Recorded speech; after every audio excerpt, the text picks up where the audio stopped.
Have both heats, scratch race heats, to make the final later today. Both of these races are over 20 laps, 5 kilometres, and we're looking for the top 12 to go through to the final. We've got 18 riders in the first event and 17 riders in the second heat, so we're going to see some good racing here. This is the fourth day of racing for our junior 17s. They have had a packed program of racing throughout the last few days. We saw an excellent points race last night. It was quite exciting. You'll be able to watch all the replays of it. I won't give it away or what actually happened, but it is worth a look. I ended up seeing some fantastic racing last night. We finished off last night, of course, with the elite men's point score. A full field of 24 riders in the elite men's points race last night, and a superb win to Zachary Marriage of South Australia. Got away and ended up being the only rider to actually get 2 laps during the race. In the last sort of 8 laps, slipped into the breakaway, took the lap a second time and won on points. Superb race, and we're looking forward to some more action here today. Not too far to go now, and we'll be underway with our first heat of the day.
Underway, just under 20 laps to go now.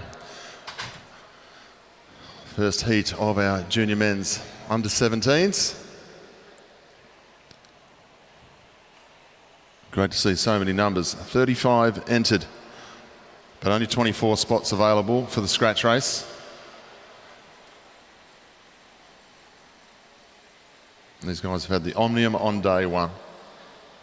Teams pursuing, individual pursuing, sprinting, time trialling, and now into and then the points race last night, now the scratch race today. So it's been a huge program of racing for these junior 17s. Many, many opportunities for them.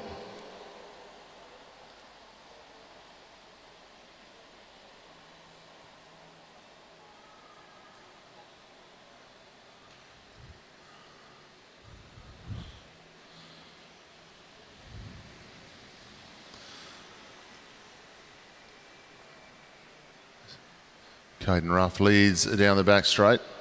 We one or two riders here trying to use the first 10 laps of this race just to try and get the muscles moving, get the cobwebs out, that have been on the rollers again.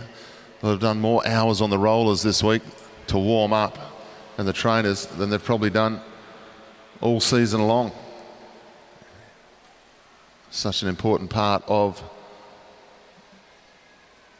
a cyclist's toolbox is the rollers, the warm-up, being able to warm up, not doing it too much, not getting too dehydrated throughout the day.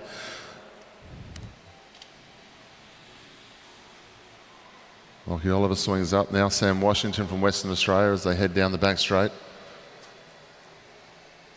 All these riders at this stage of the race, nothing to panic about, just following wheels.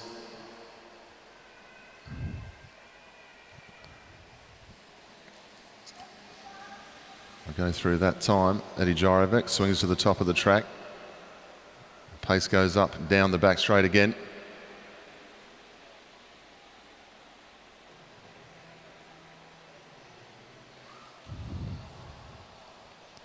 Back to the front this time. Caden Ruff swings up in the home straight. One of the lucky ones last night. Got through the big crash. James Matthews also down the back straight now. ACT coming to the front. They'll get 11 laps to go when they come to the home straight this time. So it's from about 8 laps onwards that we start to see the tactics really play a point. One or two riders start having a look at the wheels they want to follow, because they're totally aware of who the better bike riders are in the field now. So one or two riders who might think they're a little bit touch and go about being able to qualify in the top 12, they'll start to line themselves up onto one or two of the better wheels in the bunch and try that can just get sucked through to the train that goes around the outside with a couple to go. Don't have to worry about being in the top 2 or 3 in this one. Just got to make sure you're up in that first half.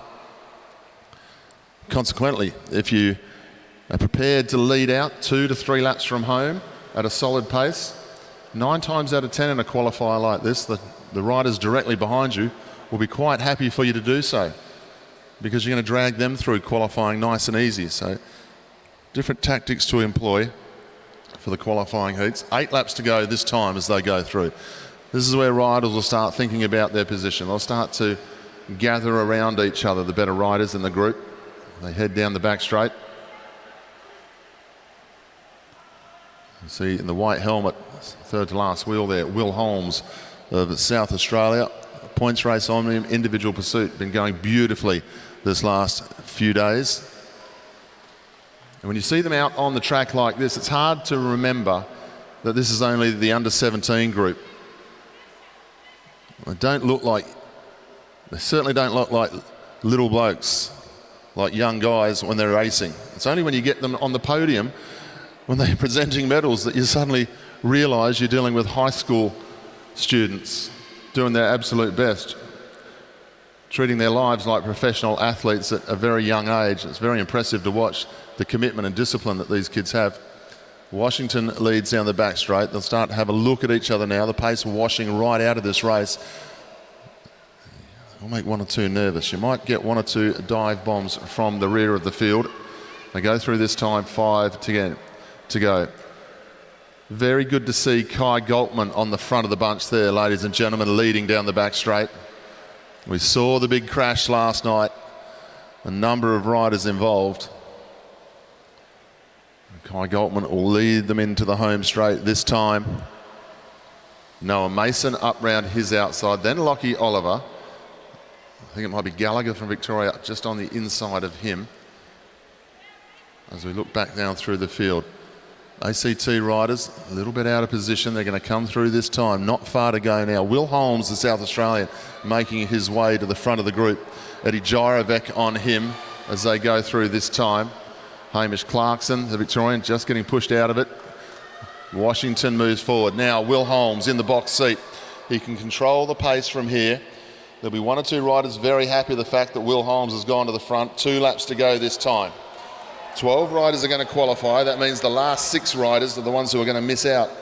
So there's going to be a lot of racing. It's almost going to look like an elimination race this last lap and a half, because they're going to be charging from the back of the group to get themselves into a qualifying position. Will Holmes leads through, setting a great tempo. They go into the last lap. Kai Galtman, I'm impressed to see him there. Noah Mason stepping forward, as is Sam Washington.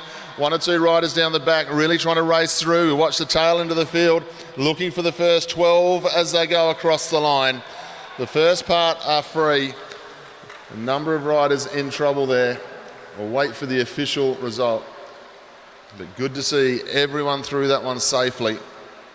First qualifying heat out the way for our junior men's 17s.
So we move on to heat number 2 of our junior men's 17 qualifier. We've got 17 riders in this one, 12 through to the final once again, over 20 laps.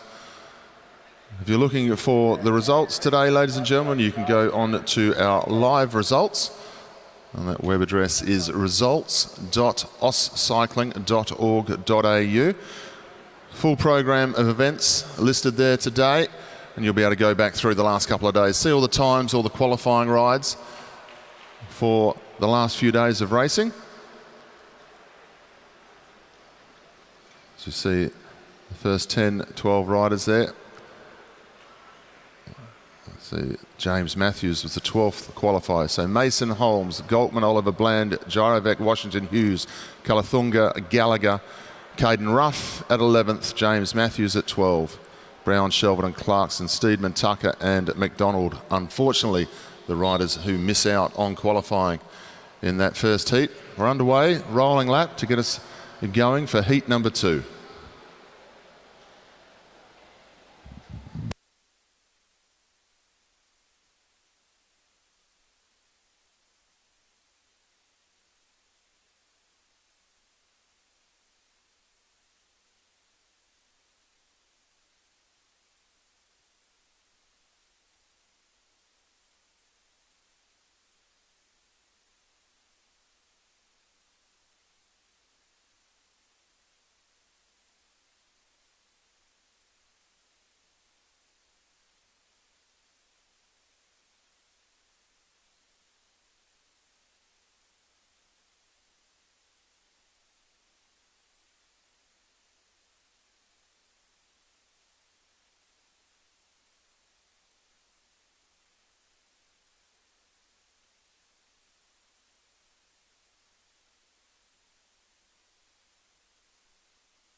So just a nice solid tempo here for the start of our second heat as they come into the home straight this time.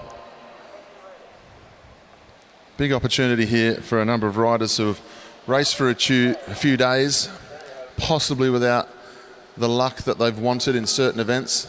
Big opportunity here to try and get themselves into the final of the scratch race.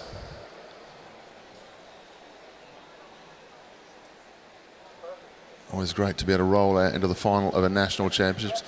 It's great to roll out in the final of a state championships, let's be honest. But big opportunity here. There you go. Hello.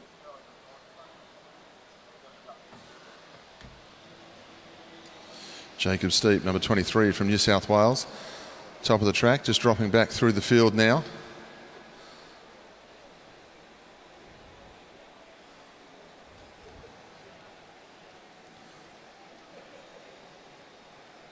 Coming to the home straight with 14 laps to go. Wouldn't say it's a solid tempo, just a steady tempo. Riders are not too worried about things. Ed Marks on the front, another one of the riders on my list of riders who touched down in the points race last night. So great to see Ed back in the field this morning.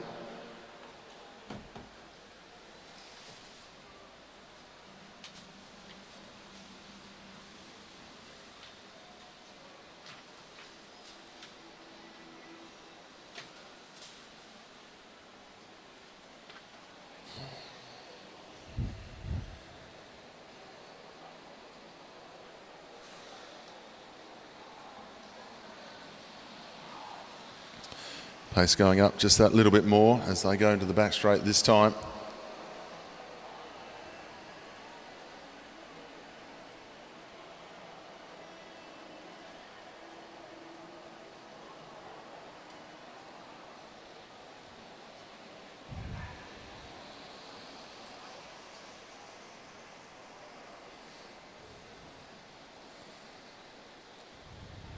Jacob Steep leading down the back straight. They're going to come round at this time with 10 laps to go.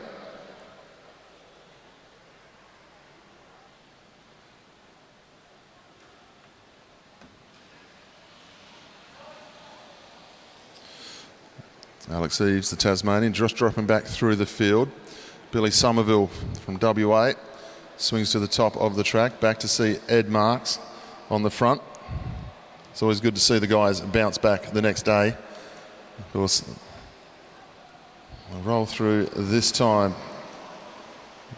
The rider there, Cadell Lovett, rider number 20. Just a little bit of a different looking number on his outside.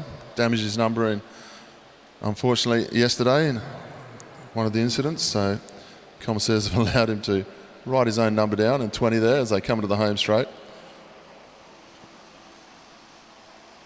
Thomas Butler, the Victorian, number 92. As I just make an adjustment to my list here. Doesn't have him listed in the field. I'll come through this time, 7 laps to go. So this is where riders are going to start to try to make position in the bunch, make sure they get themselves nice and comfortably. Starts to lurk around riders they know have a little bit more to them. It was quite a stacked field, the first one, with Will Holmes, Noah Mason, Kai Galtman. A number of riders who have stood on the podium. Will come to the home straight this time. Pace nicely going. Alex Eves, it is, from Tasmania. He's had a good week. A great Omnium. Won the Team's Pursuit Championship as well. Butler rides down the back straight now. Looking very, very comfortable indeed. Max Holgate, the other Victorian, up on his wheel. And see 1 or 2 not too worried about swinging up straight away now. They want to keep their position at the front of the group. One of the other Tasmanians there, Dylan Rogers, just staying near the front. Queensland now to the fore as they head down the back straight. This is Luke Rickett. Got himself up for a medal last night in the points race with a great final sprint. So Rickett goes through, 4 laps to go. Mark's on his wheel. Then we've got Alex Eves as they go towards the back straight this time. Harry Schoff, I think it is, up into 4th wheel as they head down the back straight. Then Cadell Lovett. Jacob Steep trying to move up round the outside, as is Billy Somerville getting to position nicely. Butler, Victoria, you can see 1 or 2 panicking at the back. This is what you expect to see. 5 riders will miss out in this one, so they've got to try and stay in that top 6 at this stage of the race. They'll come into the home straight now with 2 laps to go. On the front is Luke Rickett. Eves on his wheel, then Ed Marks. Butler up round the outside. Harry Schoff is there as well. Schoff in 4th wheel. Chris Wright, Western Australia, moving up into position nicely as they'll come up to get 1 lap to go. Everyone looking for a way through at the back. The last 5 riders are the ones who are going to start to panic. Got to stay on the wheel, got to fight for the position down the back straight now. One of the ACT riders just dropping out of the back here. The front few are fine. We have a look at the last 4 riders now in this group to see who it's going to be. Victoria and the 2 South Australians, possibly, unfortunately, Jacob Steep, after being so involved in the front end of the race, missing out that time.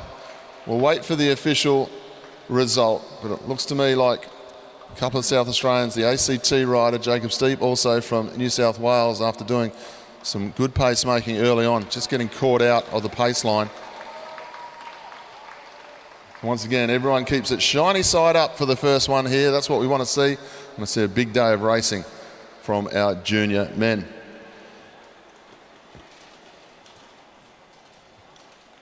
Ladies and gentlemen, we'll clear the track. We'll set up for the next event. We'll be moving on to the junior men's time trial final.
Away now in the first heat of the junior men's 15 time trial final.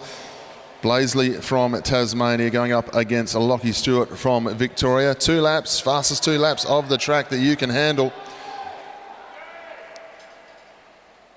Blaisley, bigger figure between the 2 riders as he goes through. Lockie Stewart goes across the line in the back straight. Got the bike up to full speed now. Get behind these 2 young riders. A big day of competition ahead for them again here for the 15s. Thomas Blaisley, Tasmania, going to set the fastest time of the day to start us off. 38.668, 40.231 for our junior 15s. Good start to the day for both riders.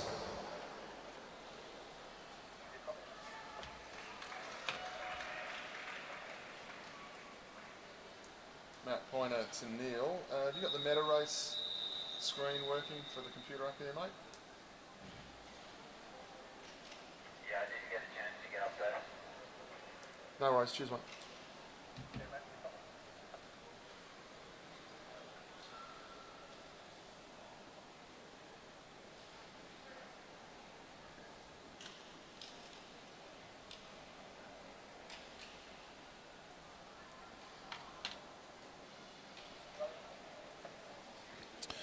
We move on to the next heat. Please welcome in the back straight, representing Queensland, we have Porter White. In the home straight, representing South Australia, we have Ben Cade.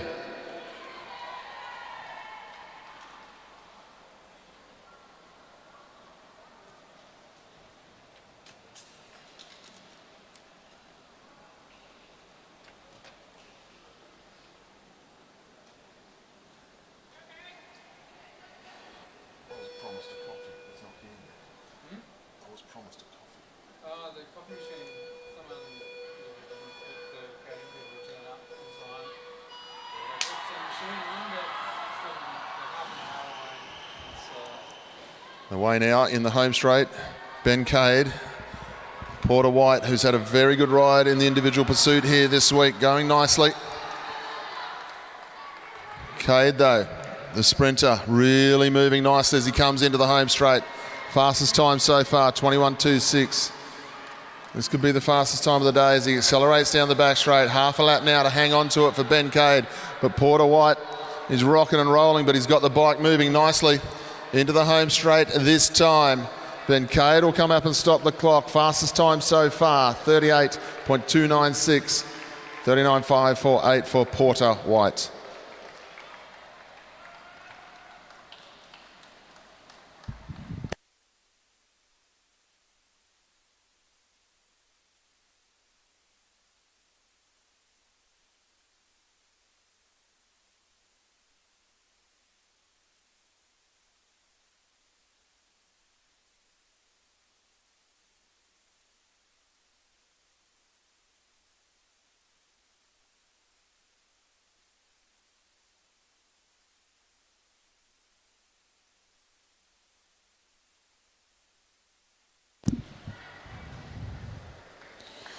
Move on to heat number 3 now. Please welcome in the back straight, representing Queensland, we have Chris Mullins. In the home straight, representing Victoria, we have Zach Robinson.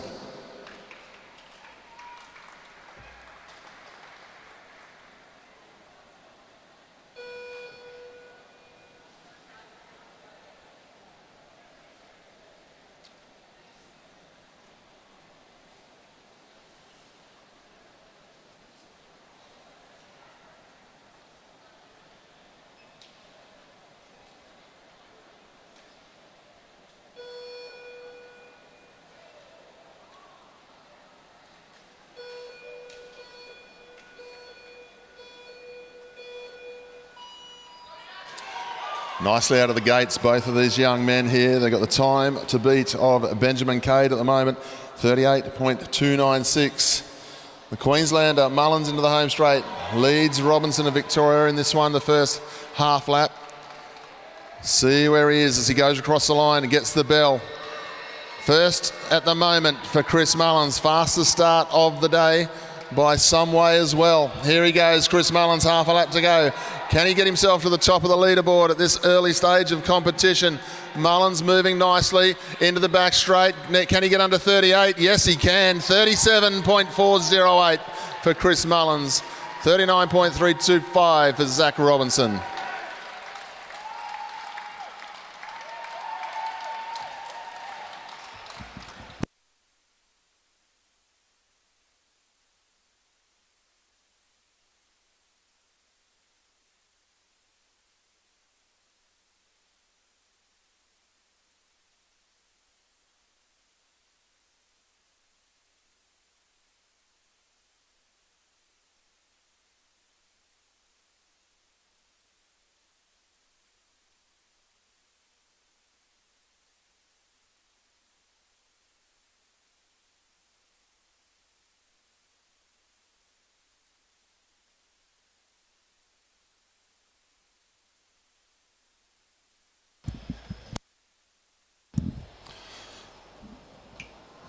Please welcome our next heat out onto the track. In the back straight, please welcome from South Australia, Will Brown. In the home straight, please welcome from Western Australia, Patrick Shupkowski.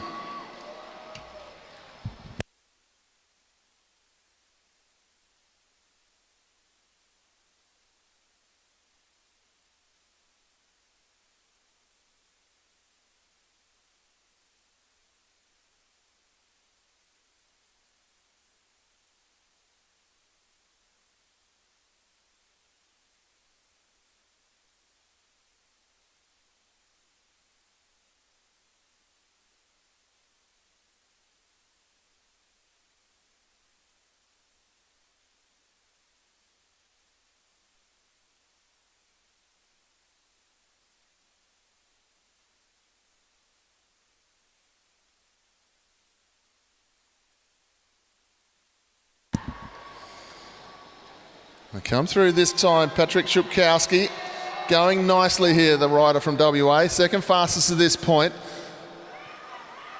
A lot of these guys first national championships, a lot of these guys first year 15s as well, but they'll be looking for a personal best here regardless of where they finish. You want to get on the track, you want to do a PB. Shupkowski from WA stops the clock, 38.174. Will Brown at 38.392. Shupkowski in the medals for now.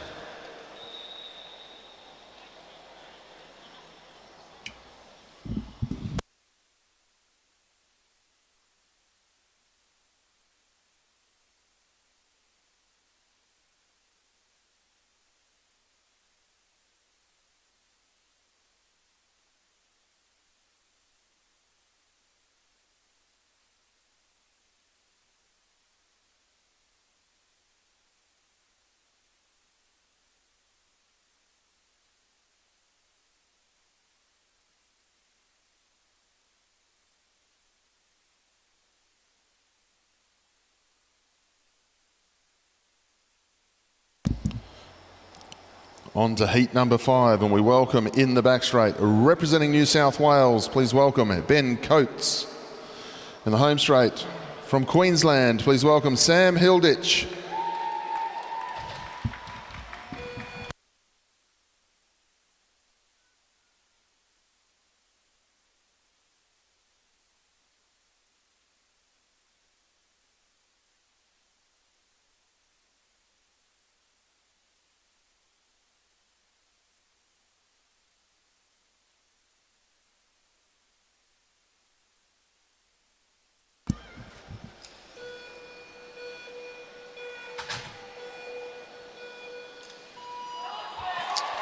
Away now, nice smooth start. Sam Hilditch, both of these boys have been going very nicely over the last couple of days, been calling their names a lot towards the end of the races. Nothing between them. Coates ever so slightly on the first half lap.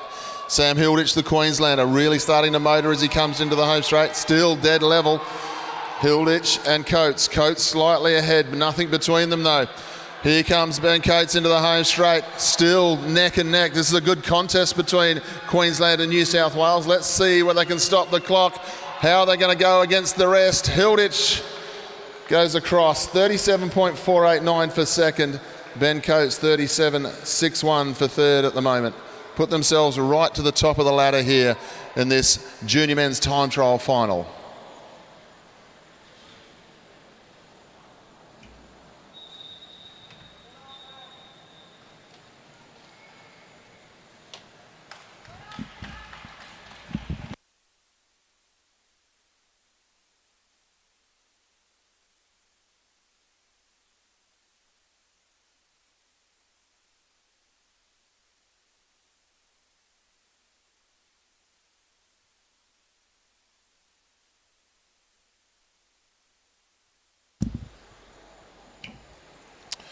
We move along to heat number 6 now. Please welcome in the back straight from Victoria. This is Ollie Gyrovec. In the home straight, representing Queensland. Please welcome Lockie Walters.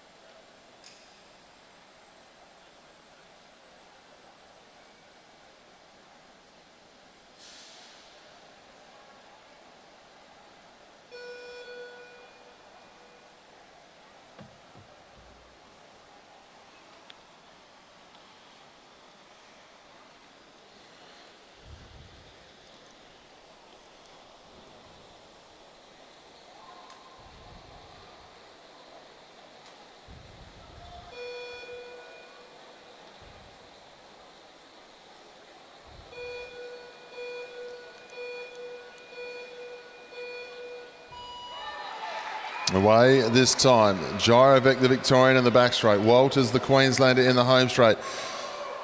Gyrovec has been riding brilliantly, won the Scratch Race Championship very well indeed. Moving nicely as they go into the back straight, Walters going with him. Gyrovec though, going to cross the line in first. Fastest time so far for the Victorian, 20.352. All eyes on the Victorian in the home straight here. Let's see what this is going to be, the fastest time of the day so far. Gyrovec needs to lift into the back straight. Walters coming home nicely. Gyrovec crosses the line, 36.863 for Ollie Gyrovec. 38.215 for Lockie Walters.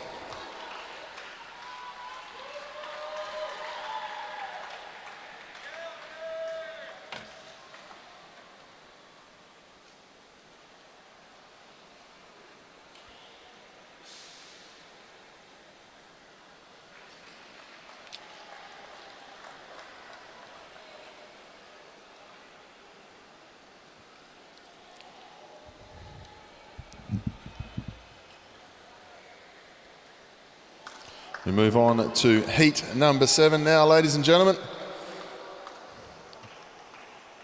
In the back straight, please welcome from Victoria, Chase Haddon. In the home straight, please welcome No Rider.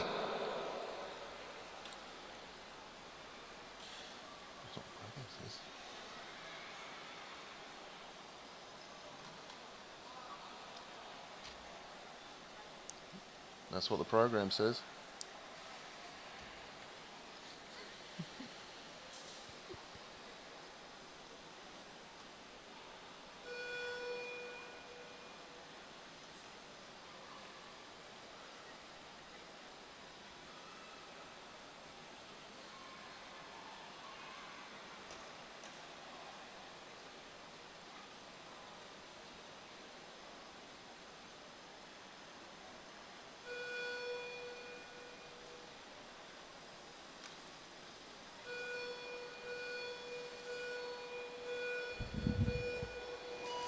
Chase Haddon, the Victorian, out on track. Second last heat of the day here. False start there. Gun goes. So Chase will bring it back to the start line.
Ladies and gentlemen, please welcome back to the start line now from Victoria, Chase Haddon. Our third last rider to go here. The top time at the moment is that of Ollie Gyrovec.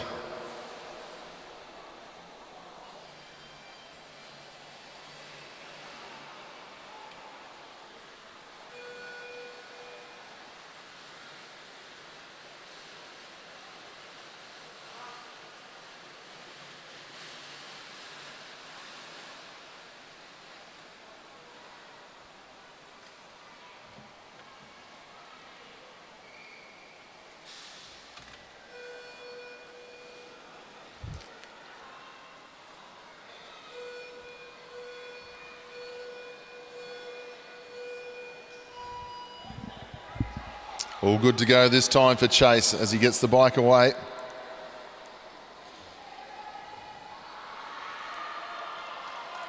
Out of the saddle nicely, Chase Haddon. He's been riding nicely over the last few days as well. He comes up to the first lap now. Fastest start of the morning here for Chase Haddon, 20.330. Going very nicely indeed. Can he hang on to it over this last part of the journey as he goes into the back straight now? Chase Haddon stops the clock, 37.216. That puts him up into second place with just 2 riders to come.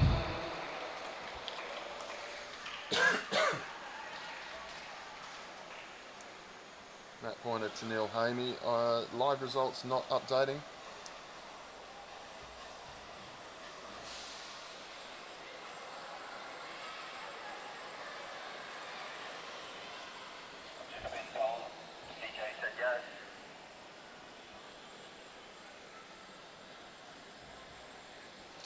Ladies and gentlemen, we move on to the final heat of the Junior Men's Time Trial final.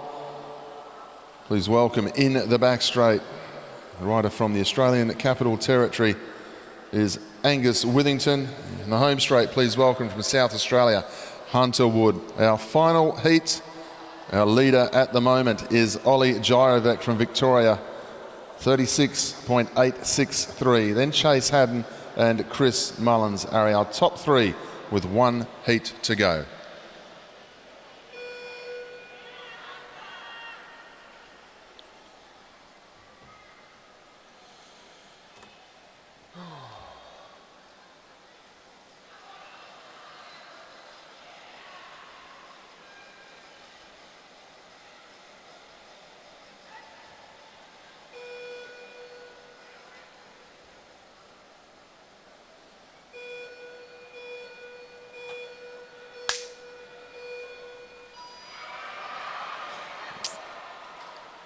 Hand up in the air from the rider from South Australia, Angus Whittington, still going. Whittington getting himself going nicely. Into the back straight, Angus Whittington goes through with 1 lap to go. Fastest time so far here from Angus Whittington, 20.14. Whittington, what can he do? Right on top of the bike now. Look at the way he revs that gear. The big man from the ACT into the back straight now. Where's he going to stop the clock? Can he do it? Just outside. 37.186 for Angus Whittington.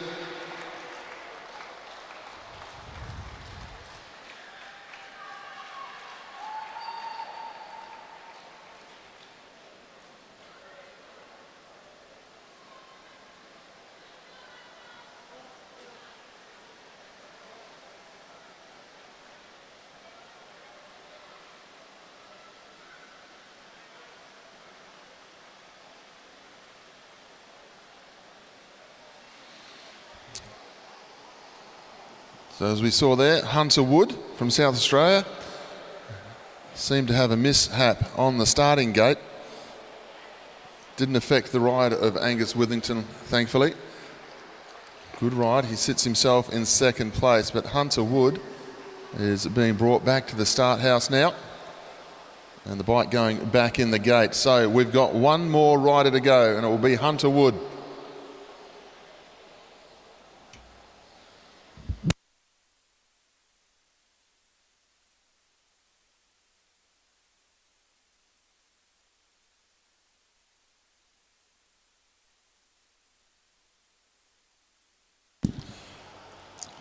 Hunter Wood gets himself ready.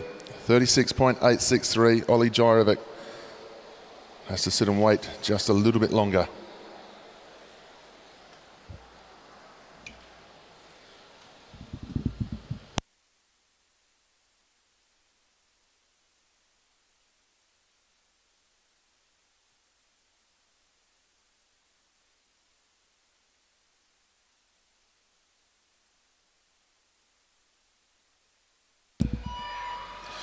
Away now, nice clean start for Hunter Wood. 36.86 is the time he needs to beat here. Ollie Gyrovic, the Victorian, who'll be sitting watching this ride very, very closely indeed. Hunter Wood into the home straight.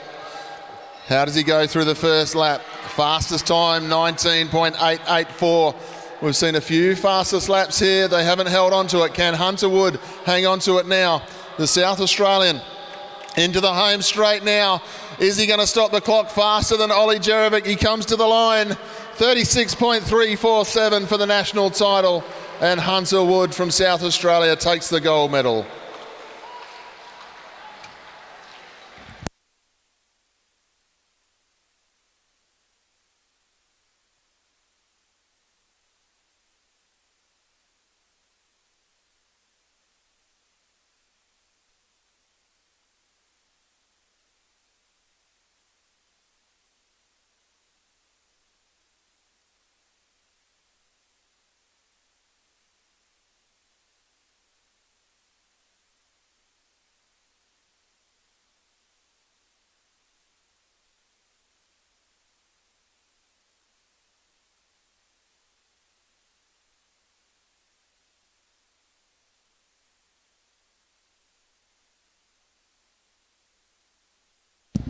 Ladies and gentlemen, we move on to our next division finals. This is the Junior Women's 15 time trial. Our first rider out onto the track will be our Tasmanian rider, Sybil O'Rourke.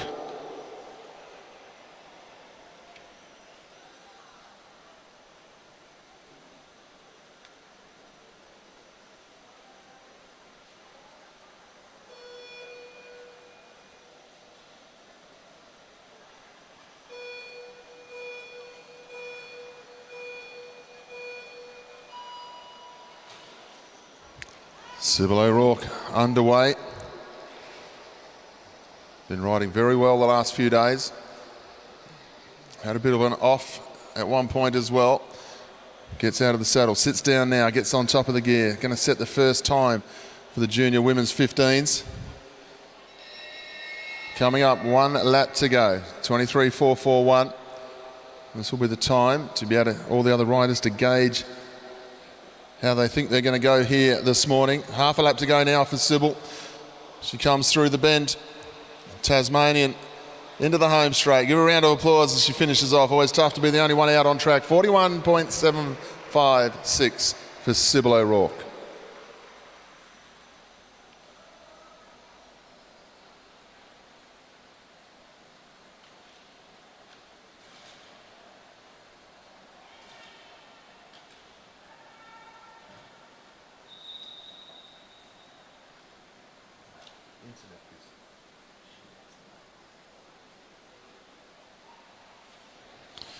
Move on to heat number 2 now. Please welcome in the back straight, representing Victoria. This is Pippa Denham. In the home straight, also representing Victoria, is Maddie Douglas.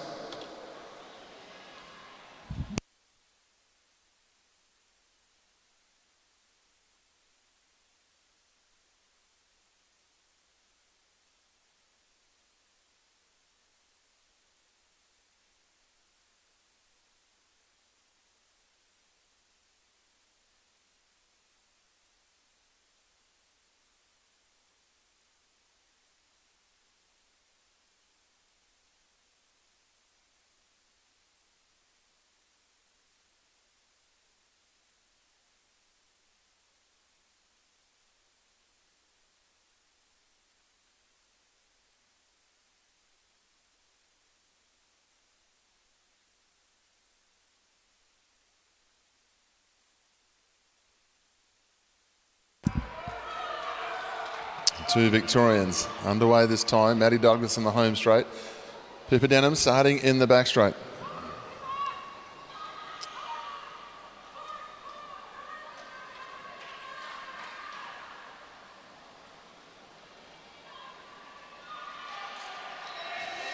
Douglas through the home straight, quickest so far.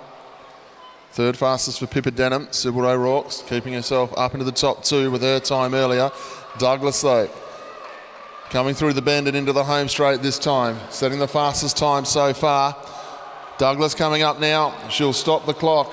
40.604, 42.344 for Pippa Denham.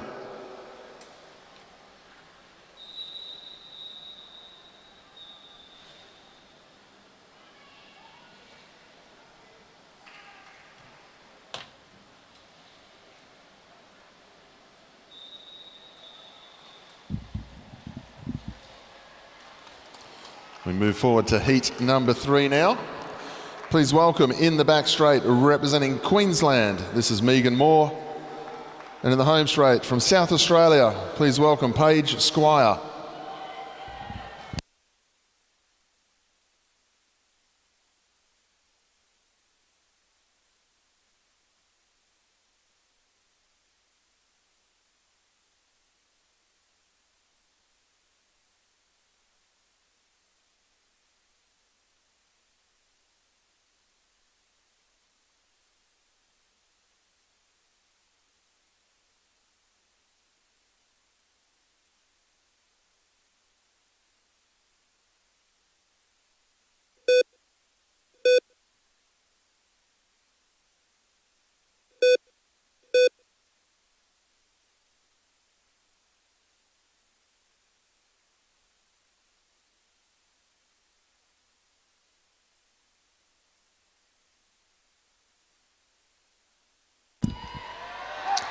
Away now, both riders, Paige Squire in the home straight, Megan Moore in the back straight.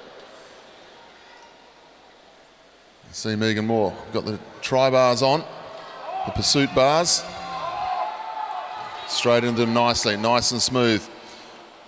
Tri-bars, or the pursuit bars, whichever way you want to call it, they make a big difference over the second part of the journey. Paige Squire's gone out nicely though, 23.15, the second fastest time. Megan Moore in the aero position now, picking up some ground on Paige Squire. How can she finish this one off? Moving nicely, really making a big effort.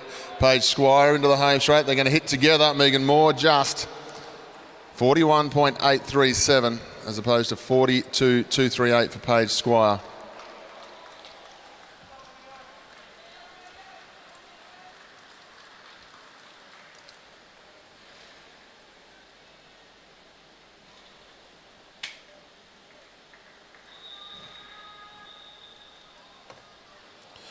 So Maddie Douglas still sits atop of the leaderboard, 40.604. She's the time to beat at the moment. We move on to heat number 4 now. And we welcome in the back straight, representing Victoria. This is Alana Lake. And in the home straight from the Australian Capital Territory, please welcome Chloe Pratt.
Nicely out of the blocks there, the rider from the ACT.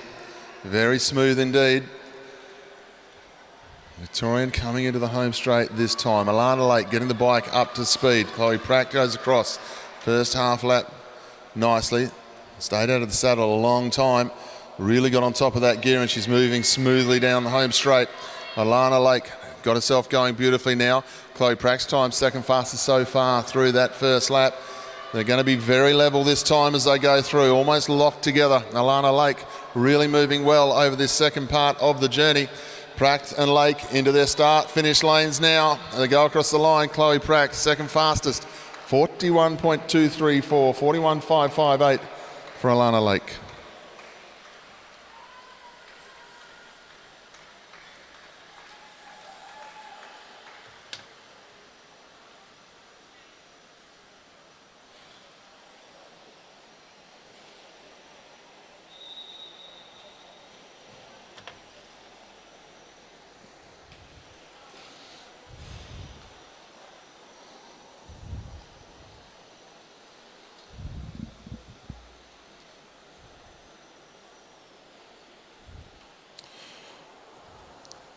Move on to heat number 5 now, ladies and gentlemen. It's an all New South Wales affair. Please welcome in the back straight, Emily Hines. In the home straight, please welcome Alexis Phillips.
Nicely out of the blocks, both riders. Phillips in the home straight, Hines in the back straight, the two New South Wales riders. Chasing the fastest time at the moment by Maddie Douglas from Victoria. She has done a 40.604, 0.6 faster than anybody else to this point of the ride. So she sits in the hot seat throne for the moment. Locked together as they go through this time, Hines and Phillips. Hines with the edge, 23.48, sixth fastest start here. Moving nicely, both riders almost dead level again, the two New South Wales riders. See how they can finish off this last quarter of a lap. Phillips, Hines, Phillips to the line in first place of these two. 41.992 for Alexis, 42.284 for Emily Hines.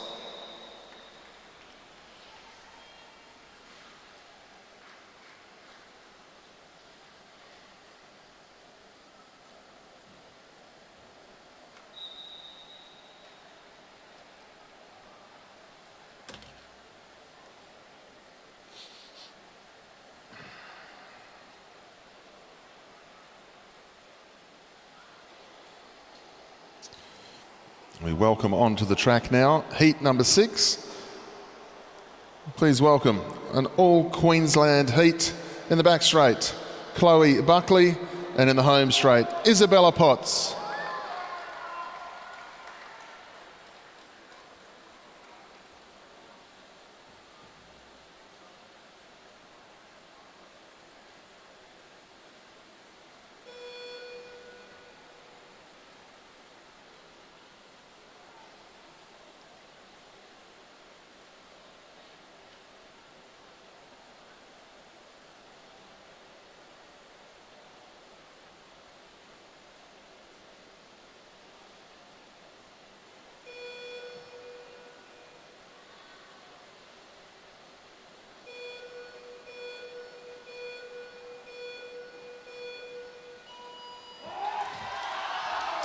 Two Queenslanders away now.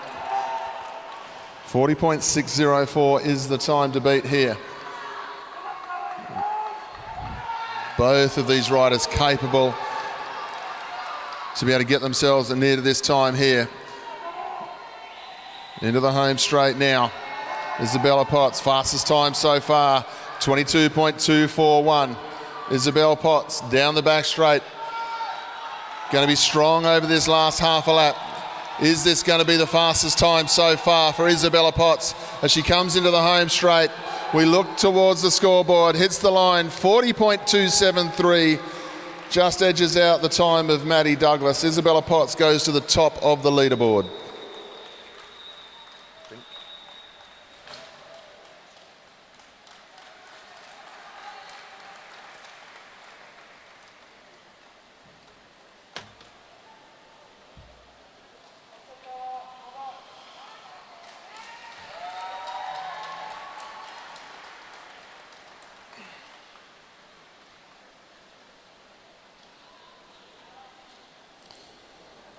Our top three for now, Isabella Potts, 40.273, then Maddie Douglas, 40.604, then Chloe Pratt of the ACT, 41.234.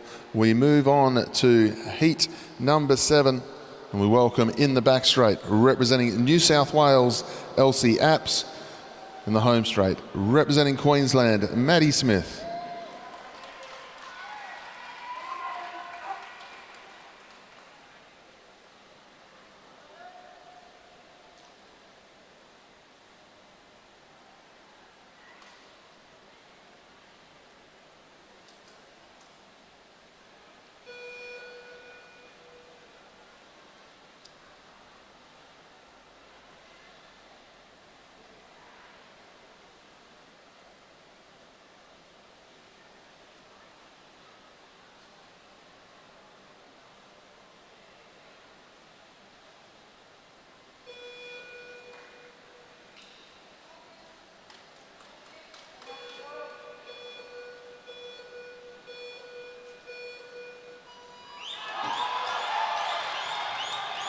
Maddie Smith, we've seen it on the podium several times here in the last couple of days. A few problems in the back straight that time for Elsie Apps.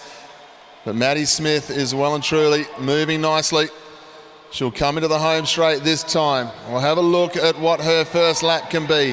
How close is it going to be to the top? A little bit of work to do over the second part of the journey. She rode brilliantly in the sprint competition a couple of nights ago. Maddie Smith down the back straight. Going to have to finish off strong here as she comes into the home straight. Where will she stop the clock? Maddie Smith up to the line now. 41.751 for Maddie Smith.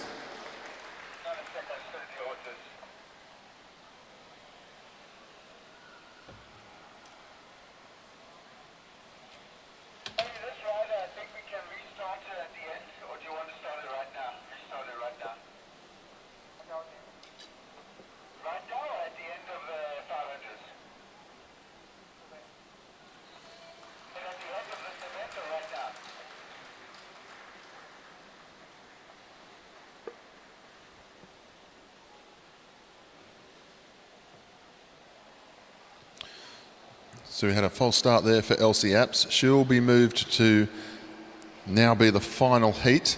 So Elsie Apps will get another go. Just listening to the commissaire chat over the radio. We move on to heat number 8. We welcome in the back straight from the ACT, the young lady who won the sprint championship a couple of nights ago, Emily Watch. And in the home straight, representing New South Wales, please welcome Milan Bradshaw.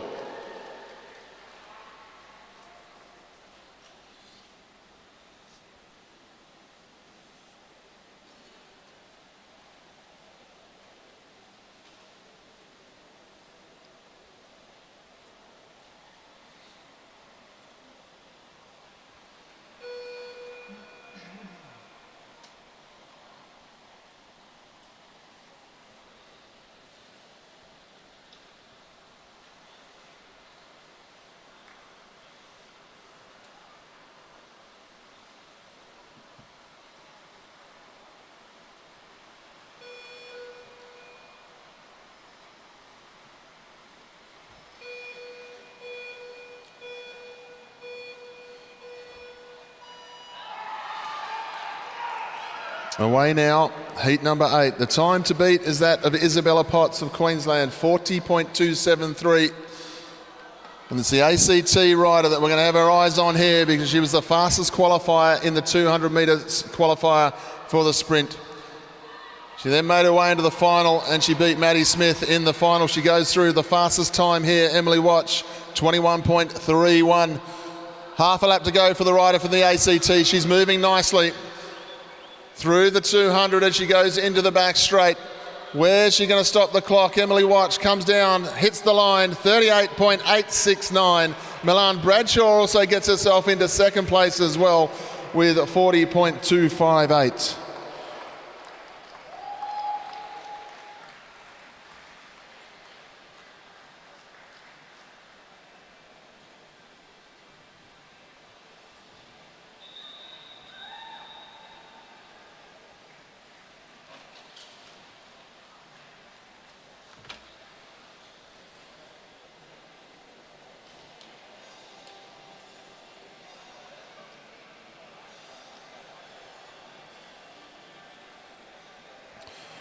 We move on to heat number 9 now. Ladies and gentlemen, please welcome in the back straight, representing Victoria, Billy Russell. In the home straight, representing Western Australia, please welcome Jasmine McGough.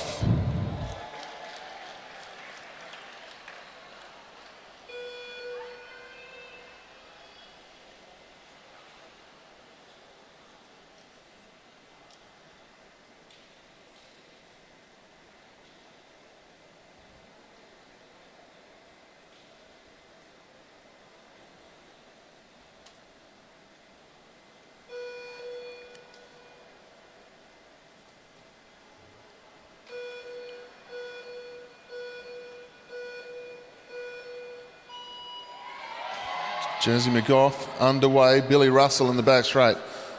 McGough a little bit wobbly coming out of the starting gate. But have a look at Billy Russell. The pocket rocket won the Kieran last night. Moving very nicely. Big day for her yesterday. She turned 13 years of age yesterday, the Victorian, and won a national title. They go through locked together. Second and third fastest time so far for these two. Some work to do over the last lap to try and catch the time of Emily Watch. Still locked together, these two. Nothing between them. Billy Russell, Josie McGough, they're going to go back to their start-finish points. Possibly McGough, they hit the line. No, Russell there. 38.88 goes to second. Jasmine McGough, 39.40 goes to third. So for now, they sit second and third. We still have one rider to come now because of the false start earlier. And we're going to have Elsie Apps from New South Wales turn up in the back straight very shortly. But for now, Emily Watch leads, 38.869. Billy Russell, 38.880. 0.01 of a second between the two riders. Jazzy McGough, 39.404. She sits in the bronze medal spot for now. But we still welcome in the back straight, Elsie Apps from New South Wales.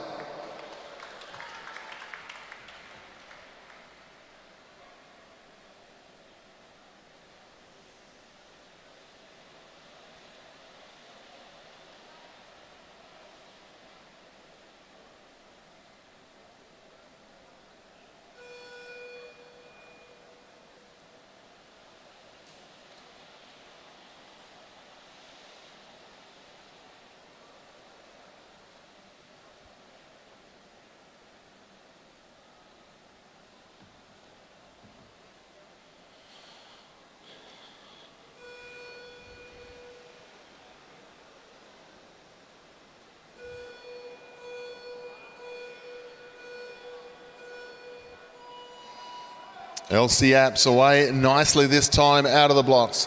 Can she push herself up into the medal? She's got to get underneath 39.404 to get herself a medal here this morning. The final rider out on track, Elsie Apps, New South Wales, heading into the back straight. Let's get behind the final rider of the day. Can she get herself into the medals? Goes through. A little bit of work to do on the second lap here for Elsie Apps. Half a lap to go now. Let's get behind the young New South Wales girl as she goes through. Elsie Apps, is she going to rattle the medal podium here this morning? Through the 200 as she heads down the back straight. Elsie Apps going to finish off her ride, 40.876. She'll go to 7th place. So Emily Watch from the ACT is our national champion. .01 faster than Billy Russell from Victoria, and Jazzy McGough from Western Australia takes the bronze medal.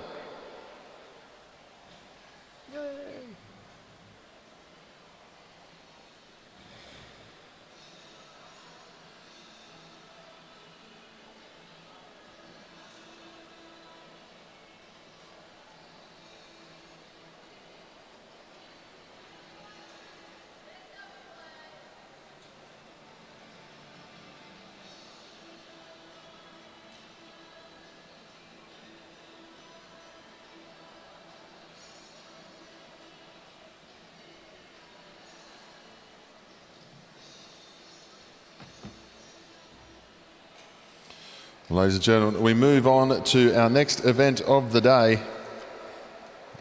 The event that is so famous for Australian track cycling at world level.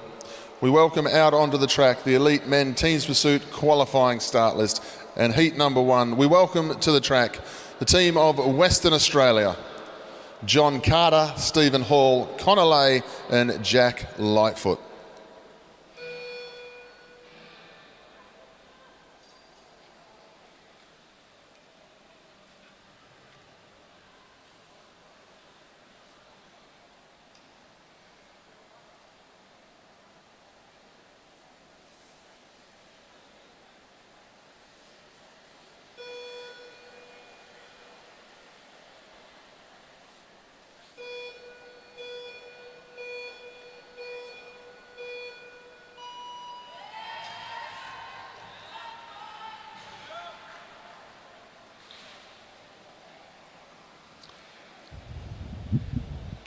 The West Australian team being led away by Jack Lightfoot here. All the pressure going to the young men in this one, as Jack Lightfoot leads, and they've got Johnny Carter in second place.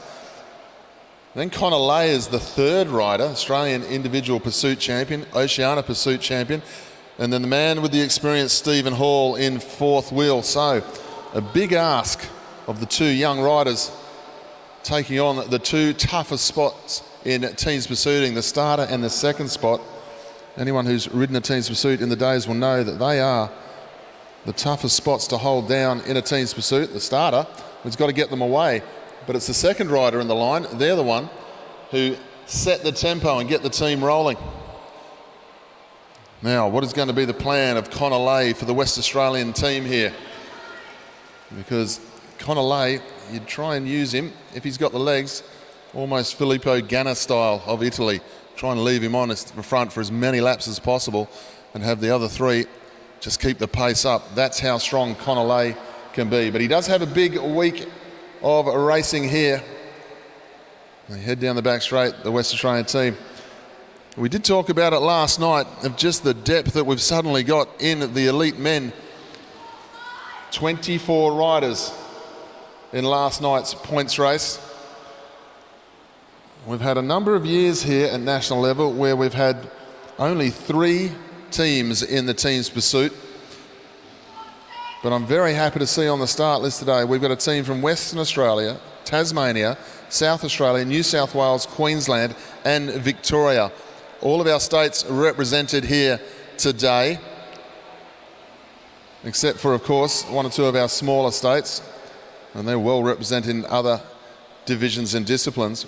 But when you look through the start list today, the West Australian team, Carter, Hall, Lay, Lightfoot, good strong team. But then Tasmania, Josh Duffy, Dalton Stretton, Will Eves, Jack Menzies. South Australia, Zach Marriage, who won the points race last night, Ollie Bledden, who was second, Leo Zimmerman, Angus Miller. New South Wales, Kurt and Dylan Ether, Devraj Gruel, Ben Harvey. Queensland will be Declan Trezise, as Jack Lightfoot just swings up there after being the starter. Drops out this time. We'll come into the home straight now, being led by Johnny Carter with 5 laps to go. We'll go back to the Queensland lineup.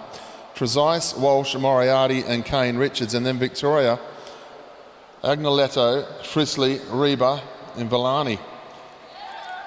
You would be a very, very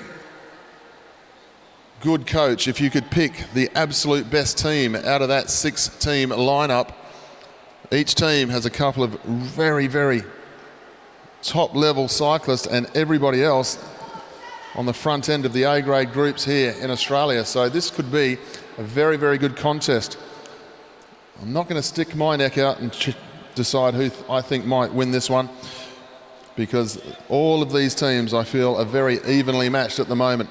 The West Australian team setting a decent time for now. Connor Lay on the front. Stephen Hall follows him, then John Carter. They come through with 1 lap to go. We have a look at the scoreboard, 3:49. So possibly looking for around a 4:04, 4:05 if they can get there.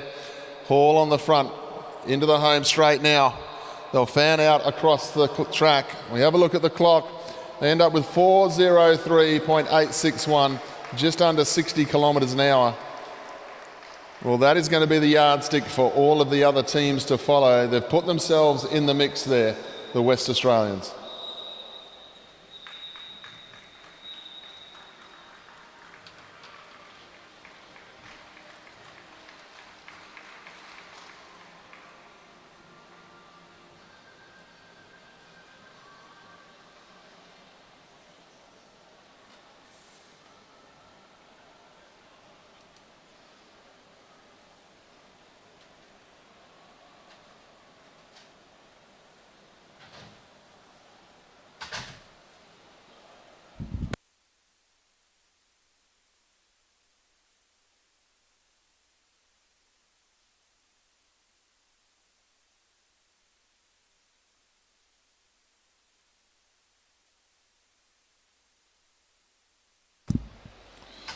Ladies and gentlemen, we move on to heat number 2. We welcome the team of Tasmania into the home straight, represented by Josh Duffy, Jack Menzies, Dalton Stretton and William Eves.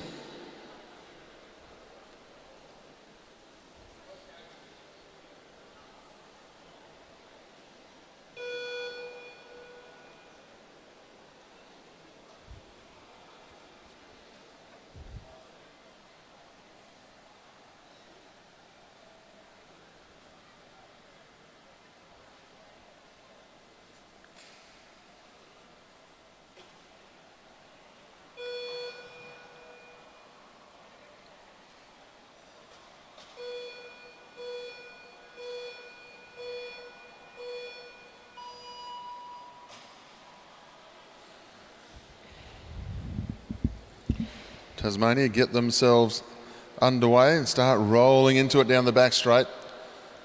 4:03.915 is the time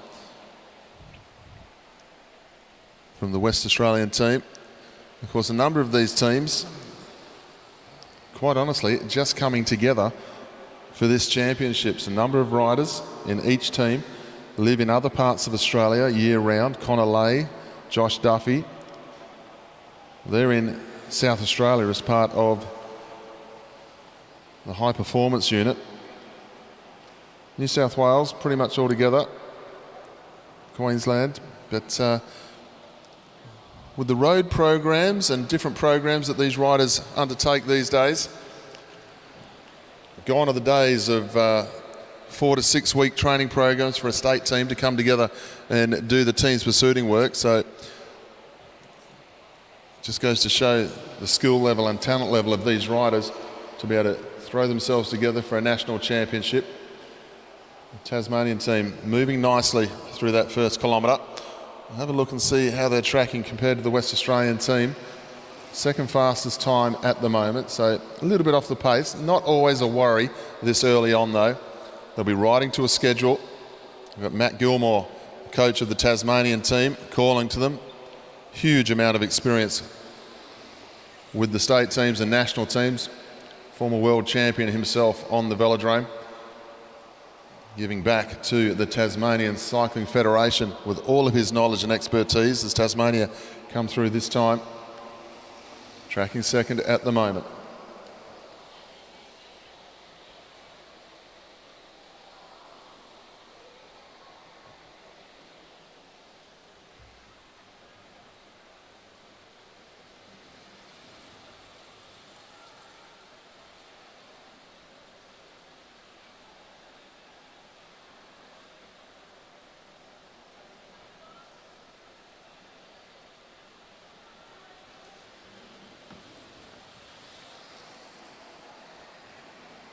Tasmania moving nicely. 4 riders in there. A little bit skew if off the wheel that time. They'll roll back on though.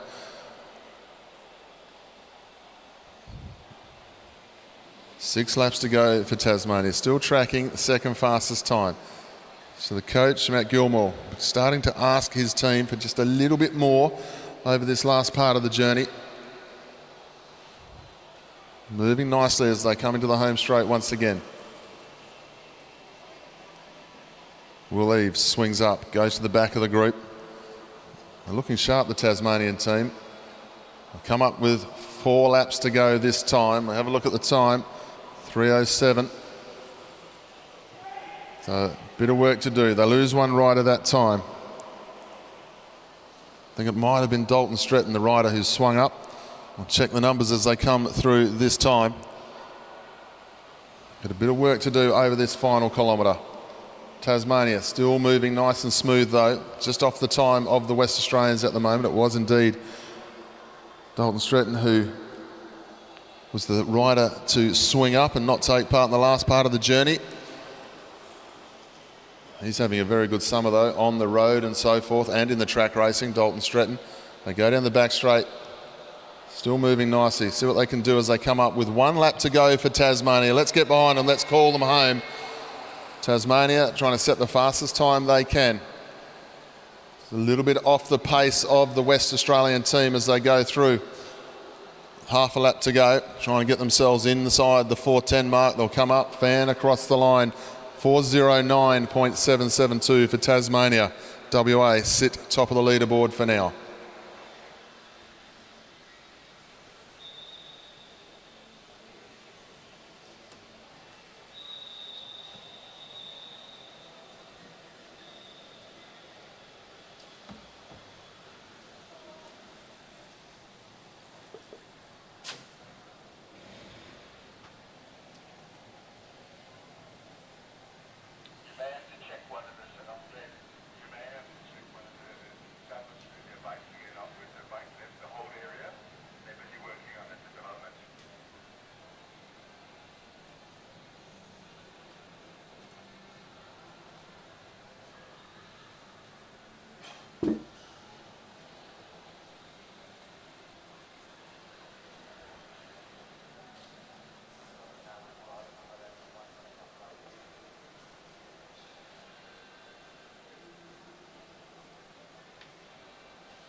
So ladies and gentlemen, we move on to heat number 3 and we welcome now in the home straight the team of South Australia.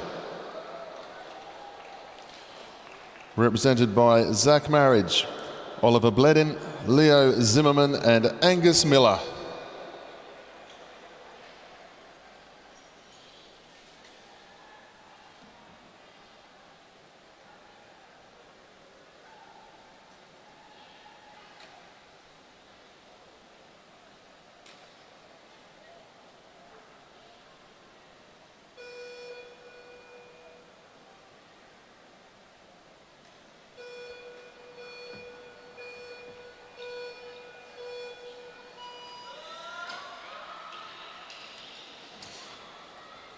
South Australia underway now. Time that they'll be judging themselves on, 4:03.915 of the West Australian team. Let's see how this time stands up. As I said before, all of these teams, when you go through the start list, there seems to be 2 standout names in each of the teams, and then the next 2 all the riders right at the front of the A-grade group in national cycling. So that's certainly not to put down two riders of every team. I don't mean that at all. What it means is these teams are rock solid all the way through the start list. Very evenly matched. So really looking forward to how these teams roll. South Australia probably got the big advantage that high performance unit being in South Australia. Any of the riders who train as part of that squad, well, the state team's there already, so probably get a little bit more training in together as a quartet.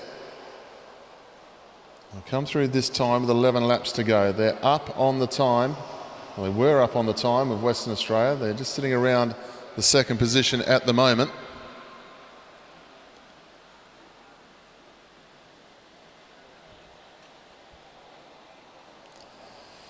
They go through, tracking at second fastest, but looking very smooth indeed.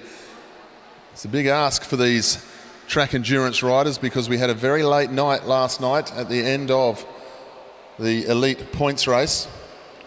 160 laps. I don't think you'll have seen a better points race anywhere in the world from what we saw last night from our elite men. 160 laps of the track. A number of laps were taken. The pace never dropped off. By the end of it, well, it resembled a road peloton getting blown apart in crosswinds. They were all around the track over the last 20 to 30 laps. It was a great event. And it was the South Australian, Zach Marriage, who was able to get himself a lap early on and then slipped away towards the end and took another one. But this time, as I mentioned him, Zach Marriage is the rider who has had to drop out of this four. Big win last night, and the legs have not returned the favour this morning so far for Zach Marriage. Goes to show just how fast the 160 laps were last night. So South Australia are going to have to try and get through this on three riders as they come through with 5 laps to go now. Tracking the second fastest time at the moment. Western Australia, top of the leaderboard, 4:03.915 for now. Probably the most even group of teams we've had, certainly the most teams we've had at a national championships for some time, which is fantastic to see. 24 riders in the elite men's points race last night. Absolutely fantastic to see these numbers coming back to the national championships. This is a Commonwealth Games year, just 2 years away from the next Olympics as well. With all of the hiccups that we've had to face throughout the world in the last couple of years, it's added to the keenness to get out there and do more things. South Australia still tracking at that second time. We'll come into the home straight this time to receive bell lap this time. 3:50.243. Just tracking, I would say, a couple of seconds slower than the West Australian time as they go through with half a lap to go. Probably sitting up around the 4:05 time. They'll come into the home straight. They'll stop the clock. 4:04.894. They'll go to second place. Western Australia still sit at the top of the leaderboard. And the West Australian time, well, that will put them into the final 4 teams. So they're going to ride for a medal, the West Australians. We have to wait and see whether it's going to be gold, silver, or bronze and fourth.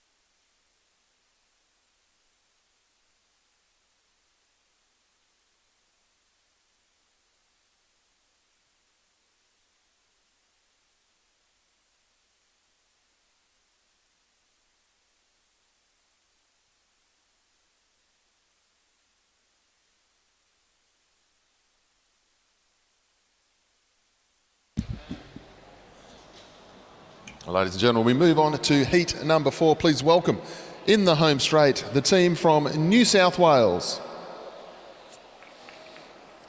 represented by Kurt Ether, Dylan Ether, Devraj Gruel and Ben Harvey.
New South Wales getting themselves moving nicely.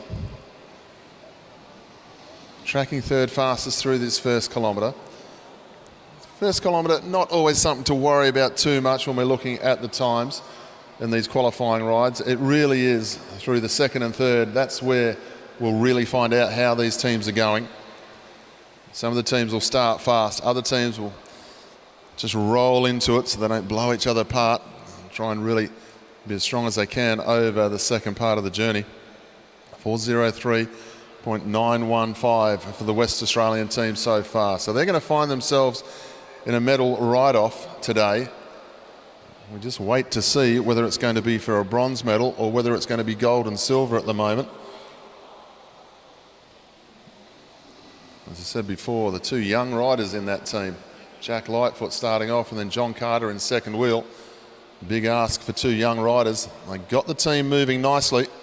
And they had Connor Lay third wheel, Stephen Hall in fourth. That's Connor Lay, of course, doing it. Some very, very long turns. Take full advantage of the strength of the Australian individual pursuit champion. It was a big night of racing for them last night, both John Carter and Stephen Hall amongst the riders who took a lap. Stephen Hall probably only about 25 metres away from taking a second lap on his own. The difference 25 metres can make. That would have put him into the lead of the bike race, never to be headed. Experienced campaigner on the 6-day cycling circuit and all around the world. Great to see him here on the form that he has for these national championships. New South Wales coming to the home straight this time. See how they're tracking. A little bit off the pace for now, New South Wales. Tracking at the fourth fastest time. We'll see if they can lift over the second part of the journey.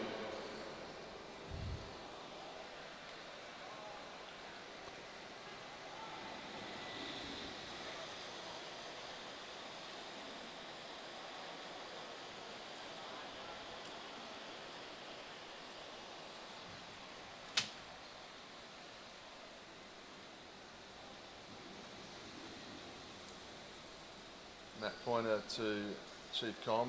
Can I get the lap score just turned ever so slightly more towards me each lap, please?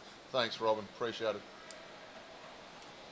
New South Wales through this time. Only 3 riders left. Still tracking at the fourth fastest time. Next time round, they're going to have 2 laps to go. 2.5 laps to go down the back straight for New South Wales. Not quite on the pace here this morning for these guys. They go through with 2 laps to go. Move up to third all of a sudden, New South Wales. So they're lifting over this last part of the journey, trying to get themselves up into a position to ride for medals here today. New South Wales, 1 to go. Third fastest time for now. Looking around the 4:06, 4:07 time possibly with half a lap to go. Really need to sprint home, the team from New South Wales. They come into the straight, they fan out across the line, 4:07 to 4:08.507, third fastest time for now.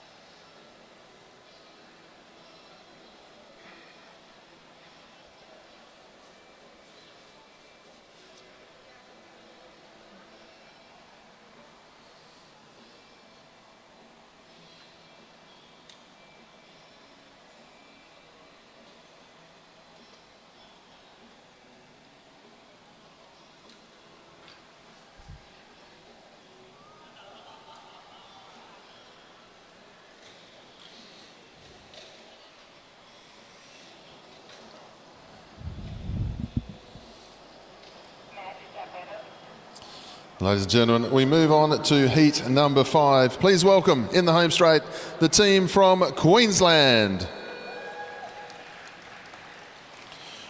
Represented by Declan Trezise, Liam Walsh, James Moriarty and Kane Richards. Top time on the leaderboard right now is that of Western Australia, 4:03.915.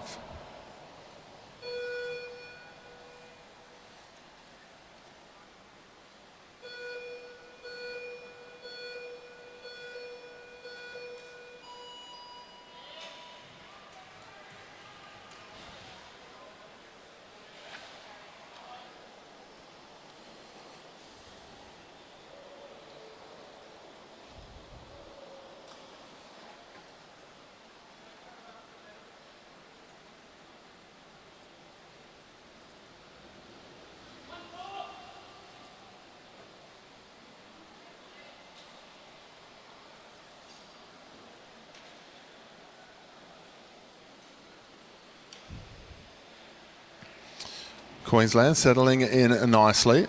Just control their start here. A little bit off the pace. Obviously, like I've said before, don't worry about too much in that first kilometre. Kilometre 2, kilometre 3, that's what we're going to start to look at as they head down the back straight. Looking very smooth indeed, the Queensland team. Nice, long, strong turns as they go through this time. Liam Walsh swings up, hands over to James Moriarty now. One of the stronger riders in track cycling here in Australia, James Moriarty. Let's see the sort of turn he does. James Moriarty just tapping out a very nice rhythm here on the front of his team. Going to do a lap turn here, keeps going through. So Moriarty into the second of a lap turn here. Still on the front, James Moriarty. Queensland making the most of the strength and speed of James Moriarty here. 2-lap turn from Moriarty. He gets up out the way. Now back in onto the wheel. Now we have Kane Richards on the front of the group. Heads down the back straight. Goes through. He does the full lap turn again. Let's see what Kane has in the legs this time. Lap and a half turn there for Kane Richards. A little bit short on the turn to get back on. That one hurt the legs a little bit off the wheel as they come into the home straight this time. Declan Trezise, junior road champion, such a good road rider, just a half lap from him. You can see the different tactics employed by these teams. Teams Pursuit, some of the riders, they just eat the Teams Pursuit alive. 2-lap, 3-lap turns. Others who you'll see in points races and scratch races and look so strong and powerful, but they get into a Teams Pursuit, it's a little bit different. They got the pace, they got the speed, but not necessarily needed for a big lap turn, lap and a half turn. They go through this time. Liam Walsh swings up. James Moriarty back to the front of the group again.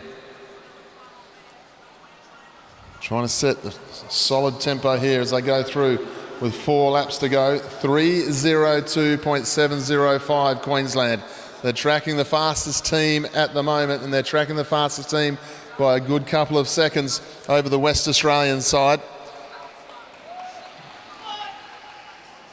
Queensland trying to put themselves into the final here today. Moving very nicely. James Moriarty, big turn on the front. They just started to bank up on the wheels ever so slightly at the end of his turn there. That one started to hurt James Moriarty. They're still moving beautifully though. They're ahead on schedule of what the West Australian team's been able to produce so far here today. They're going to come into the home straight with 1 lap today.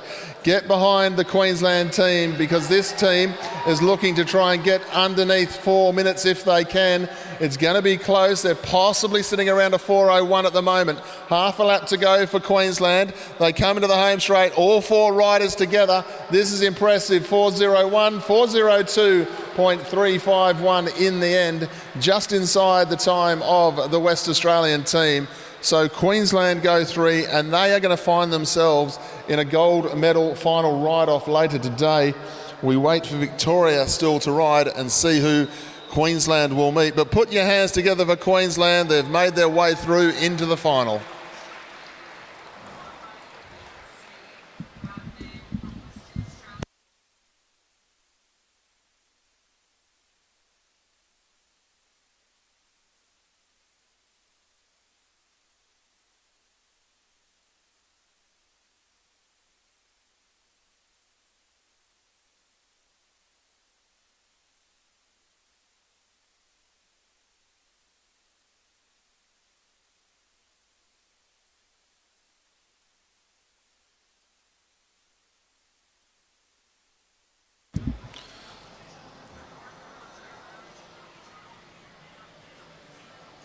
So 4:02.351, the time of Queensland. Second fastest time is 4:03.915 Western Australia. Then South Australia 4:04.894. We welcome to the track our final heat in qualifying for our Elite Men Teams Pursuit. Please welcome the team of Victoria. The team of Blake Agnoletto, Graham Frisley, Jackson Reba and Jordan Villani.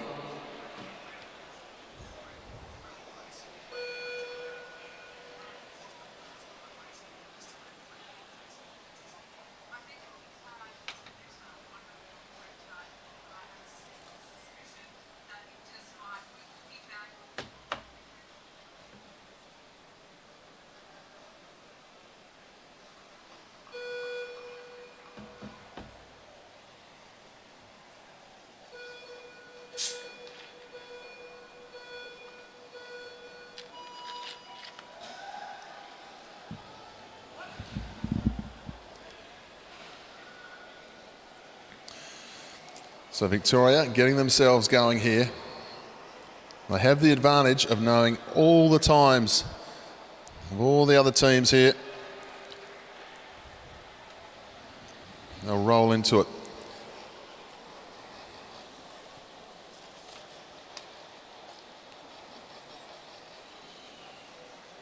Graham Frisley swings up, drops down onto the wheel, moving nicely.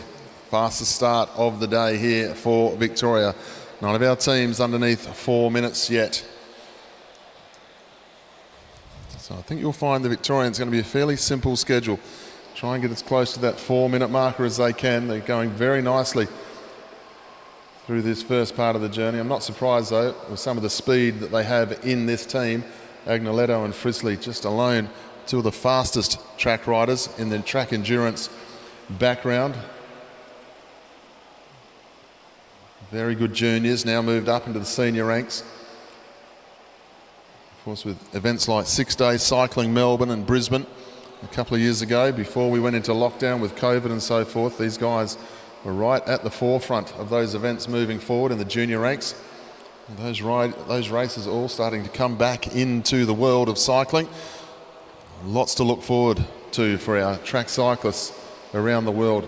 Just dropping off the pace ever so slightly now after that fast start. Second fastest for now. Sounds easy, but all they have to do is split the time between the South Australian team and the West Australian team. Or should I say the West Australian team and the Queensland team to try and make the gold medal ride-off. At the moment, Queensland sit the top of the leaderboard. 4:02.453. Western Australia 4:03.91.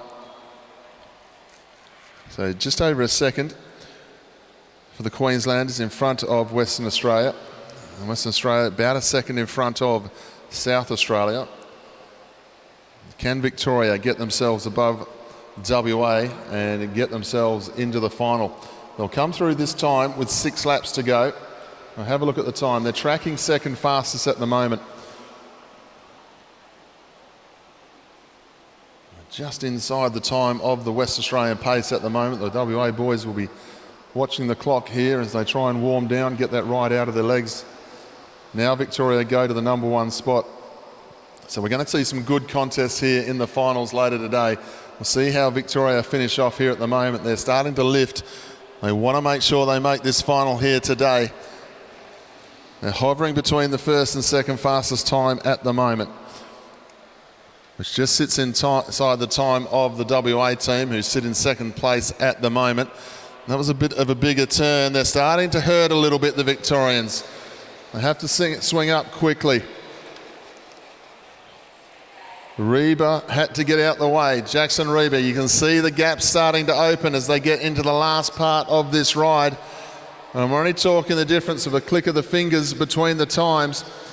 Victoria, they're relying on their stronger men down the back straight here to try and drag them through. The West Australian team will be watching the clock very closely. They come up with 1 lap to go. 3:47 at the moment. I think they're going to be inside the time of the West Australian team. They might just be on the outside of Queensland. They'll come through the final bend. They've got to be inside 4:03.9 to make the final. They're inside the time of Queensland as well. 4:02.406 for Victoria. It could have gone all wrong for them with 3 to go, but they hang on very nicely indeed. Great ride from Victoria. They'll go through to the final tonight to ride Queensland, and then we'll have Western Australia versus South Australia for the bronze medal ride-off.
When you don't need to worry, there'll be days like this.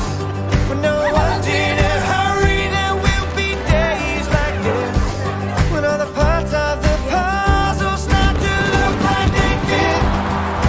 My mama told me there'll be days like this. My mama told me there'll be days like this.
like this.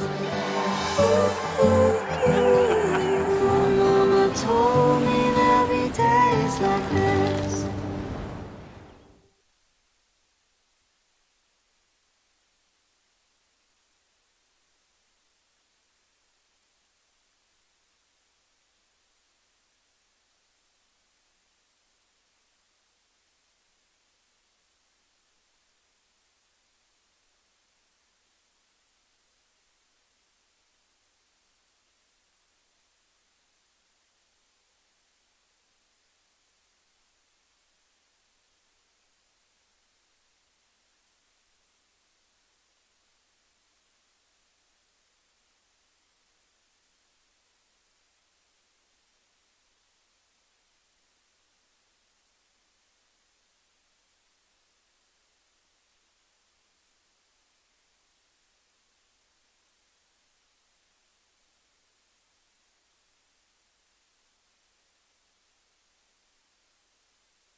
In the first place, winner of the gold medal and the national champion representing the Australian Capital Territory, Emily Watch.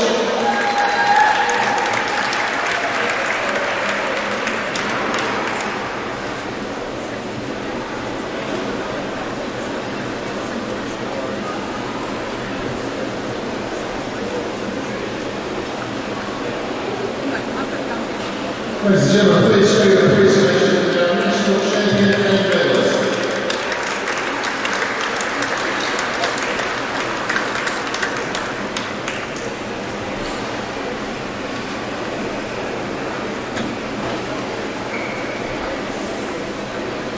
That concludes this presentation. Ladies and gentlemen, please join us in celebrating the Junior Men 15 time trial championship.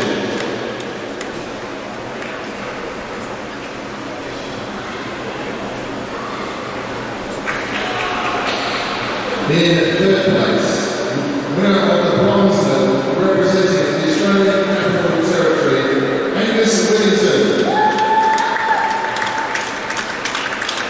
In second place, the winner of the silver medal representing Victoria, Ollie Jarvis.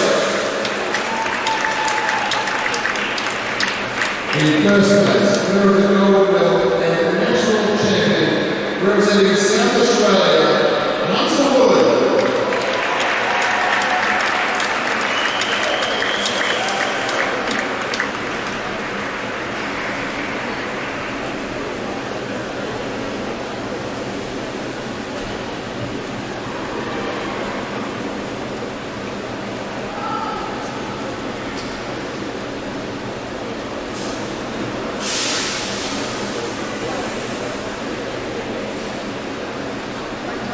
Ladies and gentlemen, please show your appreciation for our national champion and medalist.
Ladies and gentlemen, we move forward in our program to our next event now, and it is the Junior Women's Kieran, round number 1. First 2 in each heat will go through to round 2, and the rest will go through to the repechage. This is heat number 1 coming out onto the track now. Please welcome Georgia Gardner from New South Wales, Lily Tataranoff, New South Wales, Armely Sanders from Queensland, Regan Stanton from South Australia, and Mika Derrico from Tasmania.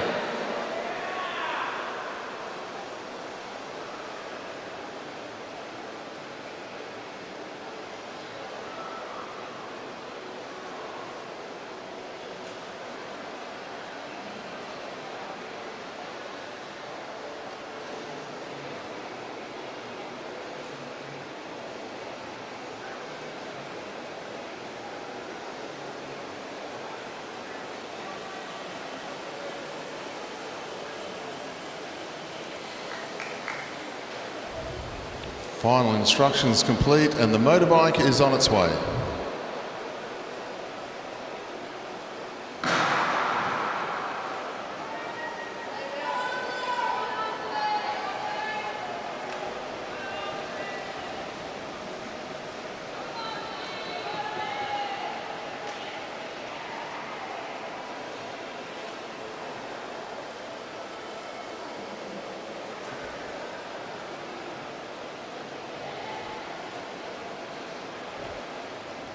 So Lily Tataranoff up behind the motorbike this time.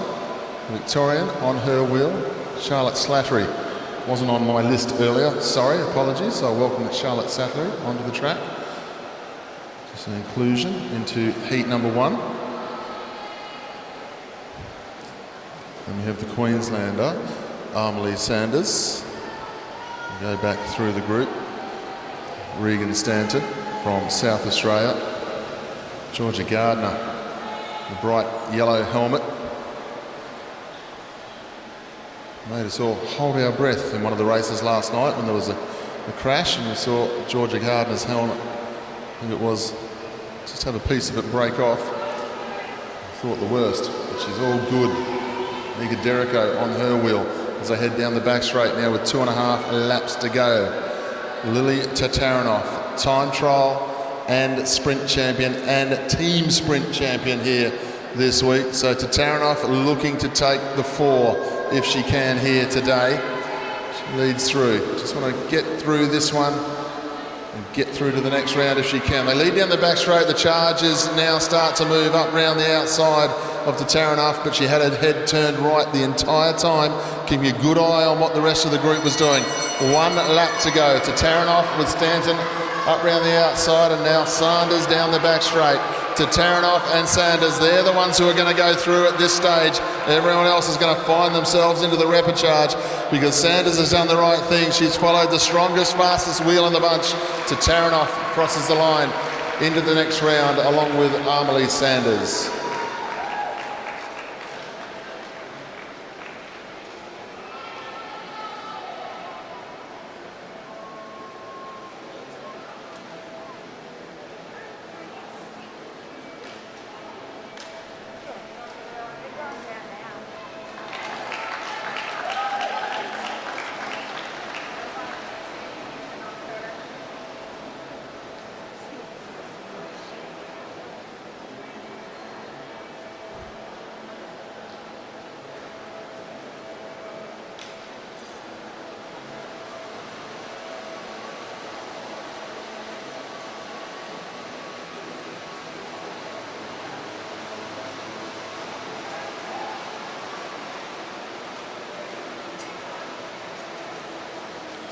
We move on to heat number 2, our junior women's Kieran. 4 heats in all. We welcome onto the track at this time 5 riders. Nicole Duncan from New South Wales, Ebony Robinson, New South Wales, Poppy Goat from the Northern Territory, Leonie Vanderberg from South Australia, and Hayley Jack from Victoria.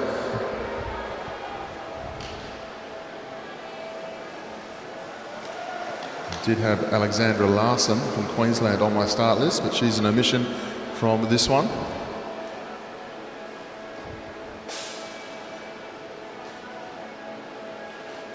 Final instructions there from Kimberly Conti, our chief starter here this week at the National Championships. That's Kimberly Conti, the race director of the Women's Santos Tour Down Under, one of the leading commissaires in Australia and at UCI level. The motorbike is on its way.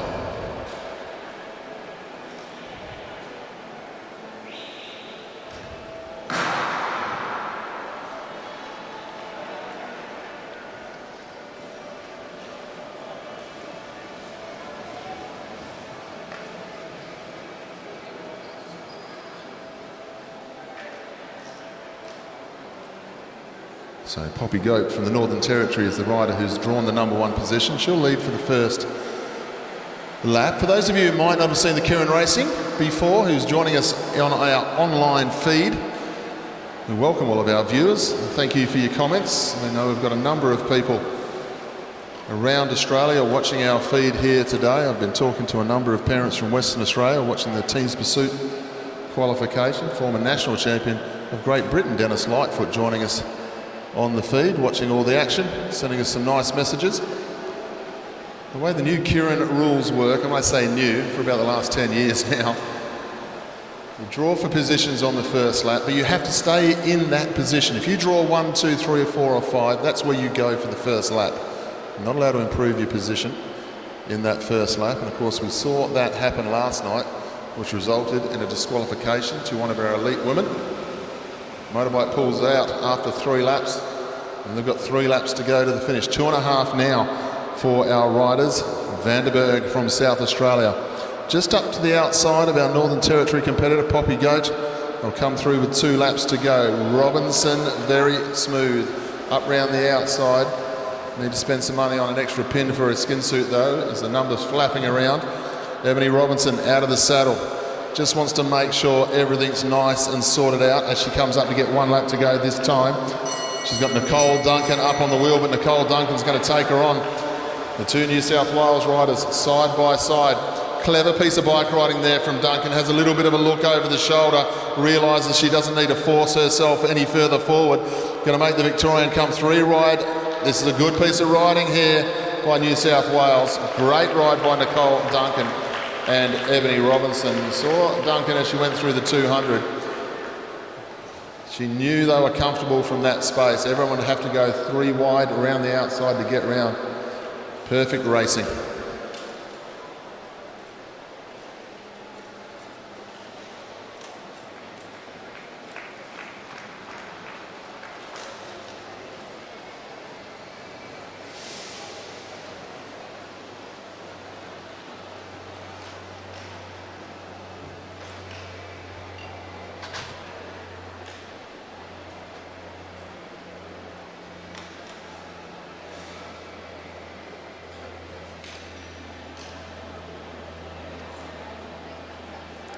So we'll move on now to heat number 3. 6 riders in all. We'll welcome onto the track from New South Wales, Maya Dillon. From Queensland, Ella Liang. From Queensland also, Victoria Smith. From South Australia, Anna Gray. From South Australia, Ava Schmidtke. And from Western Australia, Scarlett Sybil.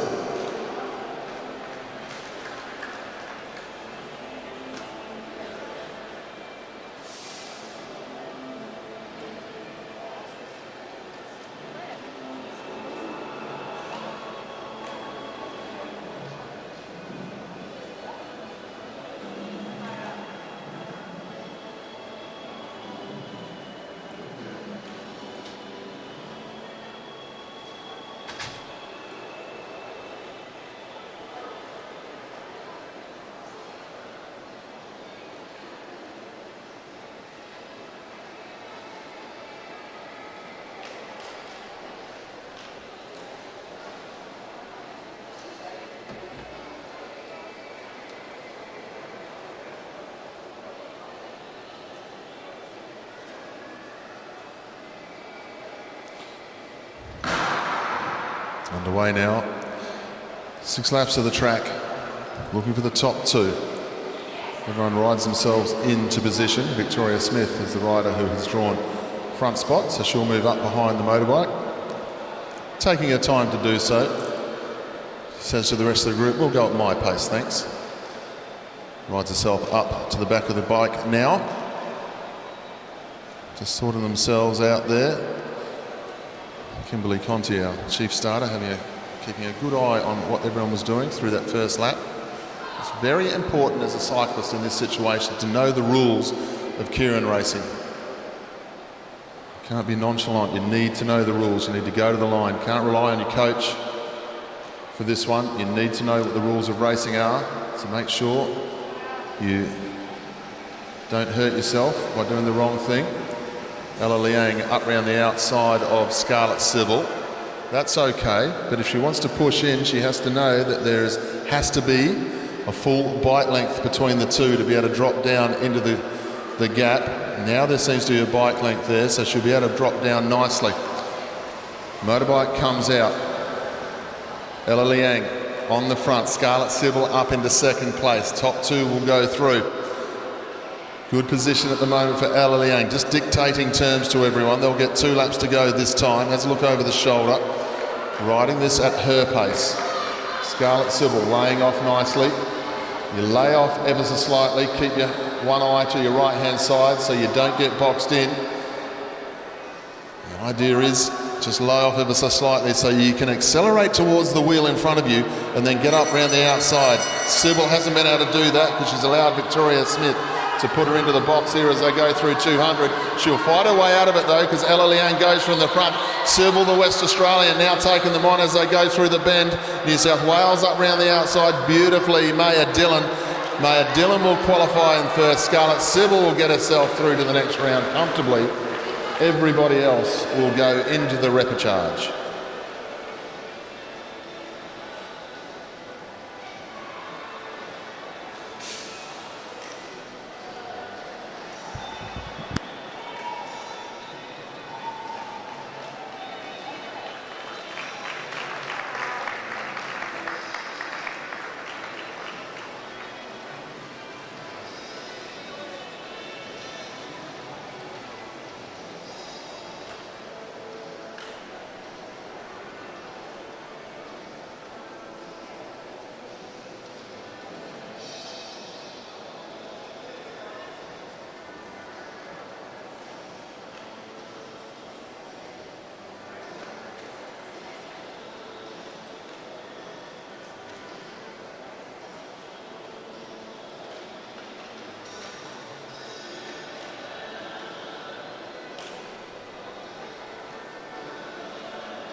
So we now move on.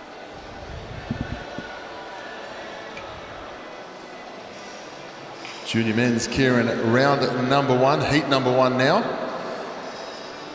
So our field comes up to the start line. 5 riders in all, heat number 1, same as the junior women's. First 2 will qualify to the next round. Everyone else will go through to the repechage. We welcome onto the track the New South Wales rider Noah Mason, Queensland's James Matthews, Queensland's Alex Hughes, Bunuk Kalathunga from South Australia, and Oscar Gallagher from Victoria. Motorbike is on its way.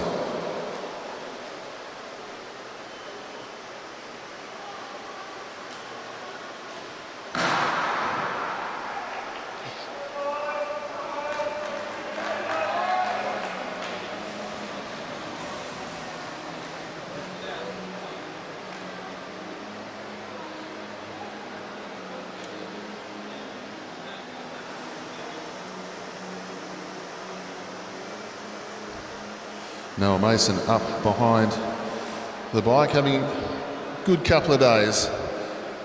National championships for him this week. Unfortunately, he was also one of the riders who touched down in the point score last night. Big crash in the home straight. Very happy to say though, they're all back up and racing here today.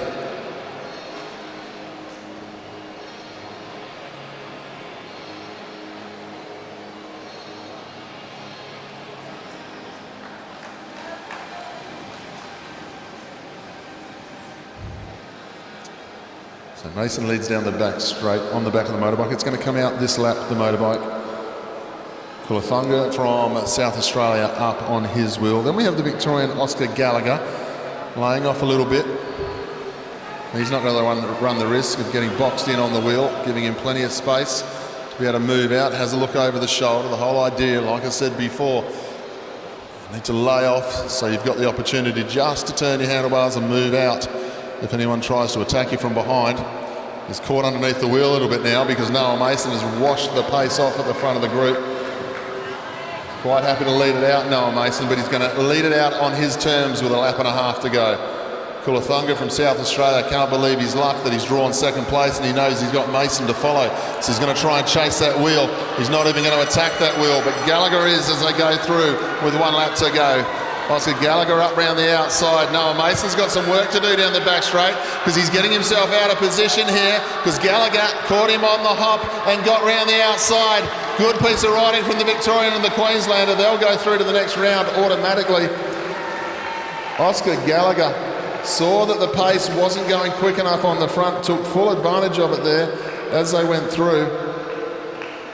Good piece of sprinting. 2 riders through.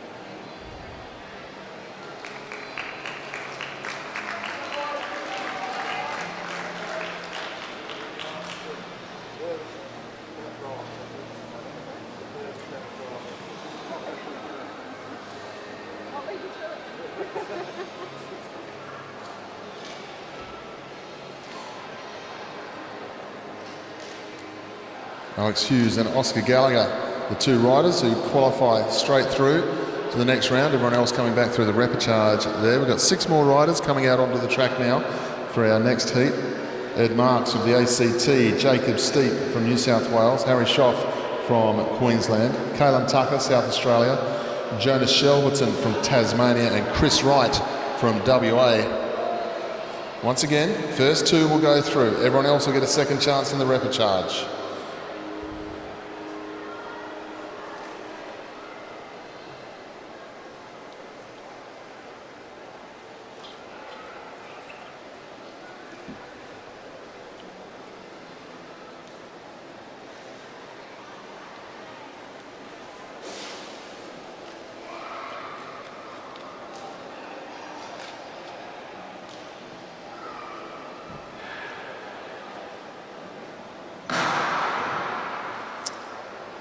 Underway now. Jacob Steep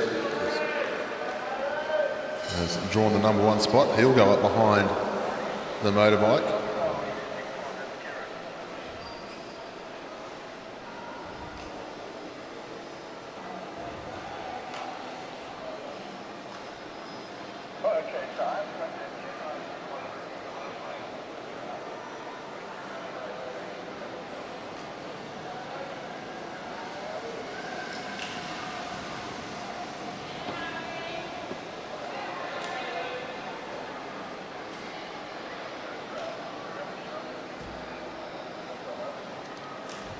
So Steep on the front, they'll come through this time, 4 laps to go. Then we've got Shelverton, the Tasmanian, up into second position.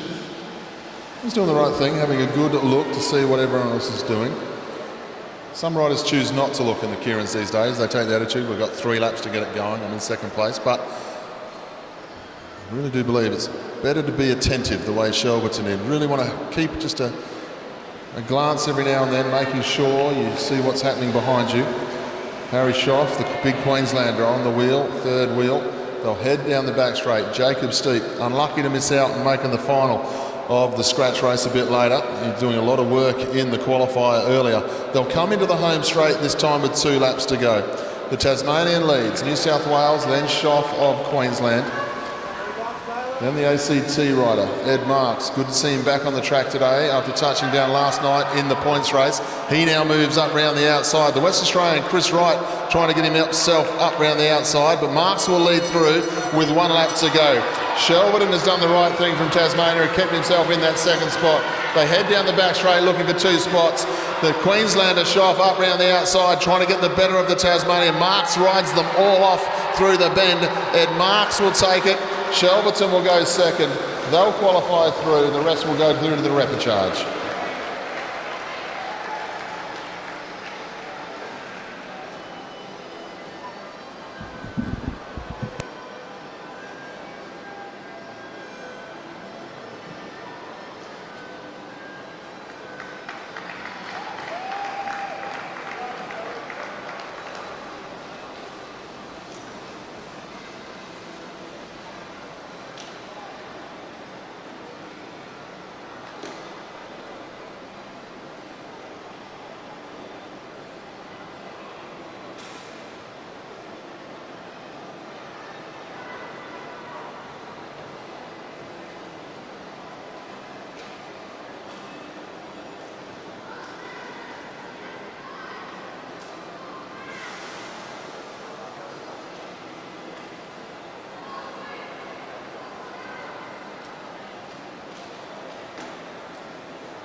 We move on now to heat number 3 of our junior men's 17s. Kieran, round number 1. Welcome onto the track.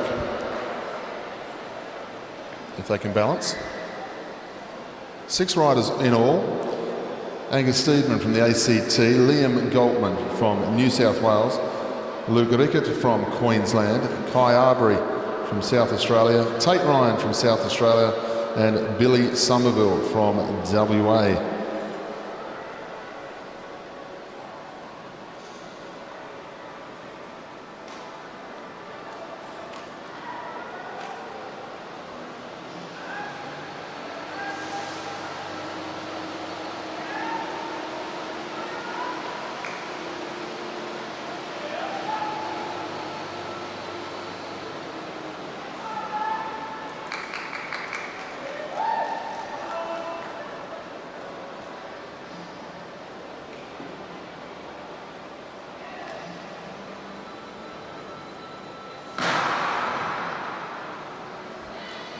Motorbike through and underway. Cadell Lovett from New South Wales, the rider straight up behind the bike. And the Queenslander, Luke Rickett, finished off the point score beautifully last night in the final sprint. Got himself the points and got himself up onto the podium.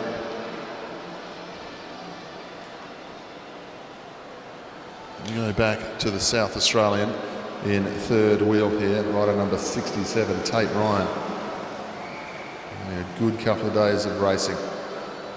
Then from the ACT we have Angus Steedman, and the other South Australian in this one is Kai Arbery and Billy Somerville, the West Australian, on the back of the group. Another one of the riders around Australia who is finding his way into other disciplines within the sport. Comes from a BMX background, state champion in BMX. And come through this time, 3 laps to go, the motorbike's going to get out the way. These guys laying off the wheel, keeping an eye on each other. Lovett leads through, happy where he is at the moment. They'll head down the back straight, 2.5 laps to go. Lovett leads from Rickett as they go down the back straight. Somerville moves himself up into third place now. 2 laps to go. Pace not very fast at the front, almost falling over the wheel there. Rickett holds it up nicely.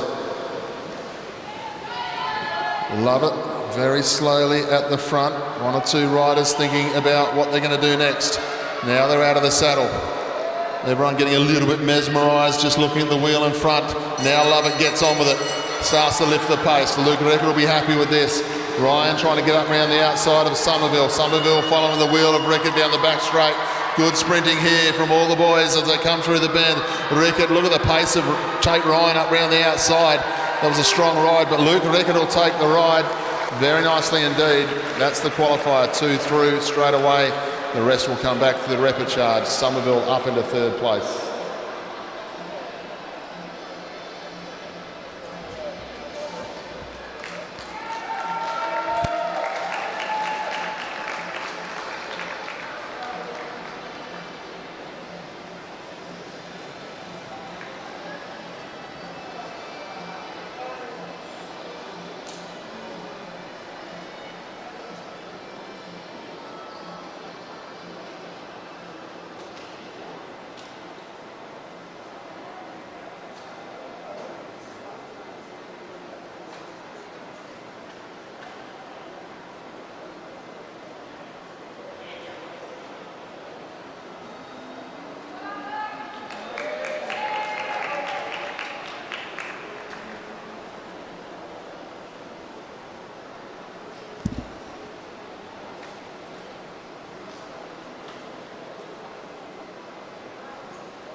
We move on to our next heat now. Hayden Stevens, Xavier from the ACT, Xavier Bland from New South Wales, Caden Ruff from Queensland, Jameson Key from South Australia, Dylan Rogers from Tasmania, and Hamish Clarkson from Victoria.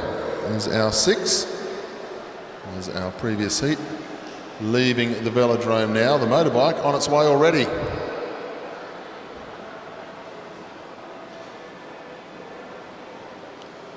Motorbike coming into the home straight.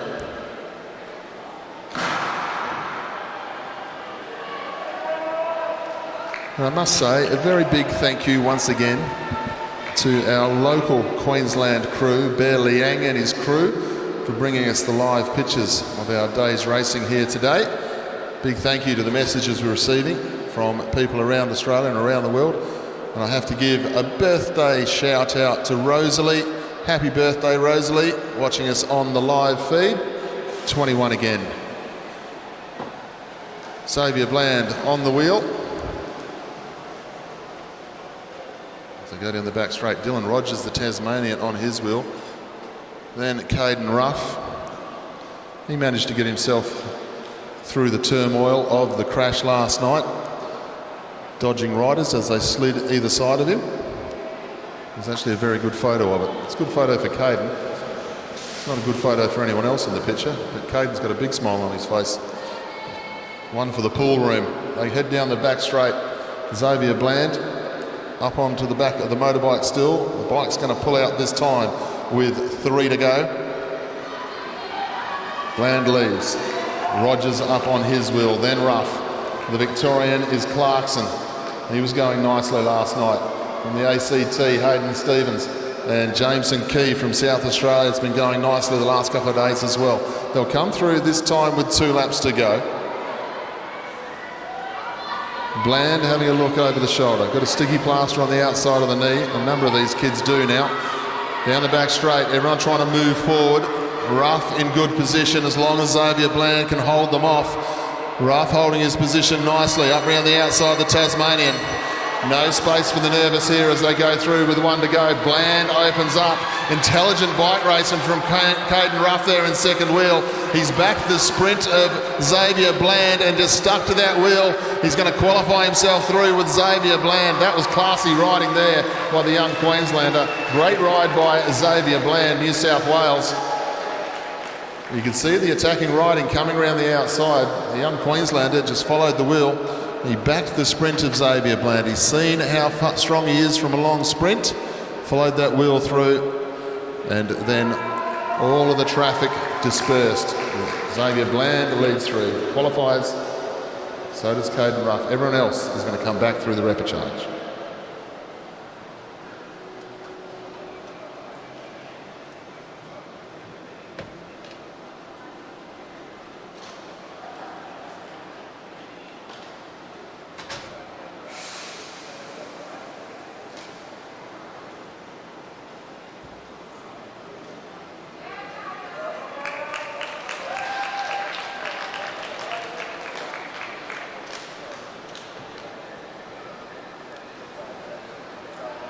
So we move on to our final heat, heat number 5 in our junior men's Kieran.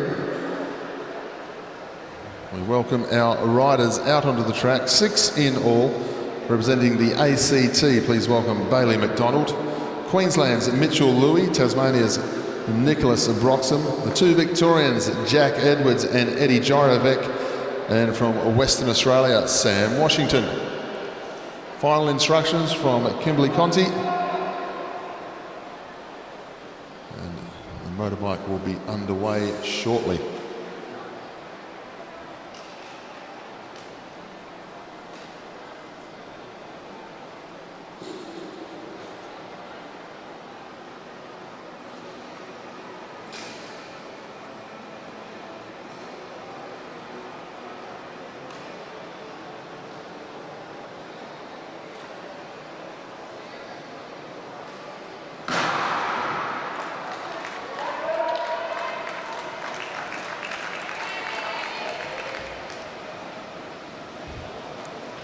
Sam Washington is the rider who draws number 1 spot, makes his way onto the back of the motorbike.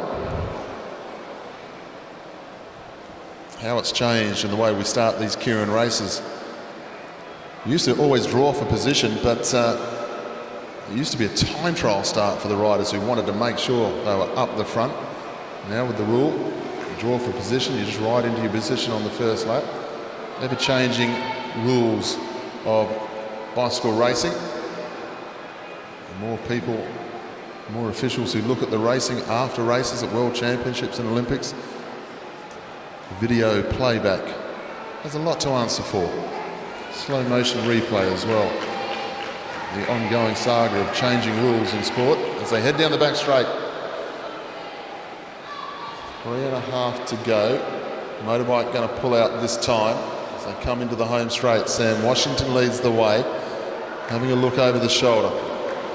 With the Victorian Jack Edwards following him. Washington coming up to a lap and a half to go. This is where we see 1 or 2 riders get caught out but not leading out quick enough. But Washington setting a good tempo here. They're going to come in this time. 2 to go. Washington leads. Jack Edwards up round the outside of him is the Tasmanian Nicholas Broxham. They head down the back straight. Washington still leads, has a look over the shoulder. Now they're starting to think about speeding up. But Washington equal to the task as they come up with 1 lap to go. Victoria up round the outside. Good piece of bike riding here by both Victorians, Jack Edwards and Eddie Gyrovec, taking advantage of the fact that the pace wasn't fast enough. The 2 Victorians are going to go through comfortably here and qualify into the next round. Everyone else is going to find themselves fighting out for a position in the repechage.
Ladies and gentlemen, we move forward in our program once again and we change our event and we move on to our elite women sprint qualifying. You see our riders starting to line themselves up in the back straight.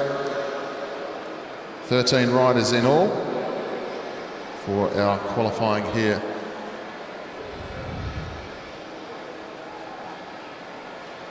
We welcome the first of our riders out onto the track, representing Western Australia. Please welcome Indiana Lysett.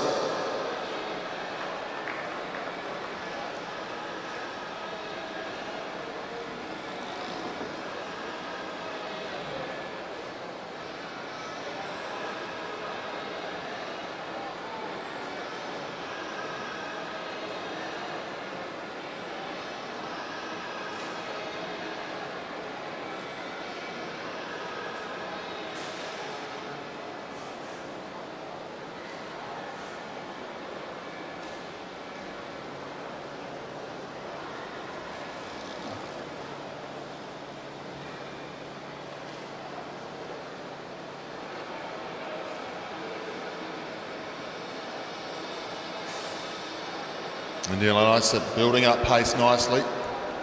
She'll come through to get the bell this time, the West Aussie. Brand new to the sport of track cycling. Part of this new fast track program, the high performance unit, bringing riders in from other sports. She's done very well so far. We'll see where she can stop the clock. First time of the day, 11.683. That's a nice handy start for the first ride of the day. Please welcome our next rider, also from Western Australia, in the home straight now. This is Sophie Watts.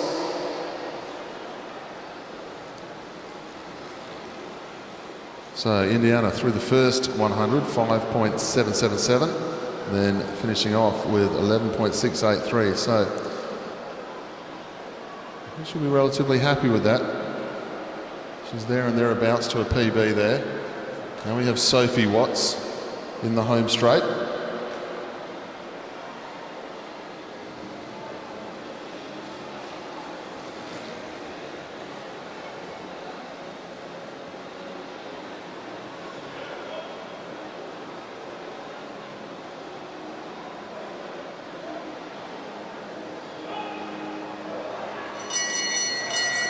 Sophie Watts moving very rapidly. I like the way she looked as she went through there. Sophie Watts down the back straight, a little bit in touch and go, controlling that front disc wheel. Her clock not showing up on the scoreboard. She'll hit the line. We'll get her official time shortly. See where Sophie Watts was able to end up. We welcome our next rider out onto the track. Representing Queensland, please welcome Molly McGill.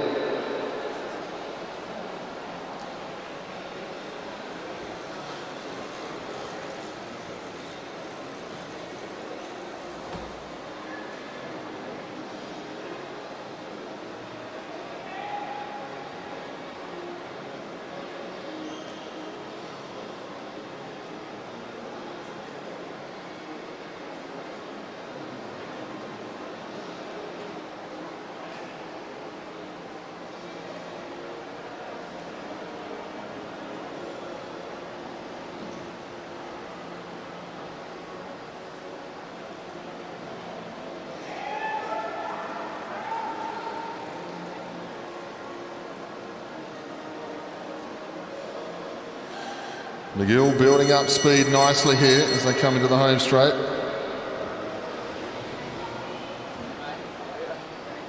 Stopwatch working nicely this time as she heads down the back straight.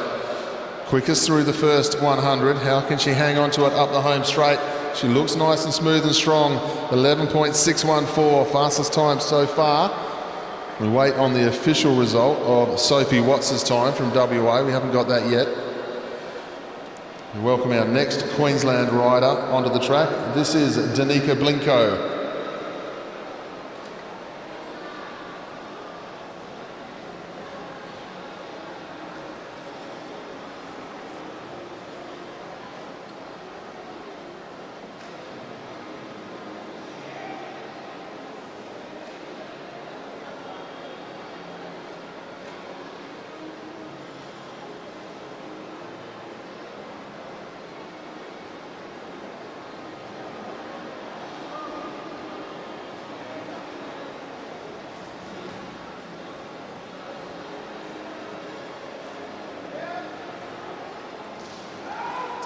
Blinko down the back straight, building up pace nicely, right up against the fence.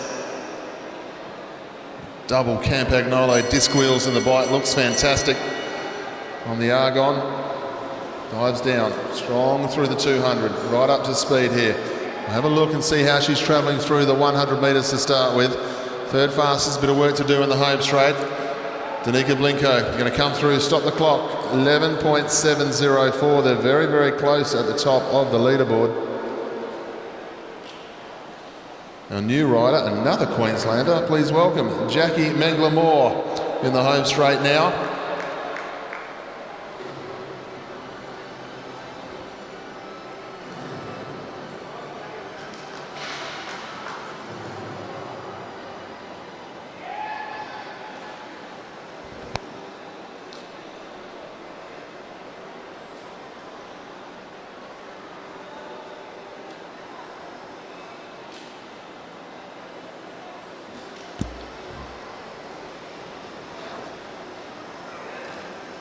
Jackie Manglamore moving down the back straight, lap and a half to go. Nice and smooth at the top of the banking. Got herself up for a medal last night. It was a great piece of riding. Here she goes, building up nicely. Smooth down the track here at Meares, the Velodrome. Very smooth. Is she on top of that gear? Goes through the first 100. She is on top of that gear. 5.65's the fastest 100. She comes down, throws to the line. Quickest time, 11.375. That was smooth. Never moved her upper body. That was very impressive. Jackie Manglamore, 11.375.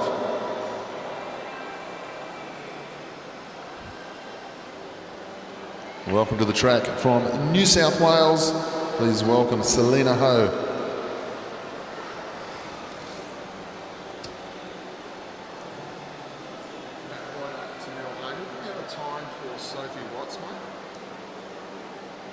Sorry, that's what we're doing.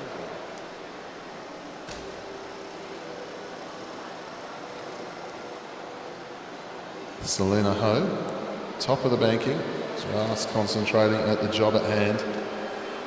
Very accomplished track sprinter here in Australia, team sprint champion previously.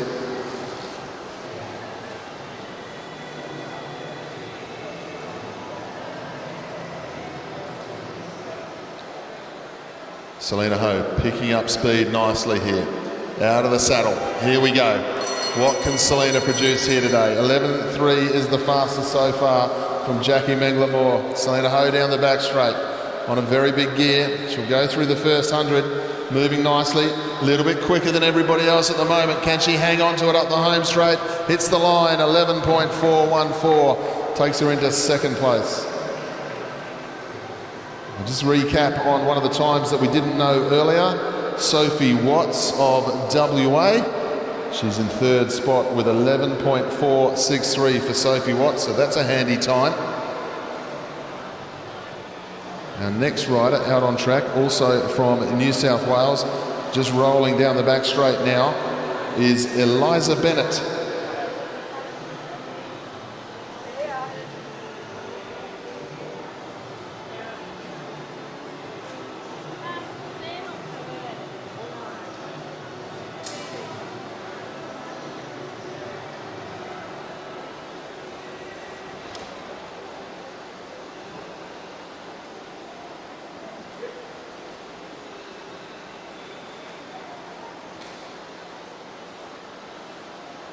Eliza Bennett building up pace. The fastest time so far is Jackie Manglamore, 11.37.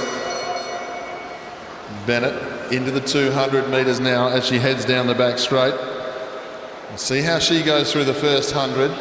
Second fastest at the moment. She's right there in amongst it. Can she finish off the last 100 nicely? She can. 11.454. 11.3, and then we have 3 11.4s in the top 4 at the moment, so a good tight contest between these riders. We welcome now out onto the track, representing the ACT, this is Felice Bietzel. No stranger to national championship sprinting is Felice. Great competitor. The Campagnolo double discs in the bike, looks magnificent down the back straight. She'll be just concentrating on the job at hand at the moment.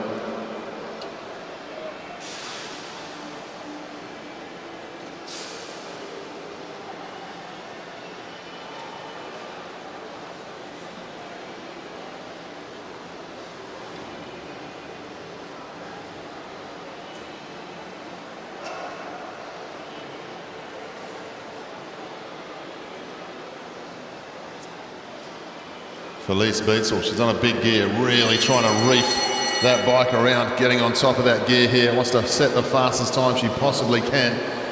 Moving nicely, rocking and rolling down the back straight. We haven't looked at the 100 time at the moment. Fastest one it is so far amongst the rest of the field. Can she hang on to that big gear up the home straight? She can. 11.326 goes to the top of the leaderboard, just edging out Jackie Manglamore.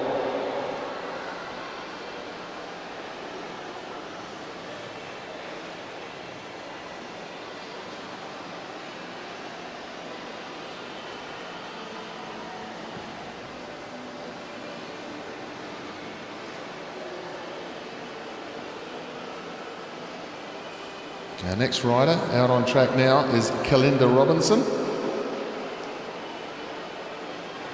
from New South Wales, just at the top of the banking, heading around the bend into the home straight. She'll have 2 laps to go when she greets us here.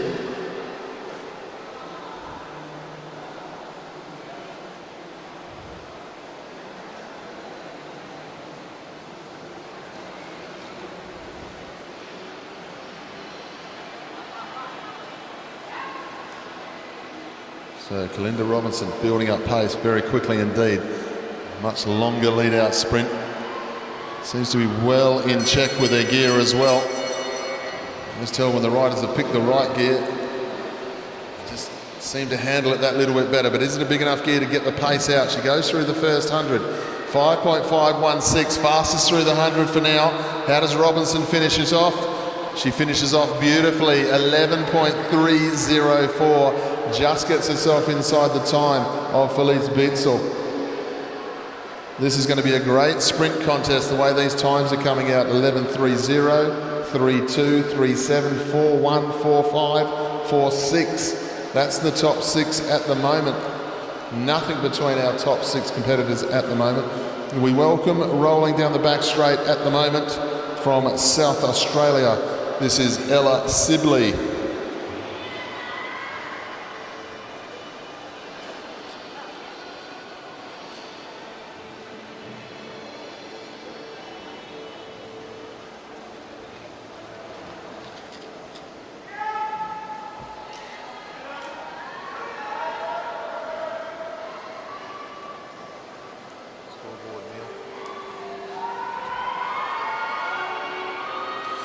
Ella Sibley up out of the saddle, moving nicely, really trying to get on top of that gear. Goes through the 200 at full speed. Did the wind up perfectly. She's moving nicely through the first 100. Little bit of work to do on the home straight. Got to try and lift now. Ella Sibley will stop the clock. 11.332 into third place. She rode beautifully over the last 100. Another rider in 11.3 zone. Felice McCaig from Victoria is the rider out on track now. Then we'll have Briana Hargrave, and then Christina Clonan will be our final rider to go. Good win last night for Christina in the Kieran.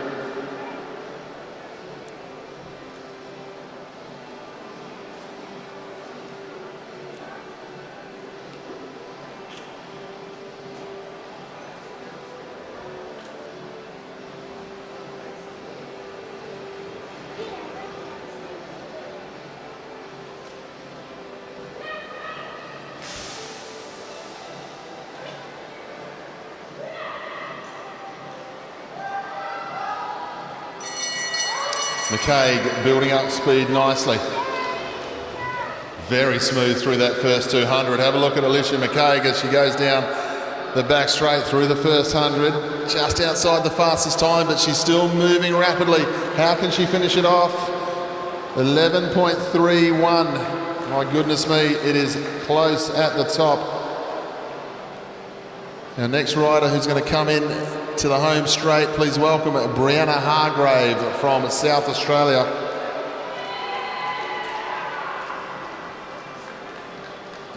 Every single rider in the 11s here, but as we go through from first,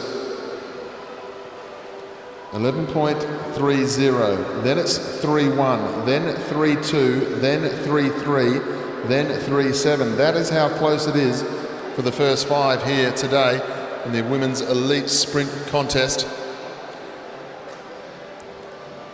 Briana Hargrave, multiple time national champion at the elite level and junior levels, team sprint champion so many times over. Great to see Briana Hargrave still at the absolute top of the game. Into the home straight this time, out of the saddle, getting that gear going through the 200. How can she go here over the first 100, Briana Hargrave? Top time so far. Can Briana hang on to it in the home straight and go number 1? Yes, she can. 10.779. That is a superb qualifying ride from Briana Hargrave. Absolutely superb. Put your hands together for Briana Hargrave in the home straight, ladies and gentlemen. 10.77. We're talking all morning about how close it is at the top, and it is until Briana got on the track. We now welcome in the back straight, representing Queensland, Christina Clonan.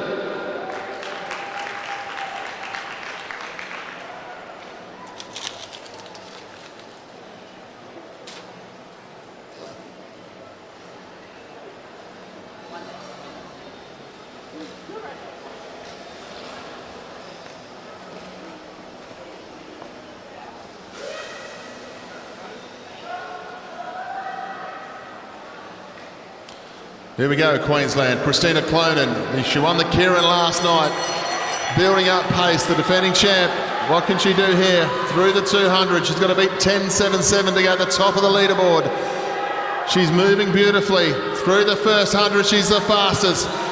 Former Enduro, now sprinter, Clonan hits the stair. 10.646 for Christina Clonan. Very nice indeed. 10.646 for Clonan.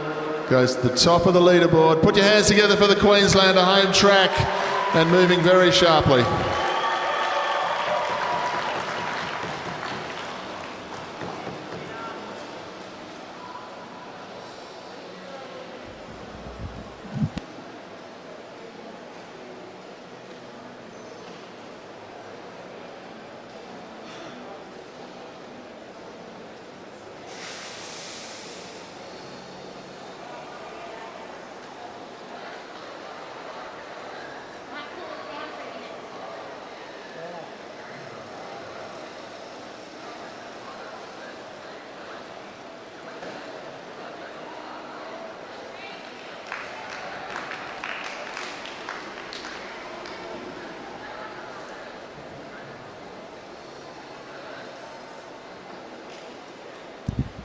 So ladies and gentlemen,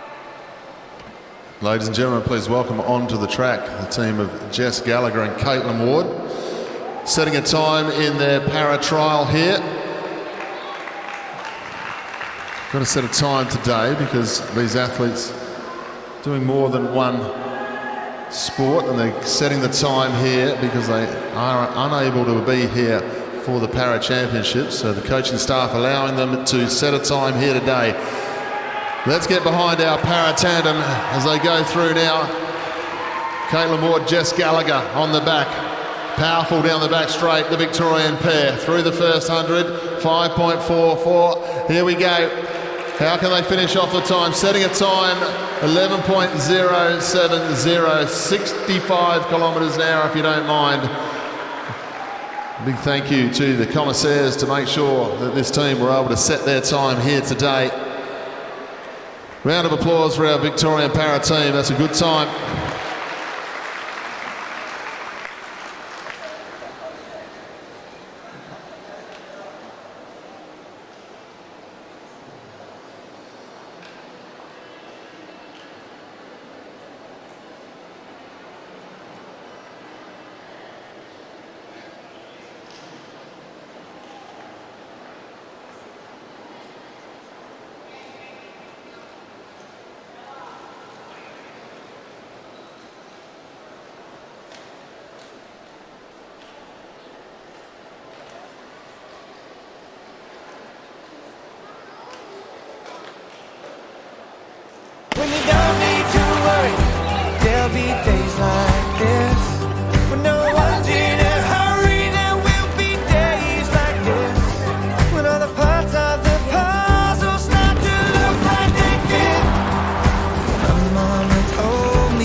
this.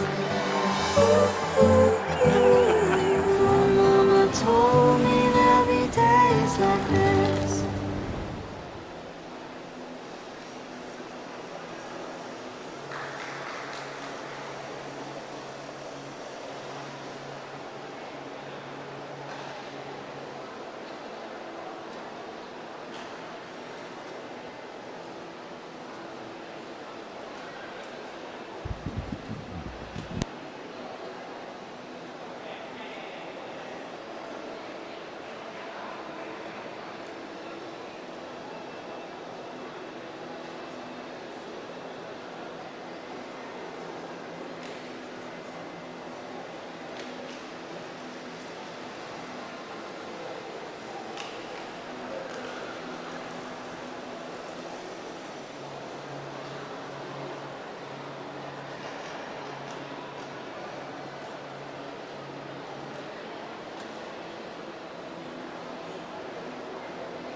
So ladies and gentlemen, we wait to get going for the next race of the day, but you'll see in the back straight here, for those of you joining us at the Meares Velodrome, we've got a few things going on. One of the things we do have going on, you get your photos taken at the AusCycling photo booth and so forth. We've got a number of kids lining up over there. It looks like face painting possibly going on.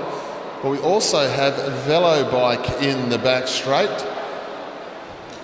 Crew from New Zealand, they've got all the gear on. You can go over there, have a look at a number of different wheels, handlebars and so forth. Now, you would have seen a few cool handlebar setups here this week. Well, Velobike are the guys that do the handlebar that looks like it's got a little bit of a brake lever at the top that you'll see we saw Oliver Bledden using last night in the points race. We've got a few sets over there. They're hard to get hold of, they're quite scarce. So if you like your track cycling, maybe there's a few Masters cyclists in the audience who are getting themselves ready for the Masters Championships in a couple of weeks' time. We want to find that placebo edge in the next couple of weeks. Go over and see Velobike. They're a beautiful pair of kit. We're getting underway in our next event very shortly. Lots to look forward to here today.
So ladies and gentlemen, we move on to our junior women's 17 Kieran Repper charges. The motorbike's on its way.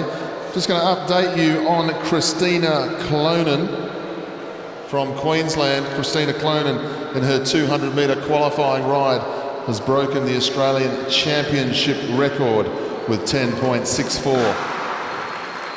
Well done, Christina, on great form here. She takes the championship record away from Stephanie Morton, with the old record being 10.76. Christina Clonan.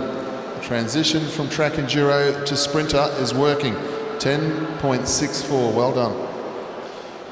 We now move on to junior women's Kieran Repper charge.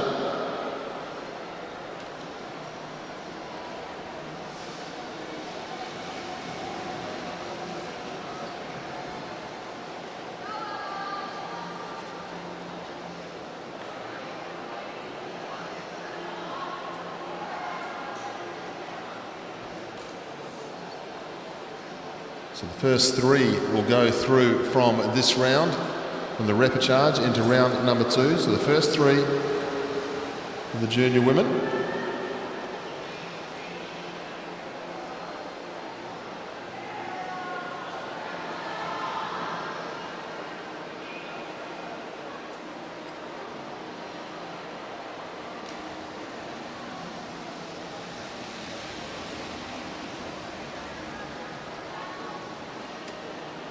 Georgina Gardner leads down the back straight. Poppy Goat up onto her wheel. Ella Liang moving up around the outside. Just got to get yourself into a nice position to be safe at one to go here. If you're leading it out, it works out nicely. Leonie Vanderberg, South Australian, tried to gain some height, but they saw her coming. Now they get in the back straight. New South Wales leads Georgina Gardner. Now Vanderberg, good piece of riding here. She started building up from a lap out. Now the South Australian is underway. Gardner, then Liang, and then we go back to Charlotte Slattery from Victoria. 1, 2, 3 is what we're looking for.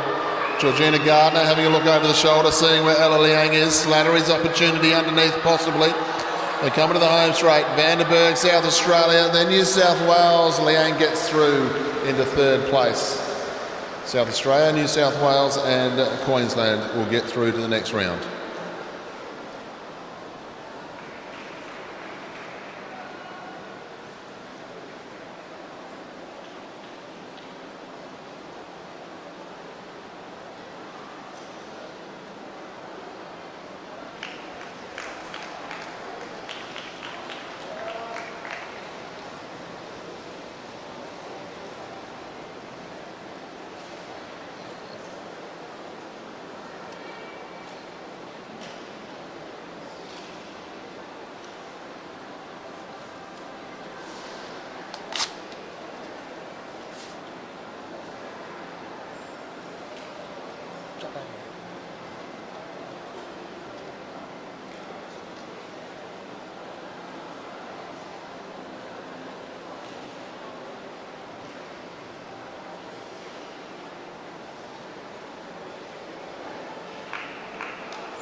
We go on to round number 2, junior women's Kieran.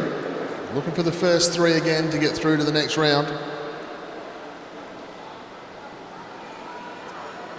This time we have Victoria Smith from Queensland, Anna Gray from South Australia, Regan Stanton, South Australia, Mika Derrico from Tassie, and Hayley Jack from Victoria. First three from this one will go through. The motorbike is on its way.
Motorbike comes out this time.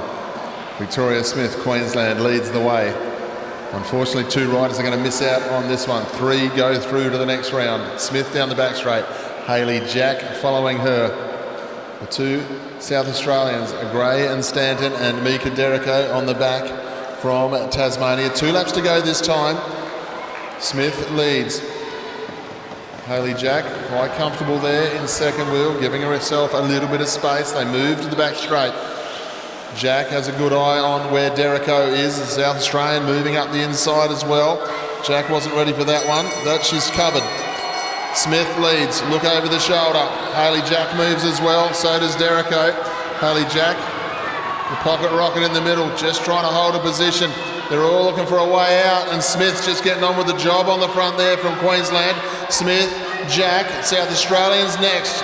Smith and Jack. Jack's going to go across in first, no trouble at all. Then we have Regan Stanton, and Victoria Smith will get across the line there in third place. She'll find herself her way to the next round.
We move on to our junior men's 17 Kieran repechage heats. 4 heats in all.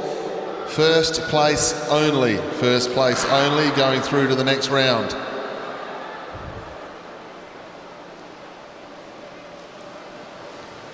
So everything to race for here. Angus Steedman from the ACT, Noah Mason, New South Wales, Jameson Key, South Australia, Caelan Tucker, South Australia, and Nicholas Broxham, Tasmania.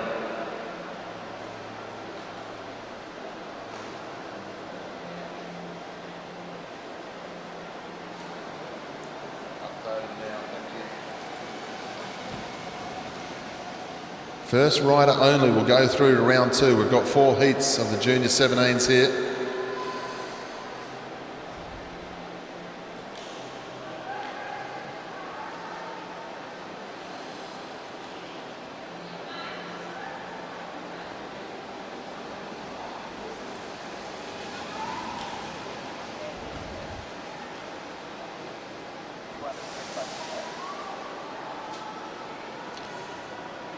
Behind the motorbike, they move into the home straight, this time with 3 laps to go. This is important, this one. A little bit for the commissaires to start seeing here. The ACT rider, Steedman, going to go around the outside and take them on from the front. Only 1 rider will go through. This is as big as a championship for these riders as they come into the home straight, this time with 2 laps to go. Steedman leads. Up on his side is Nicholas Broxham from Tasmania. You've got the sprint champion from New South Wales, is lurking at the back, waiting, wants to make sure he can get out. They go from the front though. Remember, these guys on restricted gears. It's hard work if you leave it too late. Broxham leads through. They go through with the 1 to go. It's the Australian sprint champion at 200 though. Great piece of riding here from Noah Mason as he goes down the back straight. Noah Mason is going to get through. Clears out on restricted gears, no trouble at all. Noah Mason will qualify.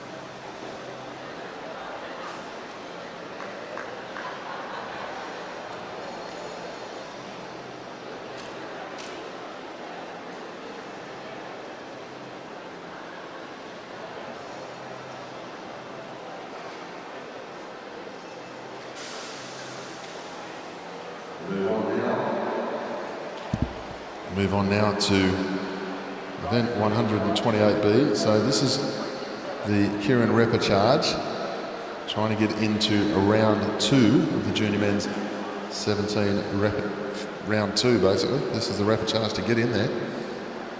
Please welcome onto the track Cadell Lovett of New South Wales, Mitchell Louis of Queensland, rider number 45, rider number 46 from Queensland is James Matthews. Then the Tasmanian is Dylan Rogers, and from Western Australia, drawn number 1 position, Chris Wright. First rider only will qualify into the next round.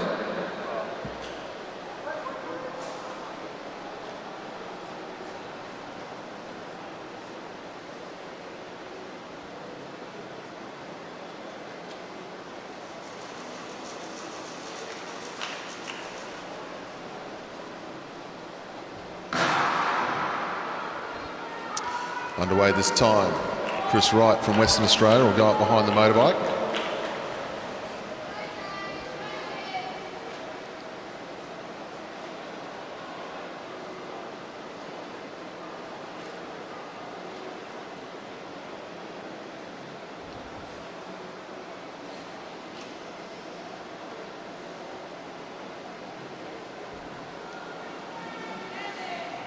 Don't forget, folks, we've got a superb full day of racing here, plus the evening session today. A lot of finals, we'll have a lot of presentations to go as well. If you want to see our schedule, if you don't have a paper copy of it, you can go on to results.auscycling.org.au. You'll be able to see all of the program of events on there. You'll also be able to go through and have a look at the results over the past days. See all the times that were done. Coming to the home straight this time, Chris Wright leads the way at 3 to go as the motorbike leaves the track. Only one rider will qualify here. Chris Wright goes up the track, wanting to keep a bit more of an eye on what the rest of the field is doing here. The Tasmanian, Rogers, puts himself into a nice position. Going to take the attitude, you all have to come around me if you want to win from here. The Queenslanders move forward on their home track. James Matthews and Mitchell Louis. Matthews trying to get up around the outside of the Tasmanian with a lap and a half to go. Louis as well. Now Rogers gets underway and he's got Cadell Lovett on the wheel. Cadell Lovett's going to like the position he's in from here. Good piece of riding here from Rogers, but they're going to attack him down the back straight. Rogers leaves, Lovett going out after him. Matthews trying to get round from Queensland. Only the first rider will go through into the next round. Cadell Lovett out of the saddle is Rogers, but Lovett, happy with his effort, puts himself through to the next round.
Move on to the next round of our Kieran repechage. Once again, first rider will go through. It's quite exciting when it's only one rider. From the ACT in this one, Hayden Stevens, Jacob Steep from New South Wales, Kai Arbery from South Australia, Binik Kulathunga from South Australia, and Sam Washington from WA. One rider only.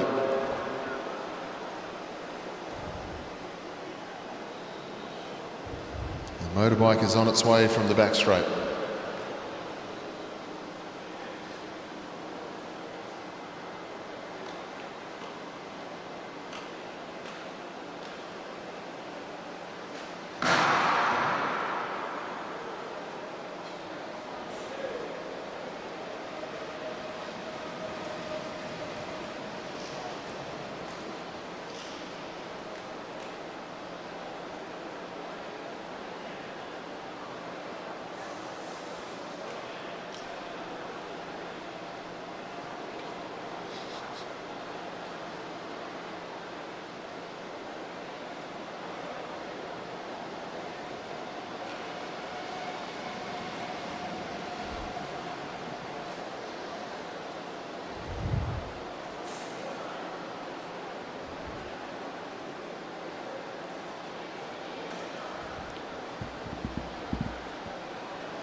Come through this time 4 laps to go. Kulathunga on the back of the motorbike. Then we've got Hayden Stevens, Sam Washington, Jacob Steep, and then we go back to the South Australian Kai Arbery.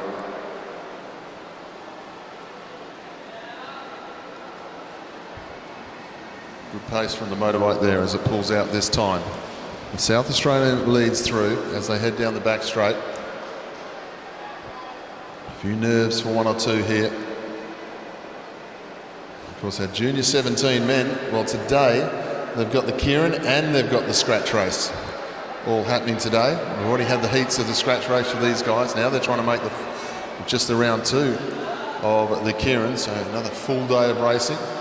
Kulathunga just washes the pace off a little bit too abruptly there. And the ACT rider, Hayden Stevens, takes full advantage of it as they come up with 1 lap to go. They've got to move now if they want to get through to this next round. Stevens down the back straight. It was a good move. Jacob Steep trying to get into the next round. He missed out on the scratch race. Stevens into the home straight, but Jacob Steep going to run him down up around the outside. Oh, New South Wales rider Steep will get himself through to the next round. It was a late run home by Kai Arbery, but Steep has done enough. He'll be happy with that.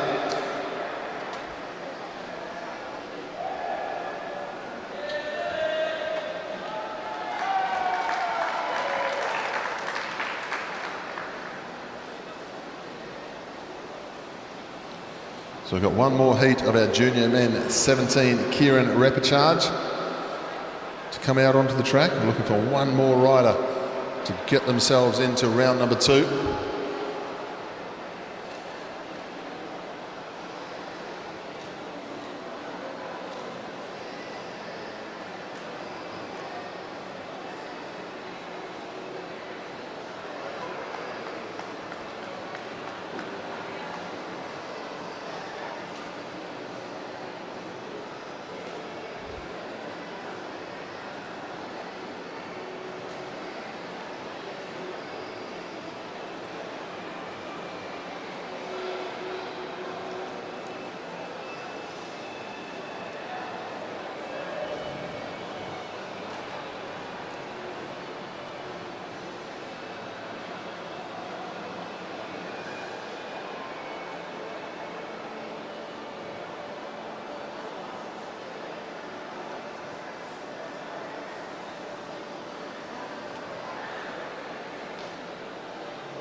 So 4 riders in this one, looking for one to get through to the next round. The motorbike on its way. At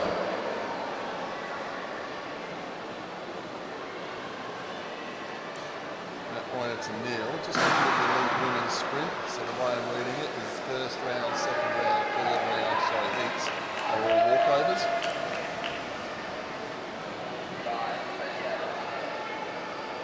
Yeah. Yeah, there was only Perfect. Billy Somerville up on the back of the bike. Drew front spot. Clarkson on his wheel. Harry Schoff and Bailey McDonald. It's quite a weighted repechage heat, this one.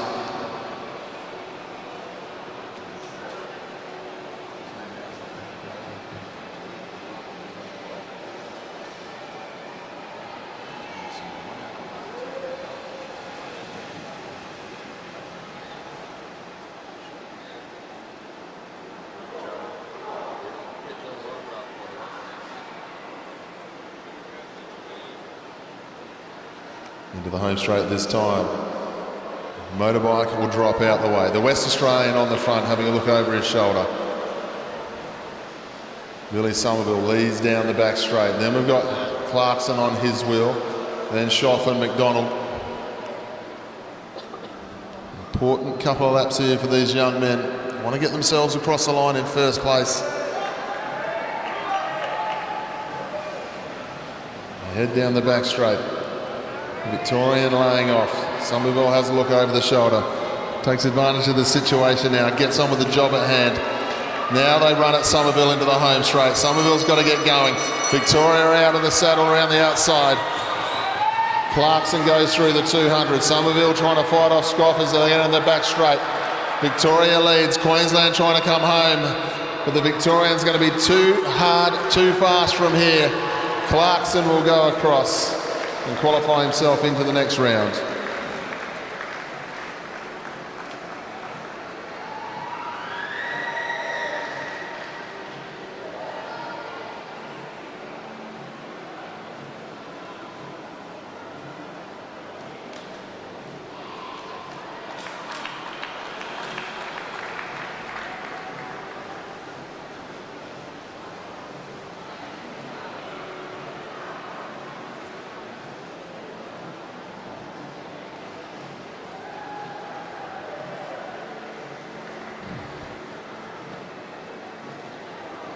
So ladies and gentlemen, the next one we're going to see come out on to the track will be our elite women's sprint round number 1. Now, it's called the round of 16. Normally we're looking for 16 riders to qualify, but as we only had 13 competitors in the sprint, how this works out is like this. The top 3 qualifiers get a bye on round number 1. So our new championship record holder, Christina Clonan, she gets a bye. Briana Hargrave will get a bye, and Kalinda Robinson will get a bye. 1, 2, 3, and then we'll start the first round of 16 with a ride between Alessia McCaig and Danica Blinko, and so on through the field. We welcome Alessia coming onto the track now. This is effectively heat number 4, but round number 1 for our elite women's sprint.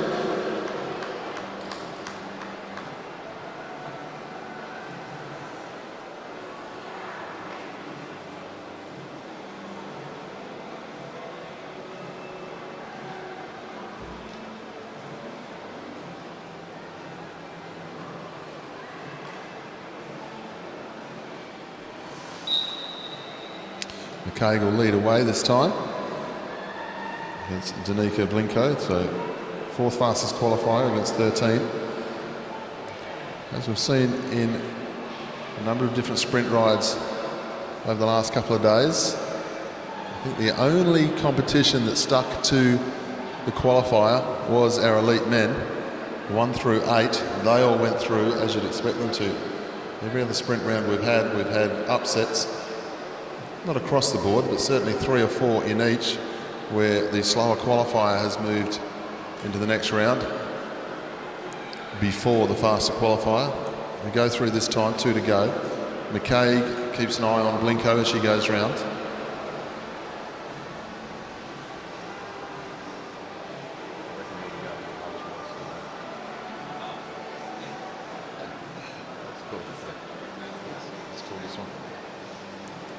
McCaig leads into the home straight. Blinko up around her now.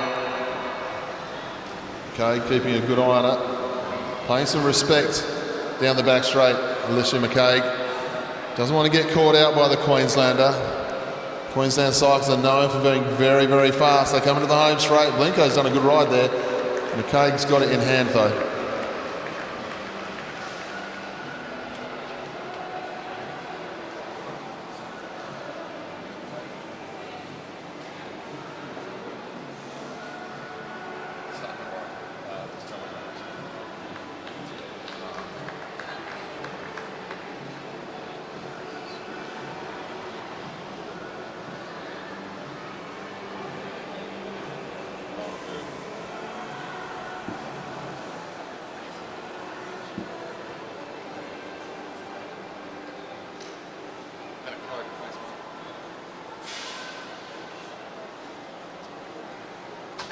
So Alicia McKay goes through, 12.47, takes care of ride number one. Now we move on to our next one. This will be Felice Bietzel versus Indiana Lysart from WA. Now remember, in the qualifying, I talked about it a lot. Forget about Christina Clone and Briana Hargrave for a second, because they went 10.6 and then 10.7. But after that, we had everyone in 11.3 for about 5 or 6 riders, or 11.4. So it's very, very close in the qualifying between these riders. So expect to see some very good racing here.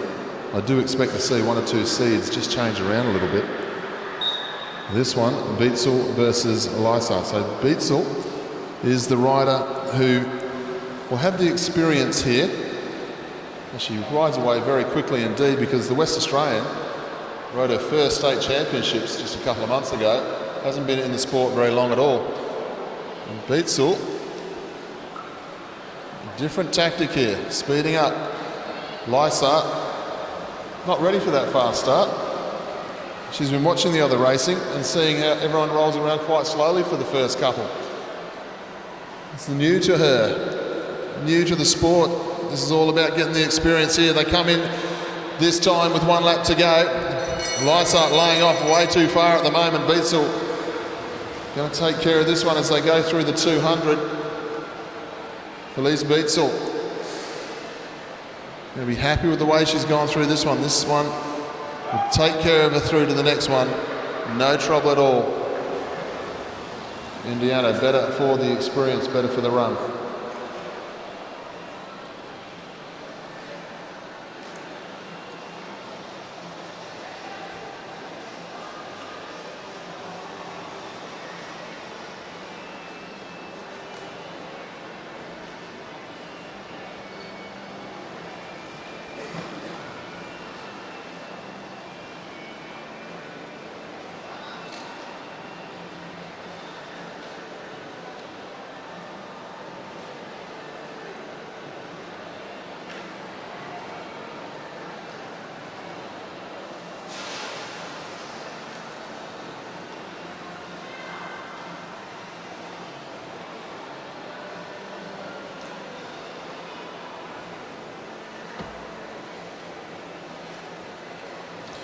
So we move forward now to our next round.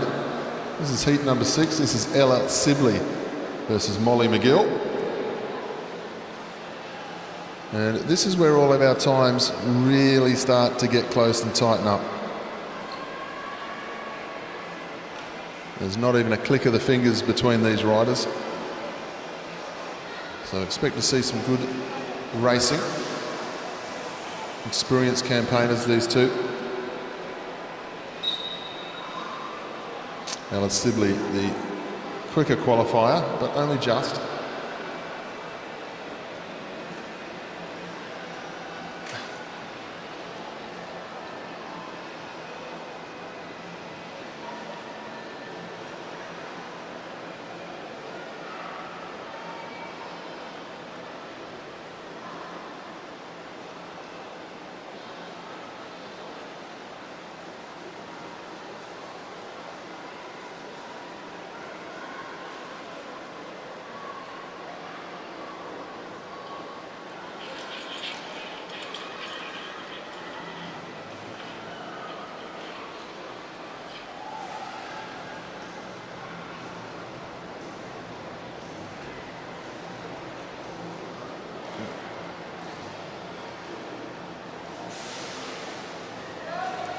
head down the back straight at this time. McGill just keeping a good eye on Ella Sibley. They'll have one to go when they come to the home straight.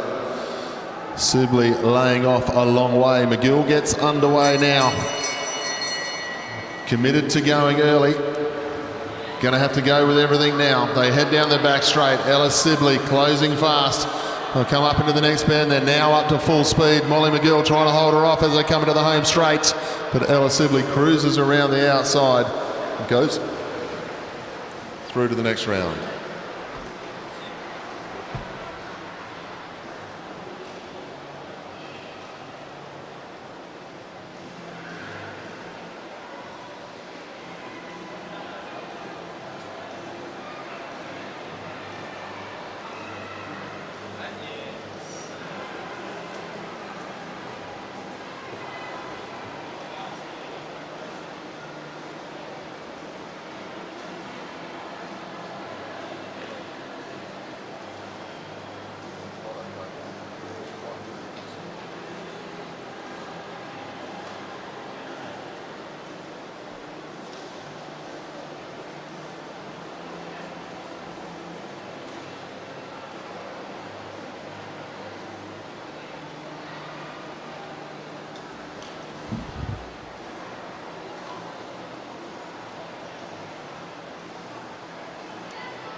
Move on now to heat number 7.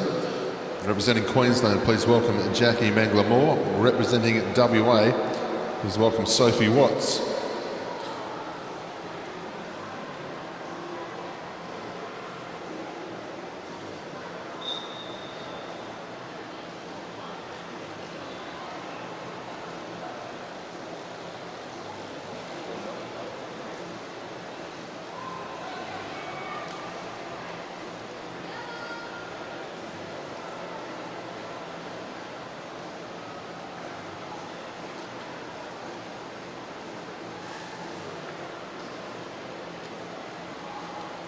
Manglamore leads through this time as they come up. 2 laps to go. Sophie Watts, another one of the riders who's as part of the national fast track program, coming from another sport, getting the opportunity to train with some of the leading coaches around Australia. Going very nicely against the stopwatch to some of these riders, but of course the match racing, that's where the experience needs to be gained as they go down the back straight this time. Jackie Manglamore leads the way. Sophie Watts having troubles just steering the bike, trying to get into the slipstream here. But Jackie Manglamore will take that one out and go through to the next round.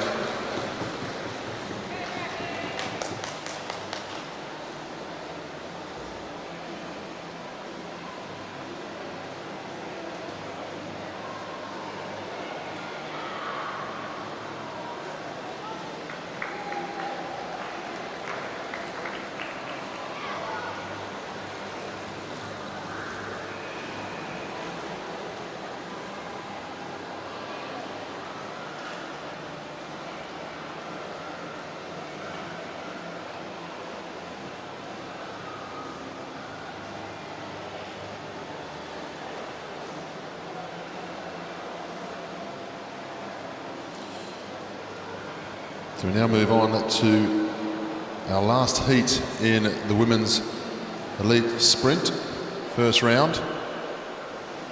So all New South Wales in this one. This will be Selena Ho versus Eliza Bennett. So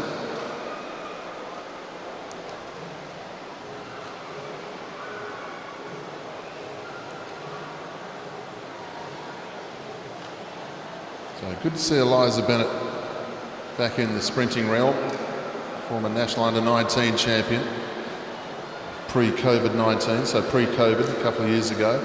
It was also one of the years where the team wasn't sent to Junior World Champs. So she's only back in the sport, I'm told. A big thank you to Glenn Carter for giving me the information online. Always much appreciated.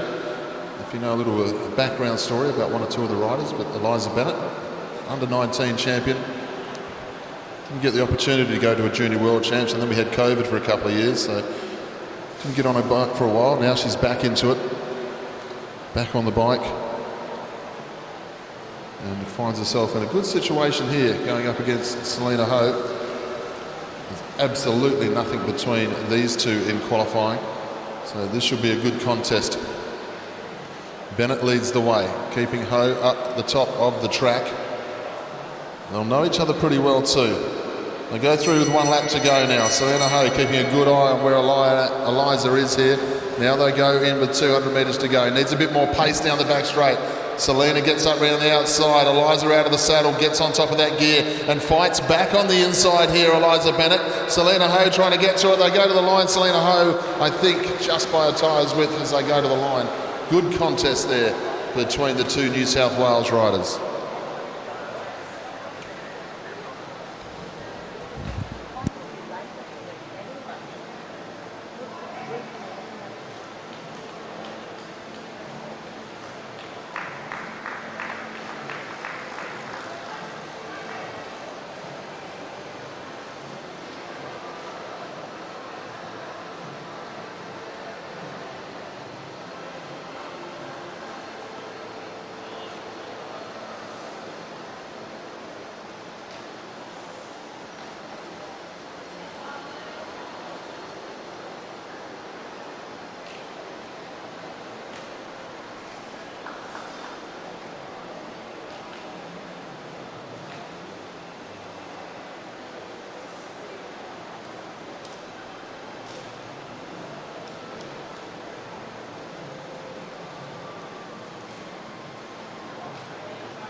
So ladies and gentlemen, we get ready to go back to our junior Kierans now. This is going to be round number 2, heat 1 for our junior women's 17s.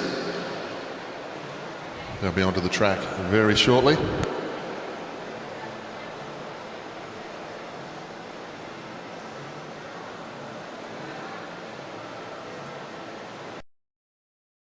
When you don't need to worry, there'll be days like this. When no one's in a hurry, there will be days like this. When other parts of the puzzle start to look like they fit. My mama told me there'll be days like this.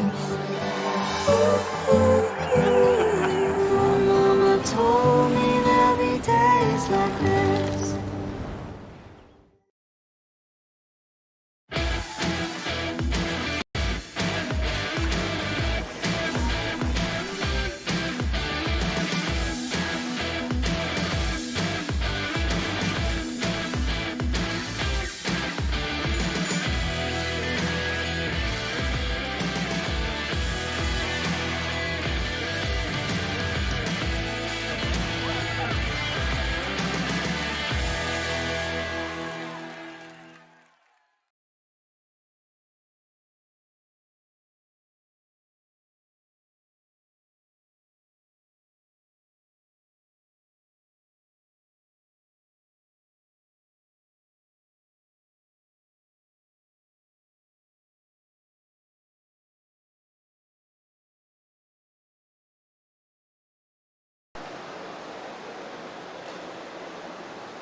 So we welcome now our competitors to the track.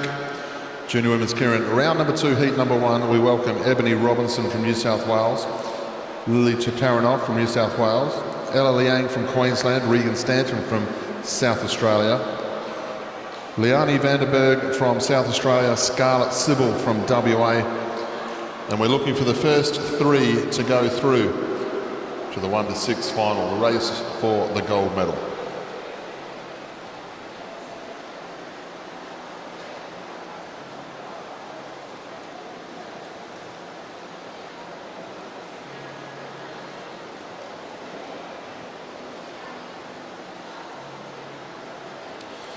Motorbike on its way.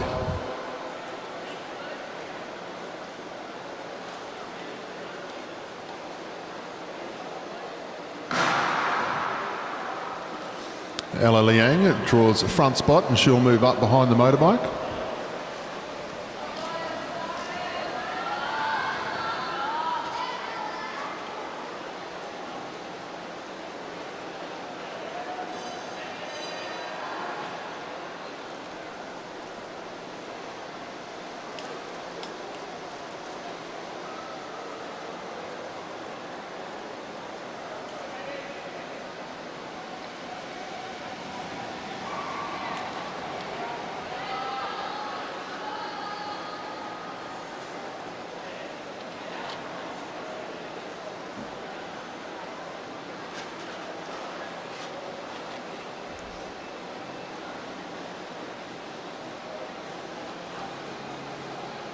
Go through now, 4 laps to go. Ella Liang on the motorbike.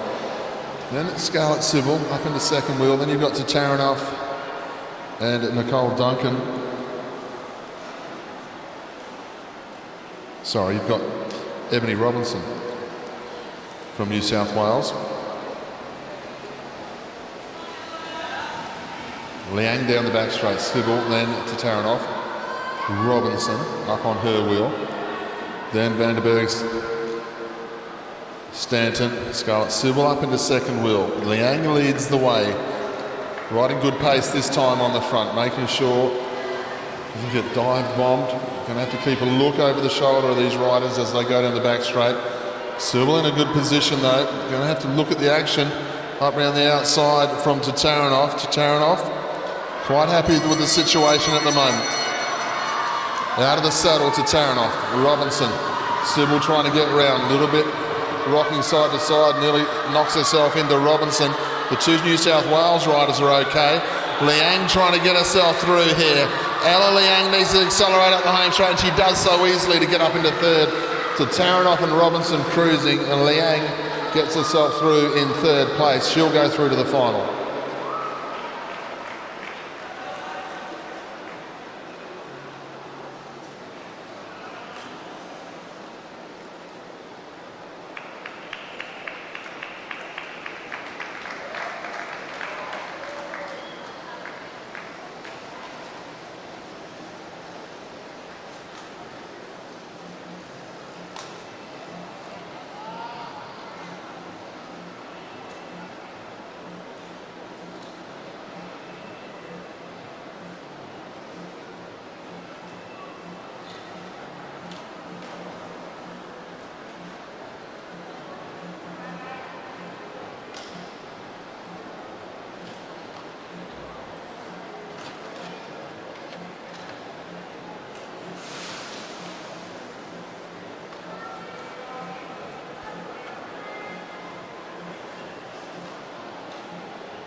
So move on to our second heat, round number 2. 3 New South Wales riders in this one. Maya Dillon, Nicole Duncan, Georgia Gardner. Then we have Amelie Sanders, Victoria Smith and Hayley Jack. Once again, looking for the first 3.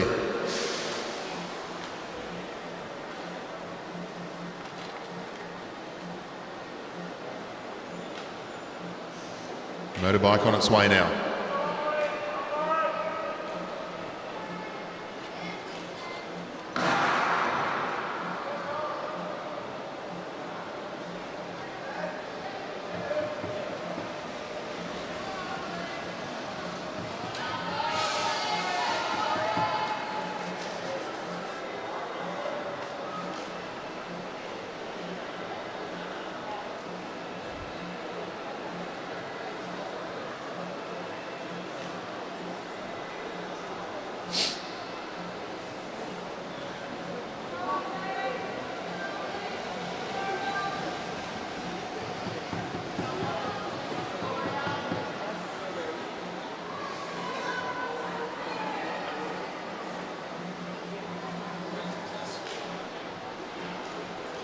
Come through this time. 4 laps to go.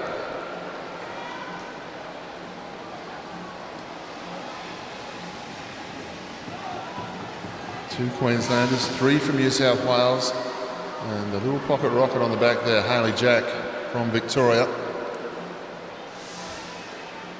Rode very well during the sprint competition. The motorbike comes out this time. Maya Dillon on the front of the group. Up onto her wheel, Amelie Sanders. Everyone looking to get themselves to the front. First 3 this time will go through to the gold medal race. 2 laps to go. Duncan it is up around the outside of Maya Dillon. Clever piece of bike riding at the moment, Maya Dillon. On the inside, Duncan, up round her. Knows she doesn't really need to accelerate too much further forward than this. Now she does. Duncan gets underway. She takes Jack with her. Amelie Sanders going to be sandwiched between the 2 New South Wales riders down the back straight. Duncan and Jack, they're okay. Looks like Gardner's going to get herself up round the outside of Dillon as they come into the home straight this time. Duncan will take it, Jack. And then number 27 is Georgia Gardner. They will be the 3 that go through to the gold medal race.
So we now move on to our junior men's 17.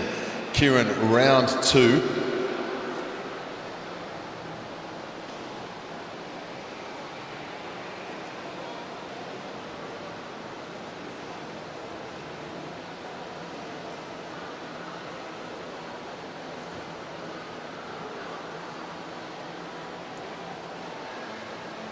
Matt Neal just confirming first 3 into the final from this one.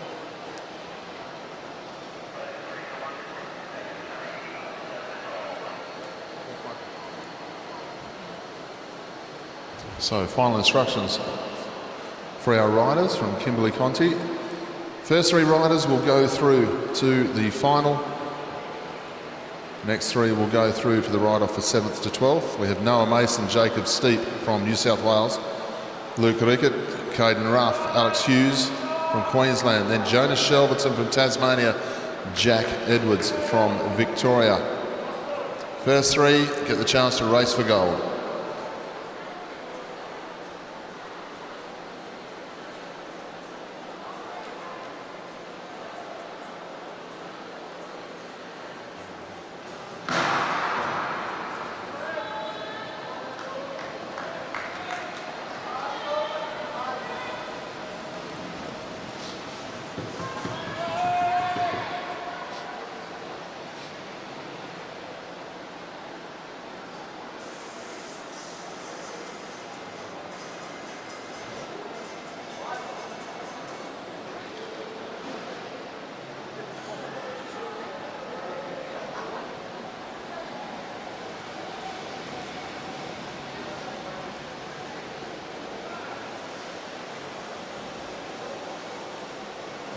Luke Rickett on the front, down the back straight.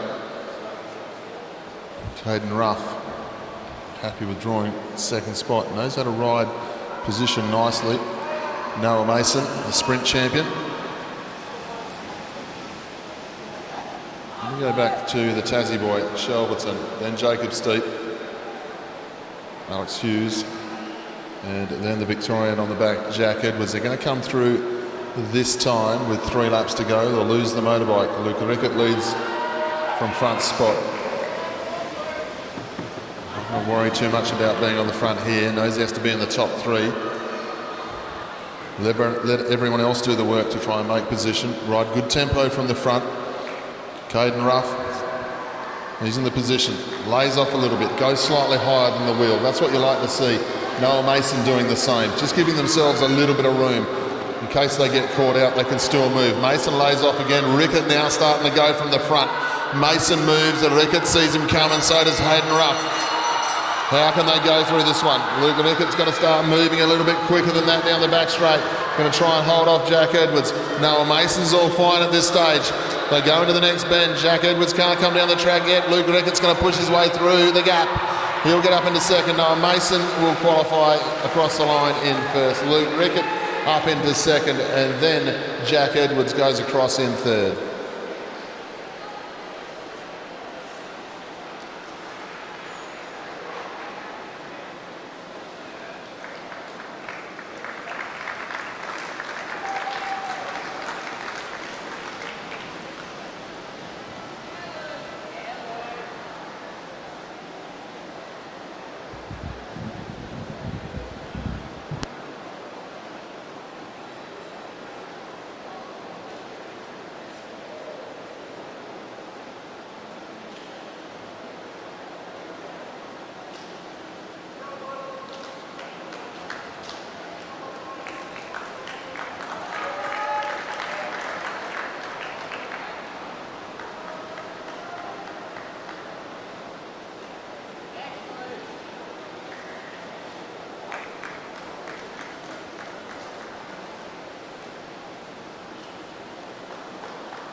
Heat 2 of round number 2 now, coming out onto the track.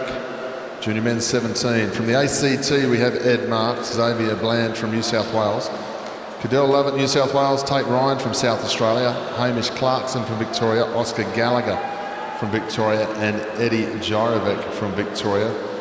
First 3 will go through to the gold medal ride. The next 3 will go through to the 7th to 12th ride-off. Final instructions.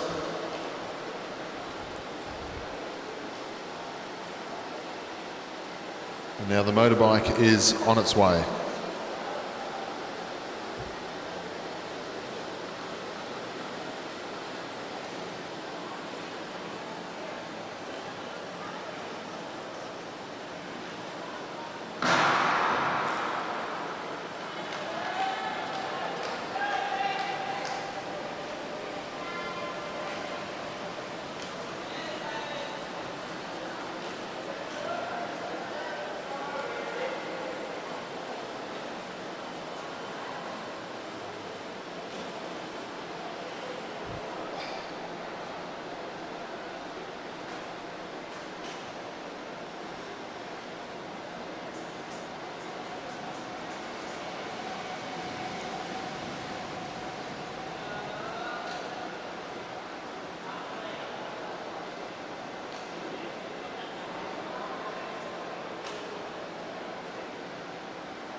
Come round this time, the motorbike will leave the track with 3 laps to go. Cadell Lovett is the rider up behind the bike.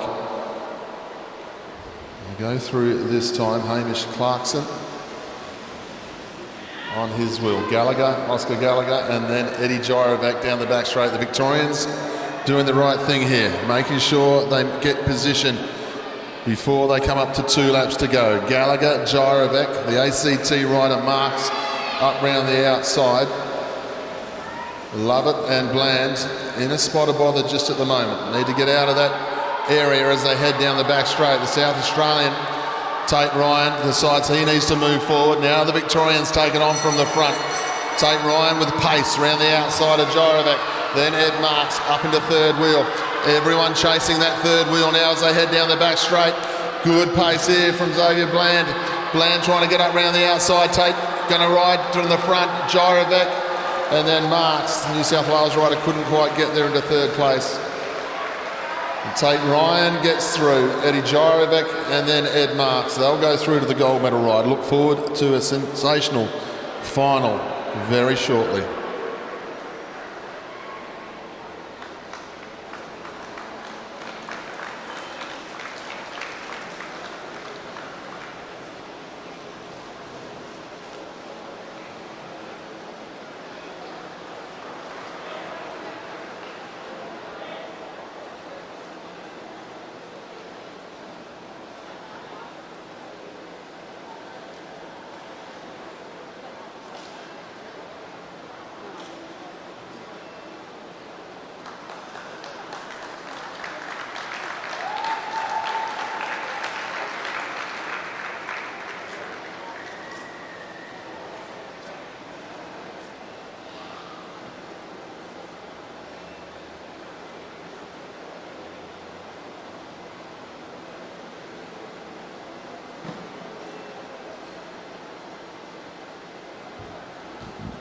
So we'll stick with our Kieran racing here, ladies and gentlemen. The next event that will be coming out onto the track will be our junior women's 17s, and it will be the 7th to 12 final.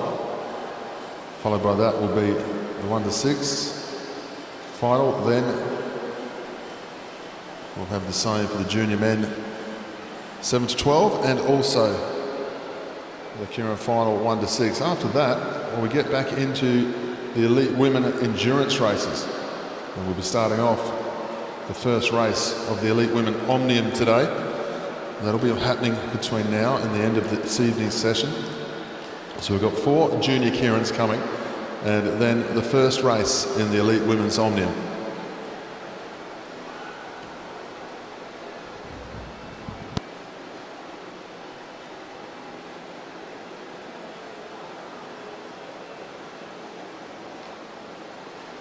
When you don't need to worry, there'll be days like this. When no one's in a hurry, there will be days like this. When all the parts of the puzzle start to look like they fit. I'm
Ladies and gentlemen, move on to the 7 to 12 final. Up behind the motorbike this time, Armely Sanders from Queensland. Our field in this one is Armely Sanders, Victoria Smith, Regan Stanton, Leonie Vanderberg and Scarlett Sybil. They're our 5 riders.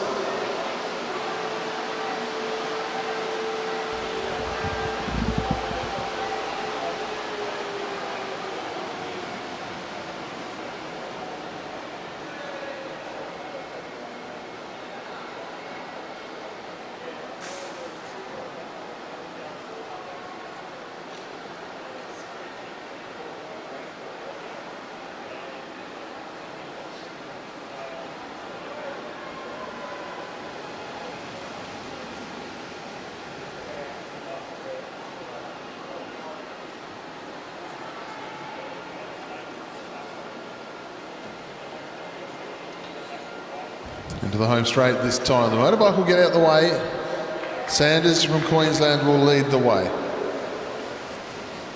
Up onto her wheel is Regan Stanton. Then Scarlett Sybil as they go down the back straight.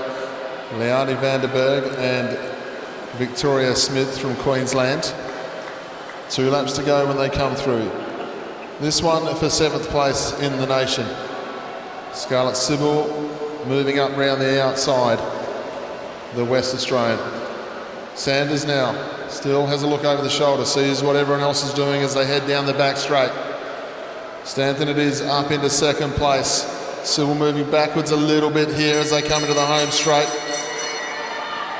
Sanders moving nicely. We've got Stanton on the wheel, then Vanderberg as they go through the 200. Sanders through the bend. The 2 South Australians trying to get round the outside. Vanderberg moving very nicely off the bend. They come to the line. Sanders will hang on, take 7th place in the Kieran. Vanderberg got herself up for 2nd. Then Stanton and Sybil. And Victoria Smith will round out the rest of our field.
Ladies and gentlemen, we move on to the Junior Women's 17 Kieran final. We welcome from New South Wales, Nicole Duncan, Georgia Gardner, Ebony Robinson, Lily Tataranoff. From Queensland, we welcome Ella Liang. From Victoria, we welcome Hayley Jack. These are our finalists for the Kieran Junior Women's 17.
Coming to the home straight this time.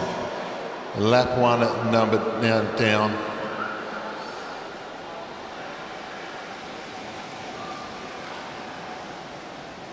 Nicole Duncan behind the bike. Harley Jack on her wheel.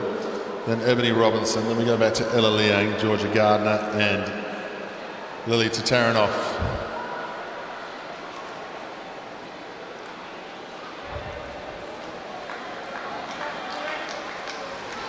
Can Lily Tataranoff do the clean sweep here? Sprint, time trial, team sprint. Now looking for the Kieran. And come through this time, 3 to go. The motorbike's going to get out the way. For New South Wales, Queensland and Victoria. Harley Jack having a look over her shoulder to see what's going on. Ella Liang holding her position nicely. They head down the back straight. Plenty of room on the track. And Lily Tataranoff makes the most of it. Tataranoff now leads up the home straight with 2 laps to go. Duncan up around the top. Robinson in the middle. Duncan in a good position as they head down the back straight. Up around the outside her, Georgia Gardner. Now Tataranoff's going to have to move. Duncan up around her outside.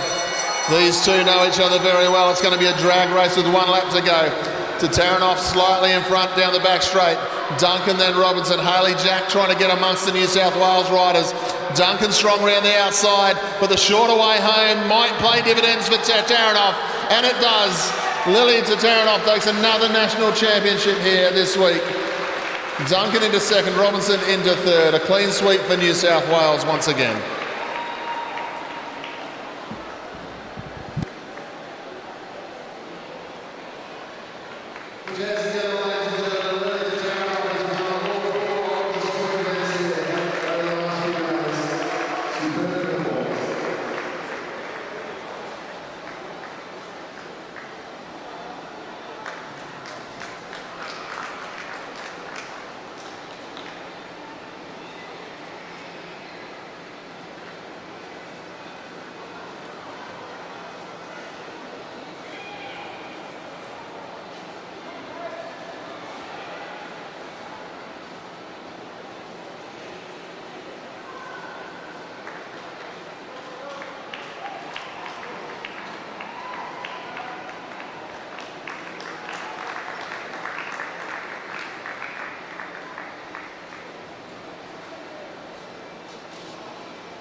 We move forward with our junior men's 17 Kieran, 7 to 12 final.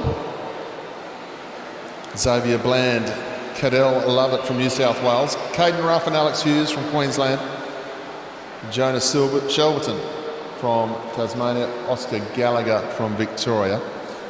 After this we'll have the junior 17s gold medal race for the Kieran. Then we start our elite women omnium with the scratch race. Got the junior women's scratch race final after that, then a junior men's scratch race final after that, before we get on to our elite men Kieran, which we also have today.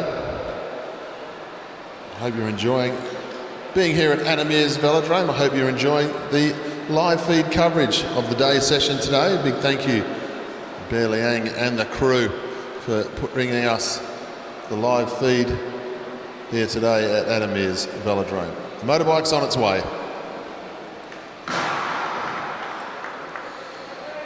Don't forget, we'll have Scott McGorry and Kate Bates later this evening as part of the AusCycling show for the evening session. The Olympic champion Scott McGorry and world champion Kate Bates giving their insights into the day's competition and interviewing our champion riders at the end of the day. Good night of competition still to come. Plenty of racing before we get there though.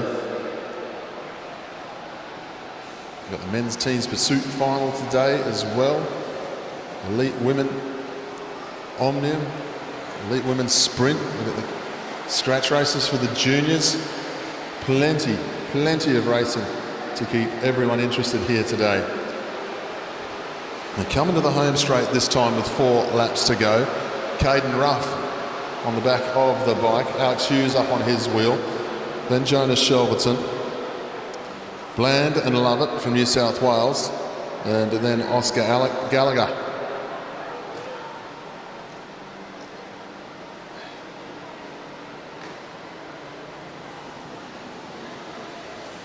Motorbike out the way this time.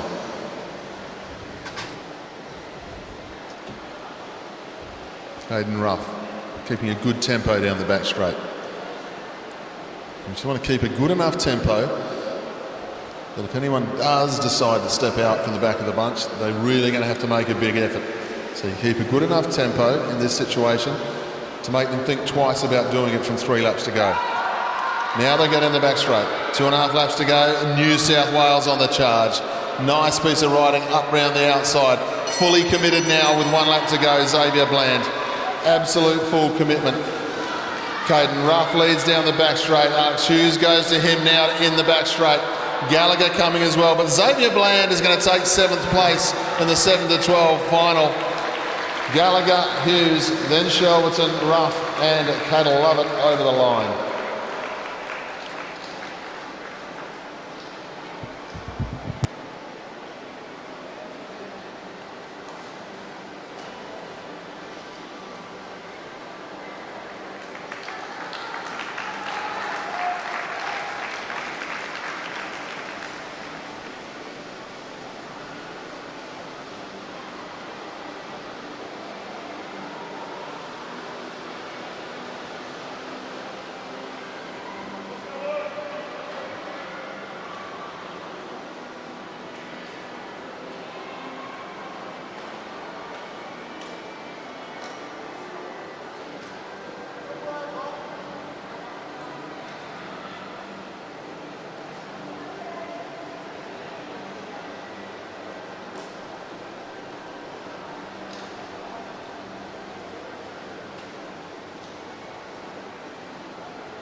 We move on to the final of the junior men's Kieran gold medal ride.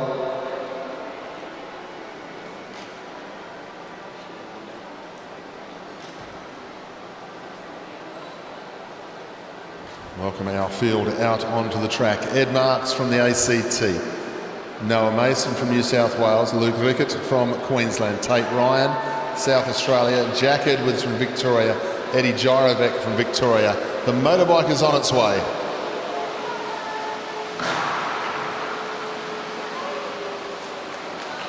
Gold, silver and bronze on the line here for our junior 17s. They've got a big contest today. They've got this, and then in about 20 minutes to half an hour time, the majority of these boys will all be back out on the track, the same as our junior women for the scratch race final as well.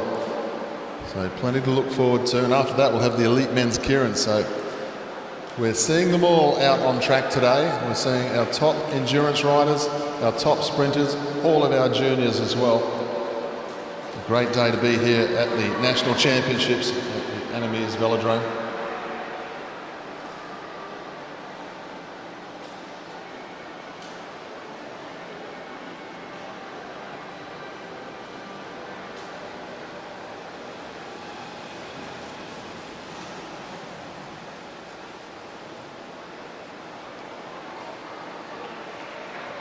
Head down the back straight this time.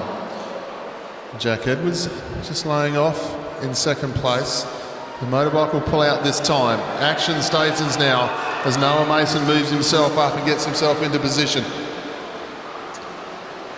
Sprint time trial champion Mason. Jack Edwards on the front. Sorry, Eddie Gyrovec on the front. Jack Edwards on his hip, having a look over the shoulder to see where the challenge is going to come from. And Tate Ryan, just a little bit boxed in there as they go down the back straight this time. Gyrovec leads out, Edwards on his wheel, then Mason, they'll hit the home straight this time. Mason moves up nicely, Luke Rickett trying to go with him. Down the back straight, Noah Mason showing all the speed here. He's riding away from them again. Noah Mason comes into the home straight. Eddie Gyrovic's going to get himself up for second. Jack Edwards will cross in third, the two Victorians second and third. But Noah Mason takes another national championship here. Put your hands together, ladies and gentlemen, as they come into the home straight. Noah Mason takes another one.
So, ladies and gentlemen, we welcome our elite women endurance riders back out onto the track for today, and it's the Omnium we move on to. First race, scratch race. We welcome our field.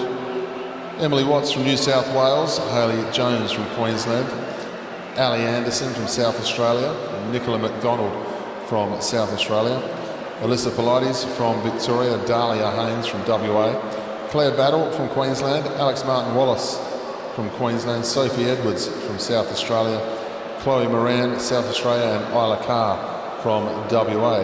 That's our field. This is the first event of the women's Omnium, the scratch race, first of 4 events to get underway here today.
Yeah.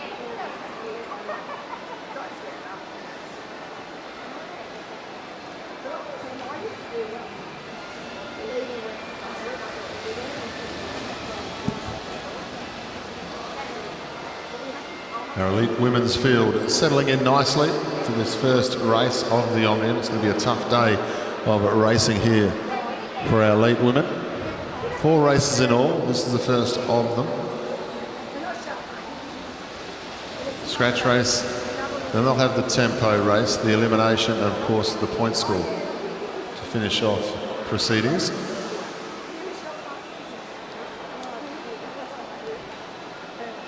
Very different look to our elite women's national championships this year.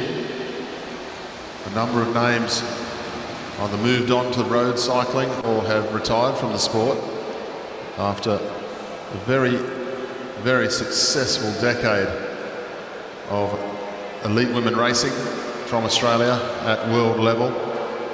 We've seen some retirements, the likes of Annette Edmondson, who's retired from the sport, right at the top of her game as she retires. Also Ashley and Kudinov, no longer with us in the racing side of things, but certainly stepping into coaching as well, which is magnificent to see. Ash and Kudinov doing some coaching around the place.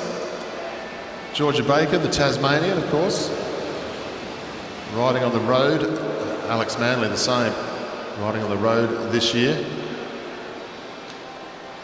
Of course,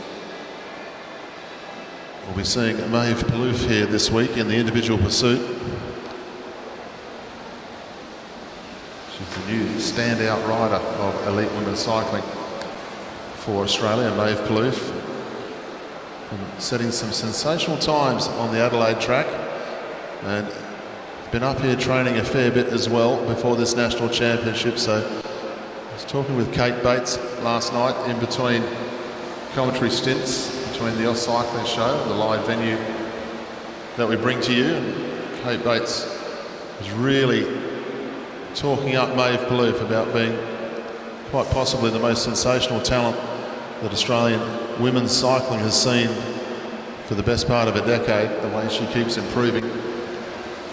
Hinted at the fact that there could even be a world record when Maeve Palouf gets out onto the track this week. Of course, we need the weather conditions to be perfect in these situations, but when someone like Kate Bates is talking up riders like Maeve Palouf, you know you need to pay attention, because Kate Bates knows better than anyone, former Australian road champion and also world points race champion. She knows what she's looking at when she sees a talented rider, having sat in the bunch with riders of her own ability and also those of Maeve Palouf. So a lot to look forward to with all of our racing moving forward. And this group of women out on the track, well, they know that the door is wide open in the Australian elite women's endurance squad. Plenty of opportunities here to try and get themselves up into the high performance program. All the coaches are always looking for new riders. They're also looking for the riders who suddenly step up, suddenly do that time that they may not have been capable of once before after following a program. And all of a sudden they step into the realm, because the Australian team needs a good team pursuit squad. And we're looking at 11 of the best riders in Australia now in this endurance race. They'll come from this crop of riders. They go through this time 25 laps to go.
Just coming up to halfway next time round, they go down the back straight, Isla Car, short, sharp turn, the order of the day.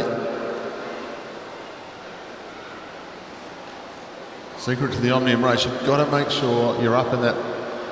Normally if it was a full field, say 24 riders, you could, you'd want to be up in that first 5 or 6, no worse in a big field. You want to be right up there. Changes ever so slightly on this one. You actually have to be a little bit closer to the front. Not as much opportunity to make up for lost time, not enough points on offer for mistakes in the smaller field.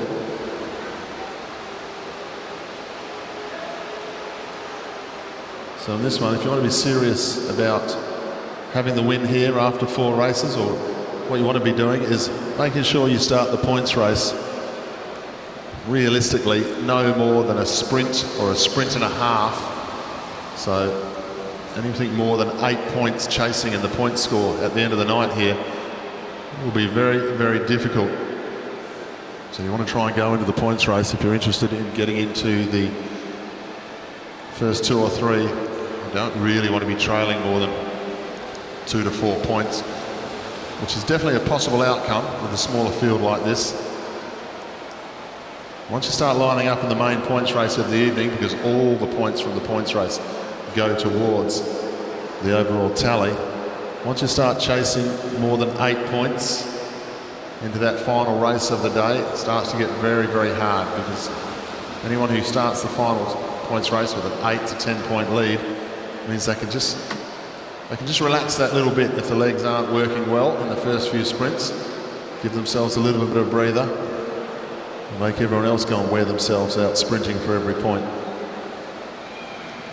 I saw Alex Martin Wallace win another national title last night in the scratch race. You'd be hard pressed to bet against her in this Omnium, Alex Martin Wallace.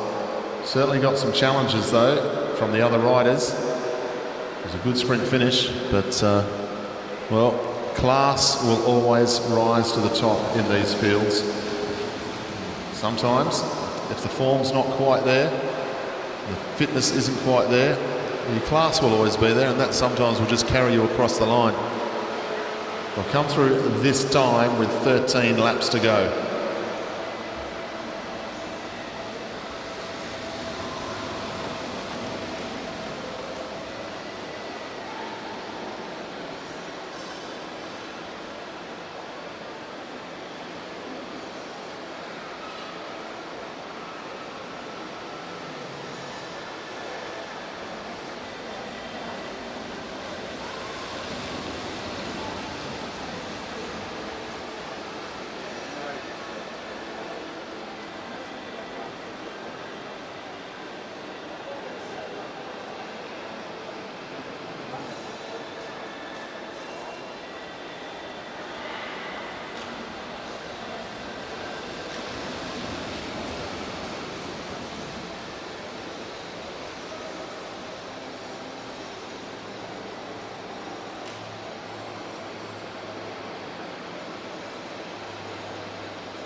We go through this time, 9 laps to go.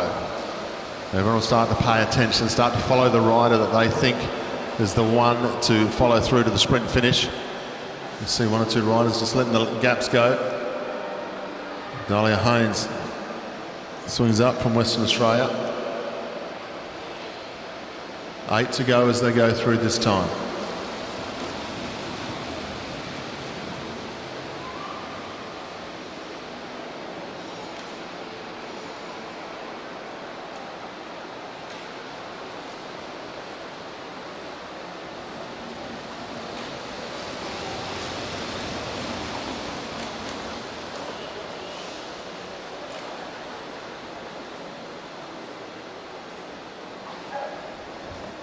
Into the home straight, 6 laps to go. Everyone wants to make sure they get themselves into the right position to line up for the sprint. don't necessarily have to win it, but you do want to make sure you're in that first 3 or 4 places if you really want to get yourself onto the podium here this afternoon or this evening.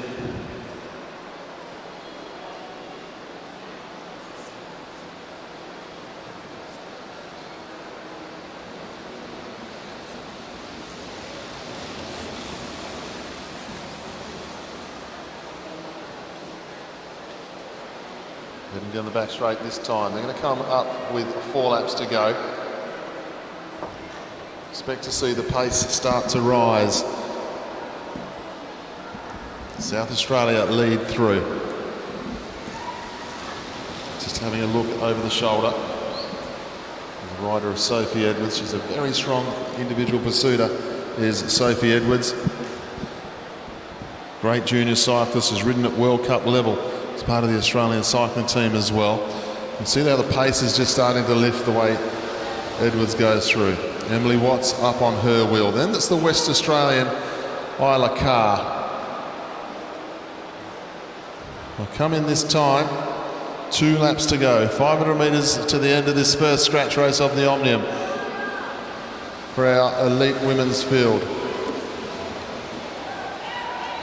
Chloe Moran up round the outside. She got herself on the podium last night in the scratch race. She now leads at 1 to go. That was a good move by Chloe Moran because a number of riders have put themselves out of position. Moran leads from Sophie Edwards as they head down the back straight. Alyssa Polides.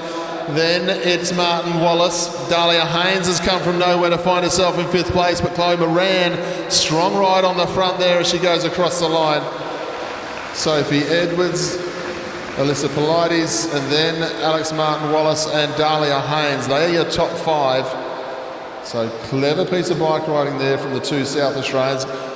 Happy to make the sprint a little bit early, and they have benefited with 1st and 2nd in race number 1 of the Elite Women's Omnium.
When you don't need to worry, there'll be days like this.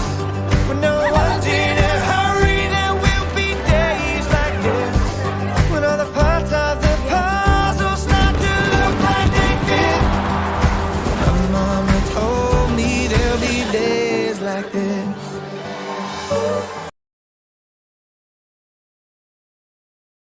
The women's final. 18 riders in all. This is when all the mums and dads in the audience will hold their breath for about 15 minutes.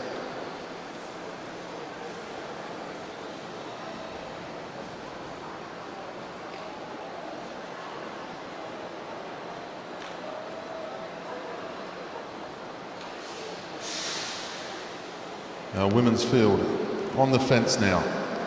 Poppy Goat, Amelie Sanders, Leonie Vanderberg, Lucy Hall, Lilith Jones, Scarlett Sybil, Anna Dubier, Georgia Gardner, Isabel Russell. In the sprinters lane, we will have Ella Liang, Ava Schmidtke, Mika Derrico, Hayley Jack, Amy Masters, Lauren Bates, Nicole Duncan, Ebony Robinson and Lily Tataranoff.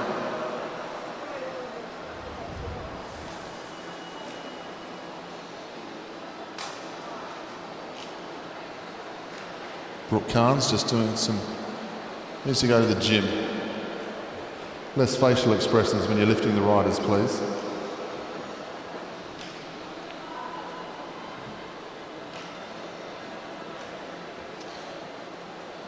Superb field here in the under-17 women's final. 6 New South Wales riders there.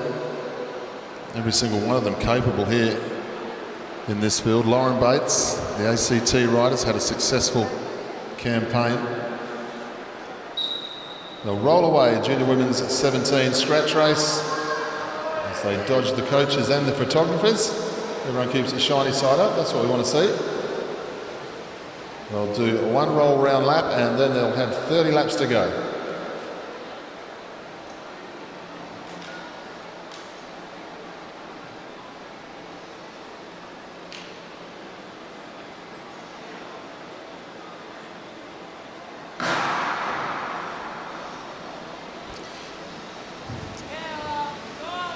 Don't forget, we've got Velo Bike in the back straight with all sorts of the top equipment that we like to stare at and goggle at and dream about owning. Well, Veloboke around there with all their staff to be able to tell you about the latest mod cons and so forth. One of the things that they do have is the handlebars that you would have been seeing used by Ollie Bledden last night in the points race. New narrow track handlebars with a little bit of a horn, bit of a unicorn's horn almost on either handlebar, either side of the handlebar, like a miniature brake lever to rest your hands on. Well, they've got some of those for us all to look at in the back straight. The Shana Championships next week. My two riders might like the idea of getting themselves a set of those handlebars before the championships, and of course Masters Championships in a couple of weeks' time. So great to have the Velo bike set up in the back straight. So when you get the opportunity, you need to stretch your legs because you can't sit there all day in the grandstand. You do need to do a couple of laps of Meares Velodrome just to enjoy your day. Go around and see what else is on offer at our expo in the back straight. The under-17s into the home straight this time, 26 laps to go. Just a steady tempo at the moment. They don't have to find out about each other in this one. This is 4 days of racing in a row. They know each other very, very well. They know who the fast ones are. They know who the attacking ones are. It's all about how they feel because it has been a long competition with a lot of racing for our junior riders. And what an opportunity they've had this year's National Championships. Especially today, sharing the pit environment with all of the elite riders like Connor Lay and the WA team, Matt Richardson as well, Matthew Glaitzer from South Australia. Well, knocked me down with a feather. I can't believe my eyes. But there's an attack going on here, and I honestly can't believe it. The bunch has let it go because this is Lauren Bates from the ACT, who won the Omnium and the individual pursuit, has been the strongest rider of this group, and she's just found her way off the front of the bunch. I don't think she can believe it either. The bunch has just let her go. Now they're starting to chase. My goodness me. Lauren Bates, I don't even think she's taken the attack seriously now. They let her go by so far. She thought, I'll just do an attack, try and mix up the pace a little bit here. Before she knew it, she was 100 metres clear. Well, she has a very wise head on those shoulders, Lauren Bates, and she realised I'm going to be out here possibly for 22 laps if I keep going. So she's gone back to the bunch. But what she has done is she has caused the reaction. And they reacted, well, I wouldn't say quickly, but when they did react, it was all lined out all of a sudden. They come back into the home straight. The whole of the New South Wales team get themselves to the front. 20 laps to go this time. I reckon if Lauren Bates attacks again, and I'm sure she will, I think they're going to be a little bit more attentive to the attack.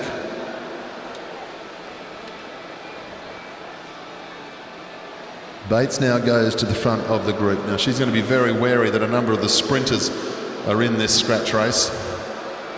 And of course Lily Tatarinov, who's taken all of the sprint events before her this last few days, 11.86 seconds was her sprint time. That's a junior women's 17 on restricted gears sprint time. Sensational piece of riding. You don't necessarily want to take that sort of speed to the finish line if you can avoid it. Lilith Jones, the Victorian, swings up to the top of the track. 18 laps to go when they went through that time. Just a steady tempo. Legs would be a little bit heavy for a number of these riders. It is a little bit warm out there. The day's starting to warm up, getting steamy here, coming up to 2 o'clock in the afternoon here at the Meares Velodrome in Brisbane, home of the Commonwealth Games in 2018. Pace goes up once again. New South Wales this time. As Lauren Bates is getting involved in the action as well. There's Maya Dillon, is it, from New South Wales? No, it was Georgia Gardner, my apologies, Georgia Gardner. New South Wales rider who just started to speed things up. Ella Liang swings up, back to Gardner now. Hayley Jack on her wheel as they come into the home straight with 15 laps to go. The pace goes up. New South Wales going to start mixing this up as Anna Dubier gets on with the job at hand. Not everyone prepared to chase. New South Wales, have a look underneath the saddle. Anna Dubier into the home straight, 14 laps to go. Now the attack's starting to get a little bit more serious. Lauren Bates swings up. Lily Tatarinov says, I'm not going to chase for a couple of reasons. The main one is I'm the sprinter. Somebody else chase for me. She sings up, drops down back through the bunch. Anna Dubier from New South Wales getting on with the job at hand, taking full advantage of the fact, just a steady tempo. 1 or 2 nervous riders now coming to the front, thinking about chasing. Poppy Goat from the Northern Territory. Into the back straight. Hayley Jack starts to lift the pace. Anna Dubier almost half a lap in front of the group with 12 laps to go. Hard work out there, but she looks quite controlled. Victoria have decided they want to start chasing. Hayley Jack on the front as they go out of the home straight, doing a very, very big turn down the back straight on her wheel. Amy Masters has been going very nicely in the endurance events. Back into the home straight, now Lauren Bates. Got the target on the back a little bit. Lauren Bates, after all the hard riding she's doing. Anna Dubier says, no, that's enough. 3 laps at that pace is very tough out the front of the bike race. She wants to save the legs, go back to the bunch. Wise head on the shoulders there from Anna Dubier. Unfortunately, we've tailed off Poppy Goat from the Northern Territory. She's had a big 4 days of racing, the rider from the Northern Territory. They go through this time, 10 laps to go. Scarlett Sybil gets herself to the front of the group. Tatarinov also. They head down the back straight. Ebony Robinson, Nicole Duncan, Georgia Gardner. All the New South Wales riders going very nicely indeed. Into the home straight this time. All spread out over the track as they drop down the track now. Ella Liang on the front, Lauren Bates. Big wind up, now heads down the back straight. I think it's Amy Masters on her wheel who's going with it this time. Lauren Bates swings up. Not interested in going when they're right up on the wheel like this. They're attentive though, the New South Wales riders, straight back to the front. Nicole Duncan and Lily Tatarinov, they're making sure they don't let the ACT rider go too far. Jones now down the back straight, the tall Victorian. 7 laps to go when they come to the home straight this time. One of the Queenslanders just getting tailed off this time. I think it's Ella Liang. She's had a big sprint contest. Just losing contact there. They start to sit up a bit, so it's going to allow Ella Liang to ride herself back onto the group. Lives to fight another day. They'll get 6 to go this time. Scarlett Sybil, Western Australia, swings up to the top of the track. They're all starting to have a look at each other now. Tatarinov up onto her wheel is her teammate Isabel Russell. Now they go down the back straight. They start to build up pace again. The attack goes from underneath everybody else, and it's Jones from Victoria. Lilith Jones gets underway this time. Good piece of riding. She's been chased by Isabel Russell. Russell has a look over the shoulder to see what's happening behind her. What's happening behind her is Lauren Bates is looking for some help, and she's not getting any. The Victorians and the New South Wales riders are starting to pay tickets for the wheel. 4 laps to go. Lilith Jones and then Russell. Then we go back to Lauren Bates. Amy Masters up round the outside of her. And then we have Anna Dubier. We look back to see what 1 or 2 of the faster riders are. Lily Taranoff down the back of the group this time. 3 laps to go in the junior women's scratch race final. Russell, Jones. Then we go back to Bates and Masters. Scarlett Sybil coming to the front for Western Australia as they get down towards the last 2.5 laps to go. Russell and Jones, they've got some work to do if they want to catch them from here. They haven't reacted yet in the bunch. 2 laps to go. Jones leads from Russell. Bates is having to take it on herself on the front of the group as they move through this time. She's got Dubier on the wheel. Nicole Duncan moving up as well. Down the back straight, it's all New South Wales all of a sudden, and it's Nicole Duncan. Duncan steps out. She's going out after her teammate and also Lilith Jones. Russell leads through at 1 to go.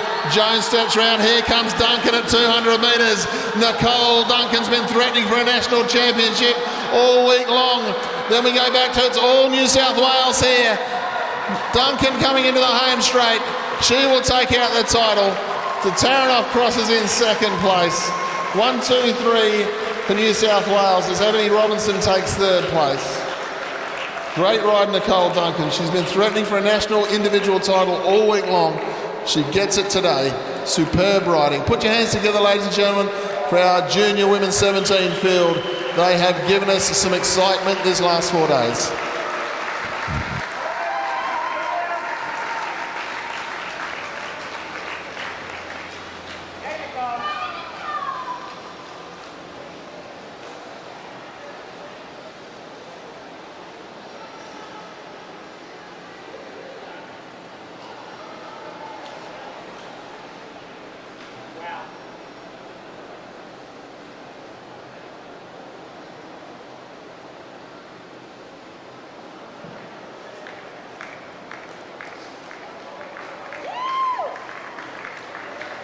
Great work, girls.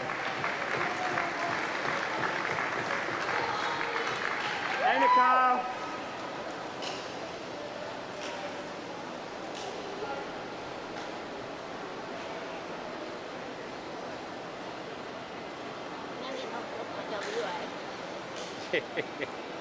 Stayed up, rode fast. Way too far back to win it. That's all right.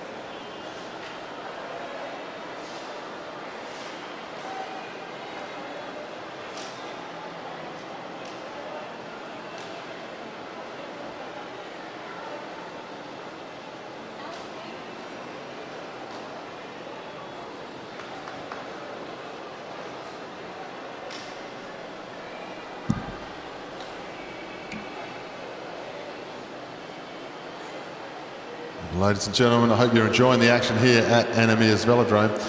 I hope you're enjoying the action if you're joining us on the live feed here today. I know a number of people are.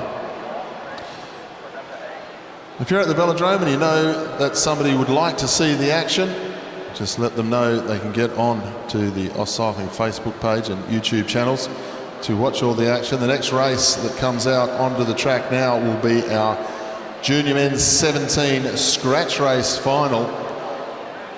On the fence line we have Alex Eves, Dylan Rogers from Tasmania, Oscar Gallagher, Eddie Gyrovic from Victoria, Chris Wright from WA, Xavier Bland, Cadell Lovett, New South Wales, Ethan Lang, Luke Rickett, Harry Schoff from Queensland, Will Holmes from South Australia, Binuk Kalathunga from South Australia. In the sprinters lane we've got Lockie Oliver from Tasmania, Thomas Butler from Victoria, Max Holgate, Victoria, Sam Washington from WA, Ed Marks from the ACT. Good to see Kai Galtman here, ladies and gentlemen, after the big crash last night from New South Wales. Noah Mason, New South Wales, we just saw him win the Kieran. James Matthews, Caden Ruff, Alex Hughes from Queensland, Jameson Key, and Neil Van der Kerk from South Australia. 24 junior riders in the scratch race final. 30 laps of the track. Get set for the action.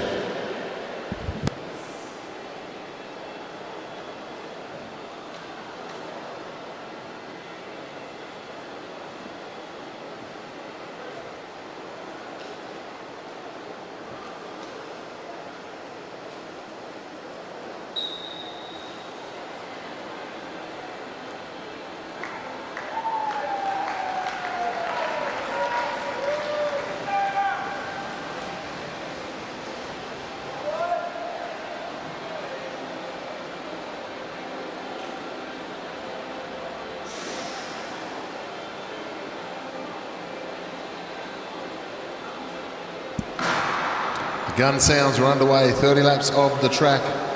The Junior 17s scratch race.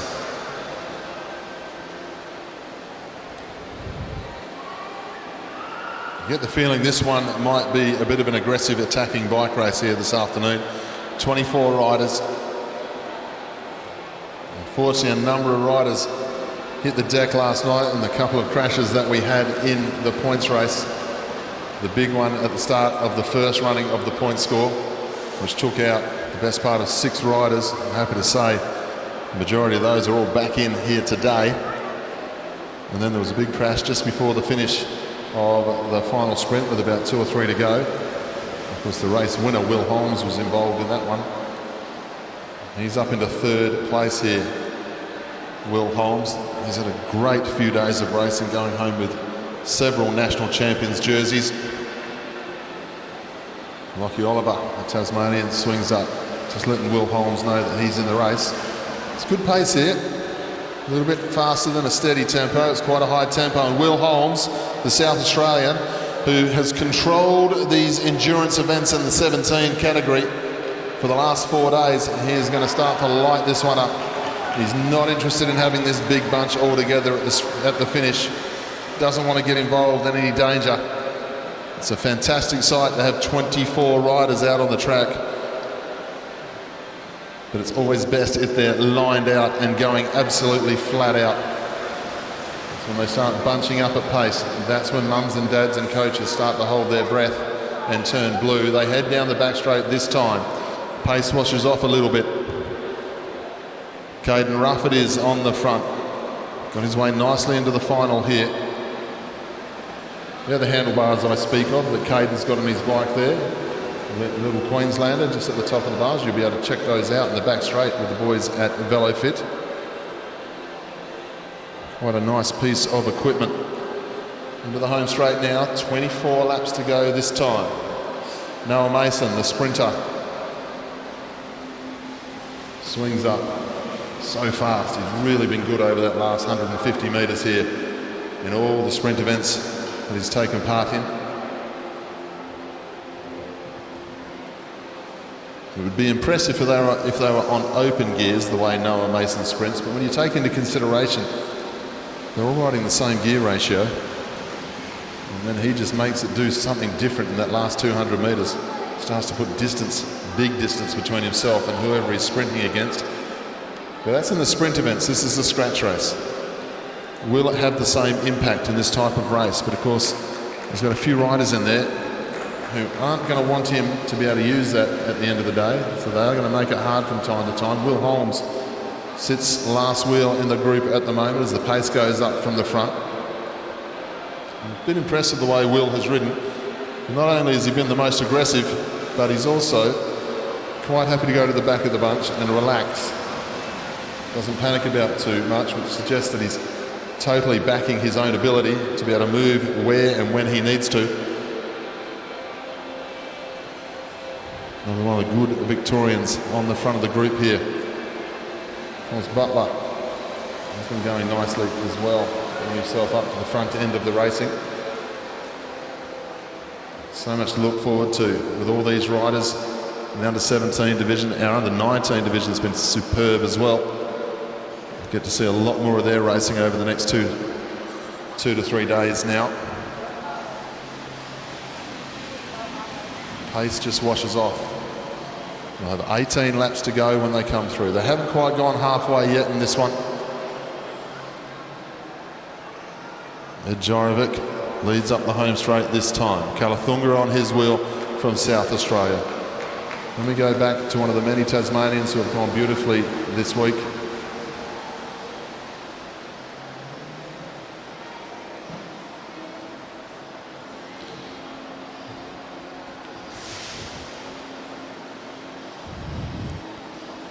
Cadell Lovett swings up Lockie Oliver, then Alex Eves from Tasmania, then Butler, Sam Washington and Chris White from Western Australia. Next two in line. We'll get 16 to go when they come into the home straight this time. Now Will Holmes brings himself to the front. Xavier Bland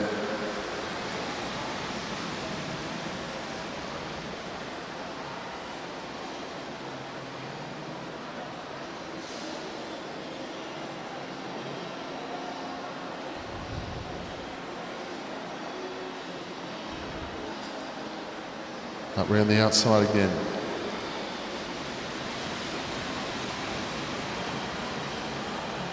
Cadell Lovett,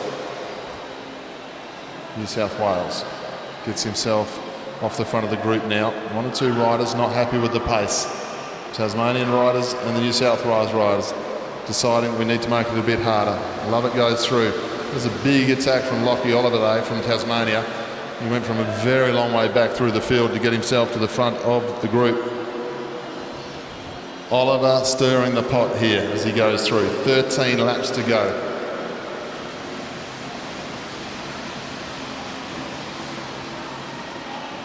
Eddie Jorovic, Victoria. He now leads through.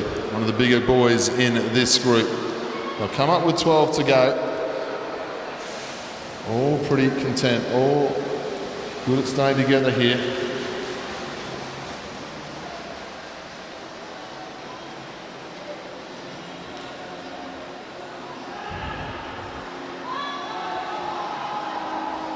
A lot of action as they start to spread out over the track again.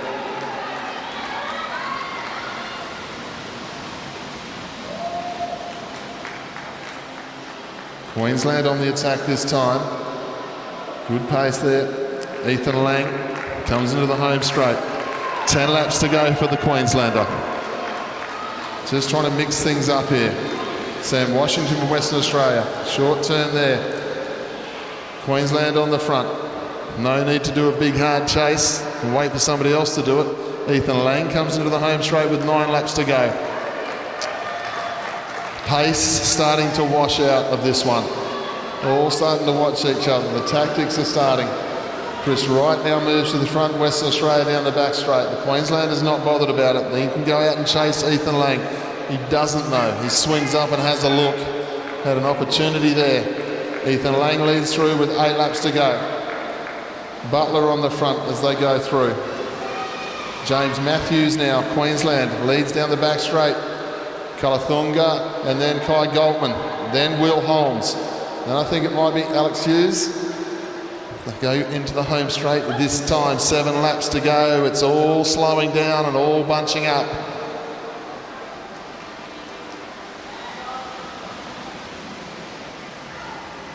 Goldman on the front down the back straight this time. Much rather see him where he is now as opposed to where we saw him last night. Kai Goldman leads. The pace has been washed out of the bike race. It's not for the nervous now. Watching, it's not for the nervous in the middle of the bunch. Riding, Goldman on the front. Marks up round the outside of him. Will Holmes is at the front as well on the inside. I think it might be Rickett, Luke Rickett on the outside of him. All quite content to be around each other because they are the leading guys in this division. 5 laps to go. Goldman, Holmes.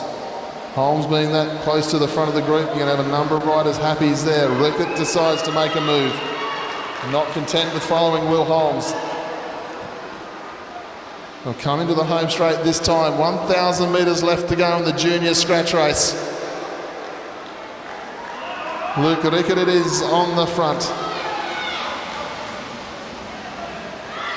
Kai Goldman, Will Holmes, they're all starting to move forward. Kai Goldman getting himself into position. One of the South Australian riders just jumping up inside. A number of riders out of position down the back. Eddie Gyrovic up round the outside. Lockie Oliver, Tasmania, trying to go with him. Will Holmes steps out. They'll still have 2 laps to go when they hit the front this time. Will Holmes leads through. Eddie Gyrovic on his wheel. We go back to Alex Hughes in third wheel. Then Galtman as they step out down the back straight this time. They're all looking for a way to the front here. Galtman up round the outside of Will Holmes. Will Holmes in second wheel. In actual fact, it's Noah Mason, the sprinter. Noah Mason down the back straight is kicked out again. Mason being chased by Gyrovic. Mason, Gyrovic coming at him on the bend. Gyrovic going to get there. Oh, I tell you what, we'll have to wait for the photo finish. Noah Mason and Eddie Gyrovic went to the line together. I think Will Holmes got himself up for third. A fast finishing Eddie Gyrovic may have taken it there. It was so close between himself and Noah Mason. It was a great ride by Mason once again. I'm not even going to call it. I just saw Eddie Gyrovic race home in that last 10 yards, and the fact that Gyrovic's not put his hand up and claimed it, and neither has Noah, I don't think either of them know. We will wait for the official 1, 2, 3 then. But please put your hands together for our junior 17 men. After the points race that we saw last night, anything could have happened here today. And they show their ability, their class and their bike handling in that scratch race. Everyone keeps it shiny side up, and a great honest bike race there from our juniors. We just wait on the official result.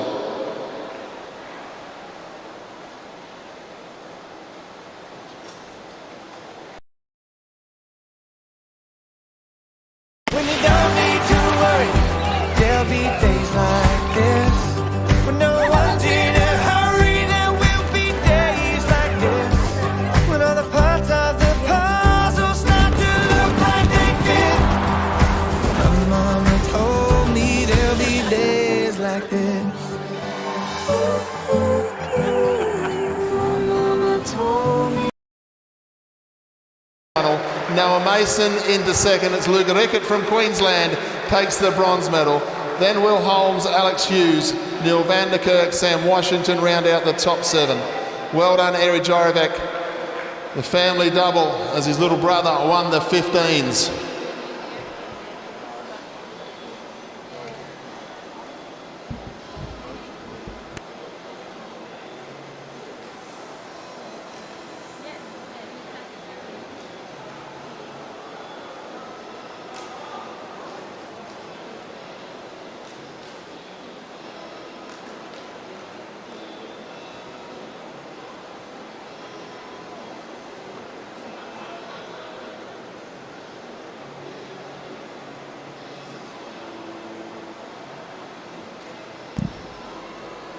Moving forward in our program, ladies and gentlemen, we welcome back the powerhouse sprinters of the track program. Our elite men, Kieran, rolls out onto the track, round number 1.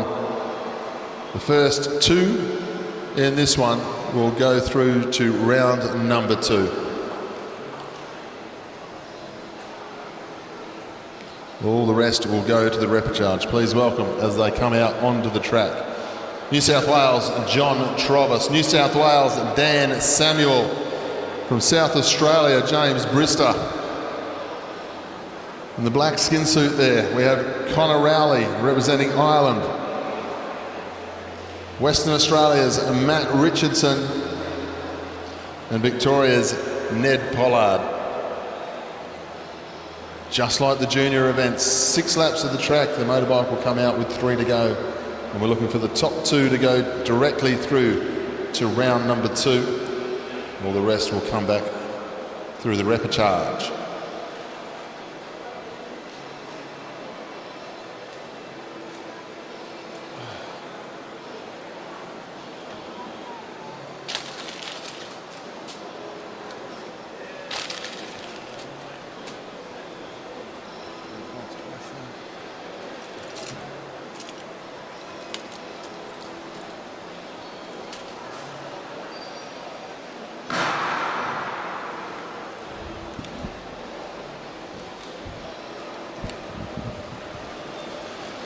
Underway this time.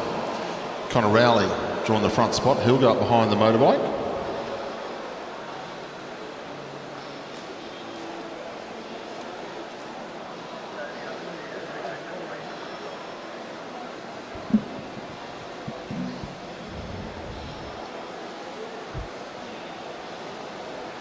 Rowley, then Richardson. Then we go back to John Travis, James Brister, Ned Pollard, and Dan Samuel. On now moved up in the second to last wheel as Connor Rowley didn't want to lead from there.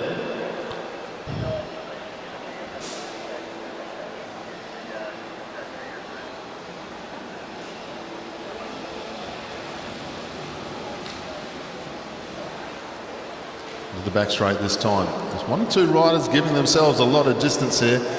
You do see this tactic in the elites because they're on such big gears. Matt Richardson leads behind the motorbike as they come through this time. 3 laps to go. Brister moves forward, as does Dan Samuel from New South Wales. John Travis trying to make sure he's still there. Samuel, nice move, making position here up onto the wheel of Brister, but he's getting pushed around a little bit by the former national champion in the sprint, Matt Richardson. Coming together of elbows there. Quite a bit of rubbing going on there as they go round. Richardson now moves himself to the front. Brister, Rowley up round the outside, still on a monstrous gear here. Connor Rowley. Richardson leaves Brister, then Johnny Travis down the back straight. Rowley and then Ned Pollard. It's Richardson and Brister. Travis trying to get round if he can. Richardson on the front. He's going to take them through in front of Brister, then John Travis. Pollard, Rowley and Dan Samuel getting bumped and bashed around in that 2.5 to go.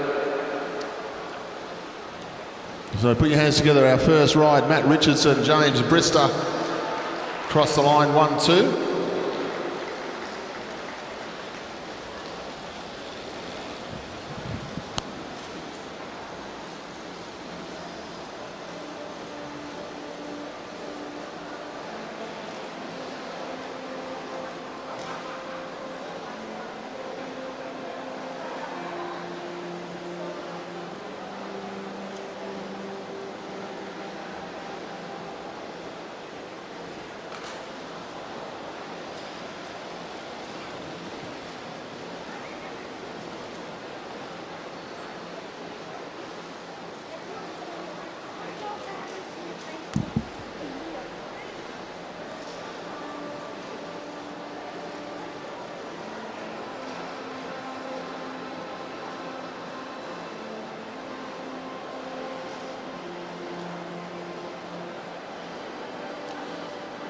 So we can move on to our elite men, Kieran, round 1, heat 2, about to come out onto the track. Just waiting for our other riders to clear the way. Matt Richardson, James Brister put themselves through to round number 2. Good fast riding over that last couple of laps.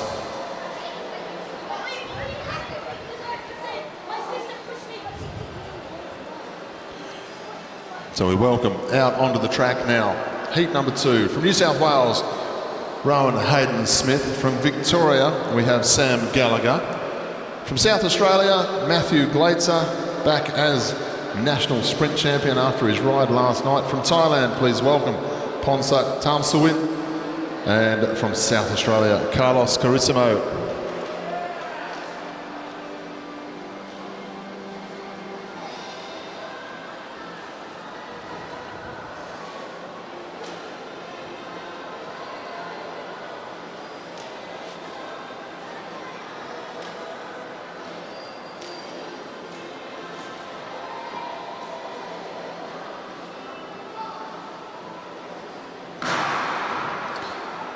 They lead away, and it's Rowan Hayden-Smith who has drawn the front spot in front of Sam Gallagher, then Glaitzer, Tamswan from Thailand, and then Carlos Carissimo. 5 riders, 2 through straight away to round number 2. The rest will come back through the rep charge and will do their best to try.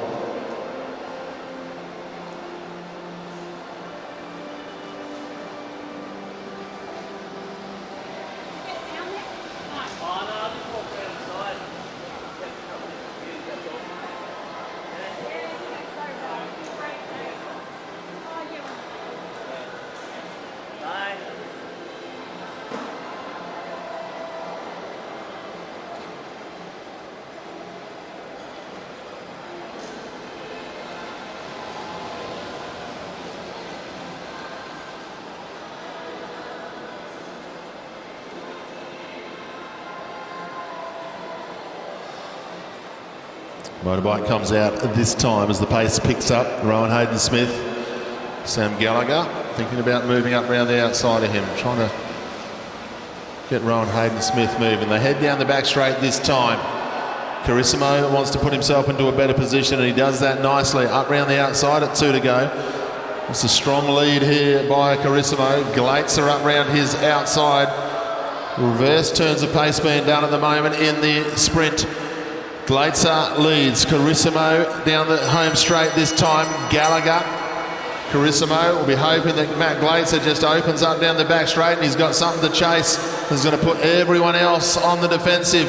Glaetzer's fine. Carissimo trying to hang on into second place, but Gallagher cruises up round the outside, gets through to round number 2. Carissimo, Rowan Hayden-Smith and Tamsuan will try and come back through the repechage here this afternoon.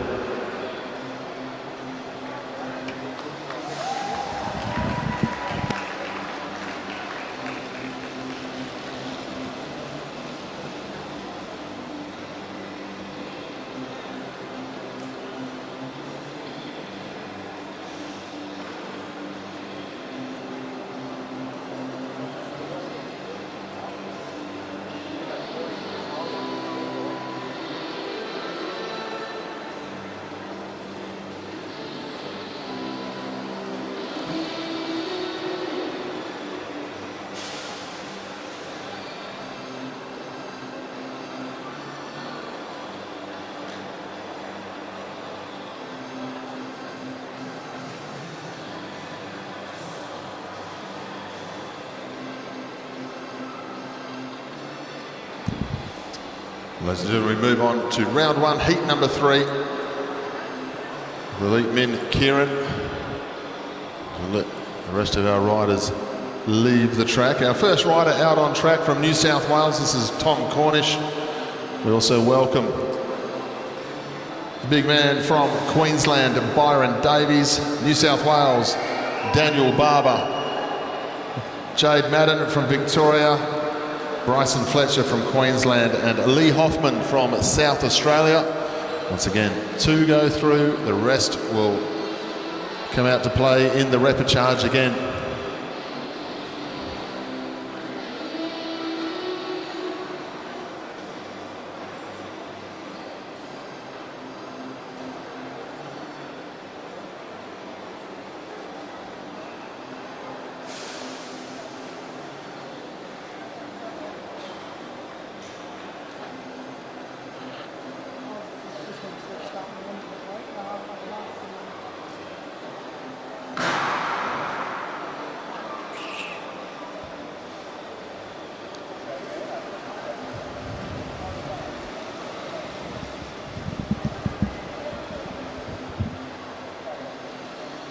Tom Cornish draws position number 1. He'll go up behind the motorbike to start with. Then Byron Davies, Dan Barber, Jade Madden, Lee Hoffman, and then Bryson Fletcher, the Queenslander, on the back of the group. You see the difference in pace of the motorbike when it's on the front there. The first lap or so, very, very gentle pace, and then by the time it comes to the front, and pulls out with 3 to go. The motorbike is moving very quickly indeed. 1 more lap with the motorbike. Dan Barber is up short, the rider. In 3rd place, Tom Cornish, still up behind the moto at the moment. They'll come into the home straight this time with Cornish leading the way. He's got Davies on his wheel. Lee Hoffman laying off down the back. Look at the pace up around the outside. Lee Hoffman, 1 minute, they're just cruising around. The next minute Lee Hoffman stepped out. He has to look over the shoulder. He can't believe himself just how far he got himself clear then. He really did accelerate well. Now he's got to get on with it. Just down the back straight, Cornish, Davies and Barber come into a bit of a tackle. 1 lap to go. Hoffman going to make this a 500-metre flying sprint. Now it's hard work down the back straight. Cornish cruising, so is Davies. Cornish and Davies. Davies looking for bragging rights up the home straight. Cornish cruises across the line. That was a very, very controlled ride there from Tom Cornish. Byron Davies will be happy with that ride as well. Rode a 9.71 in qualifying. Byron Davies, a big improvement on last year. Good piece of bike riding.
When you don't need to worry, there'll be days like this.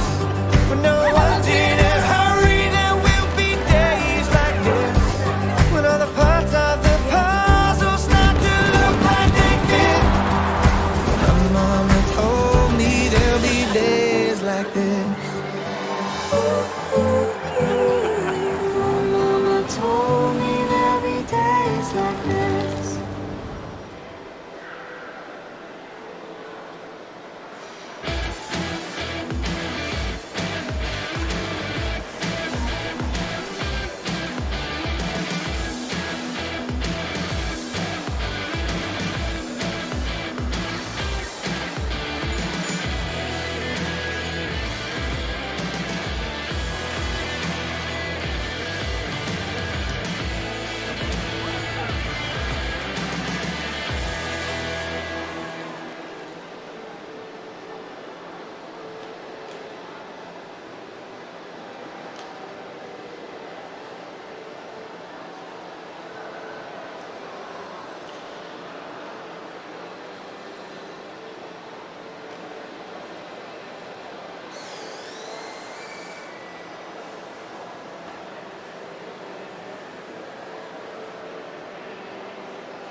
when you don't need to worry. There'll be days like this when no one's in a hurry. There will be days like this when all the parts of the puzzle start to look like they fit. My mama told me there'll be days like this. My mama told me there'll be days like this.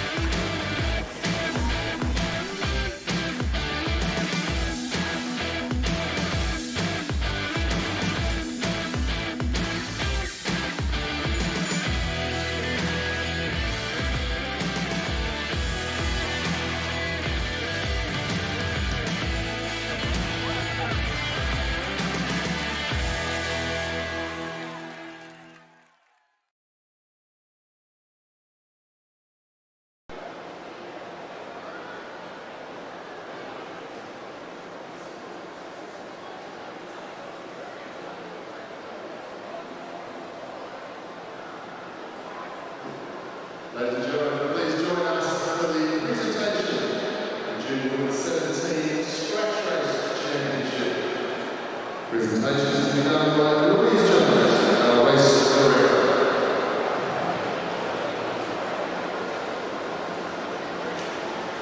In third place, winner of the bronze medal, representing New South Wales, Emily Robinson. In second place, winner of the silver medal, representing New South Wales, Lily Tataro. In first place, gold medalist and national champion from New South Wales, Nicole Duncan.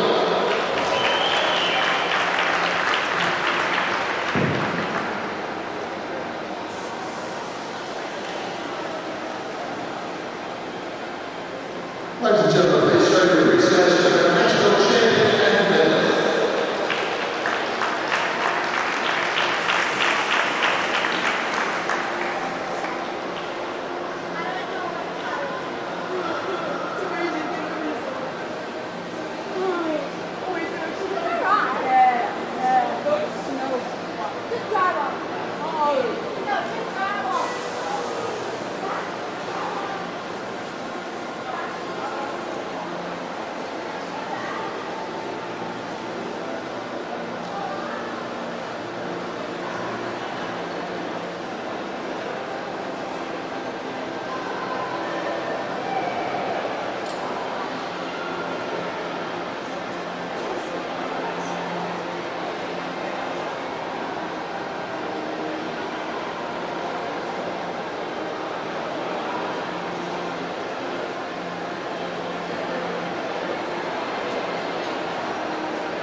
Ladies and gentlemen, please join us for Junior 17 Scratch Race presentation.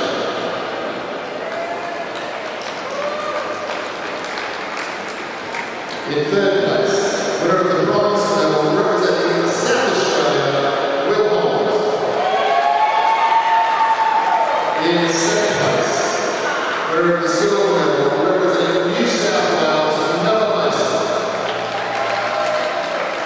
In first place, winner of the gold medal and national champion, representing Victoria, Eddie Jonathan.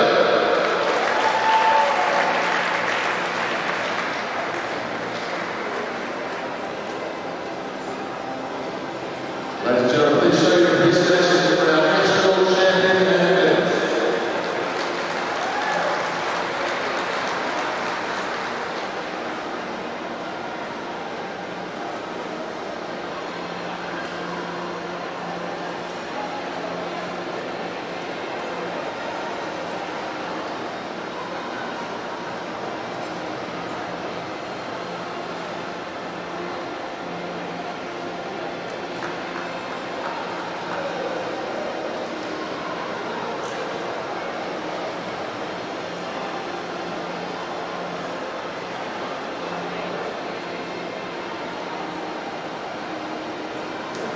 Ladies and gentlemen, please join us for the presentation of the Junior Women's 17 Kieran final.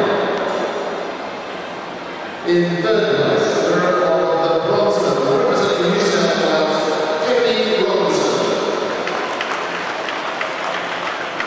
In second place, winner of the silver medal, representing New South Wales,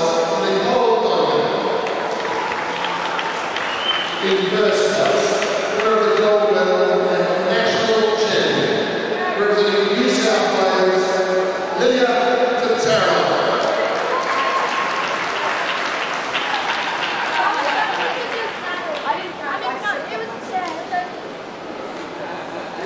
Ladies and gentlemen, please show your appreciation for our national champion and medalist.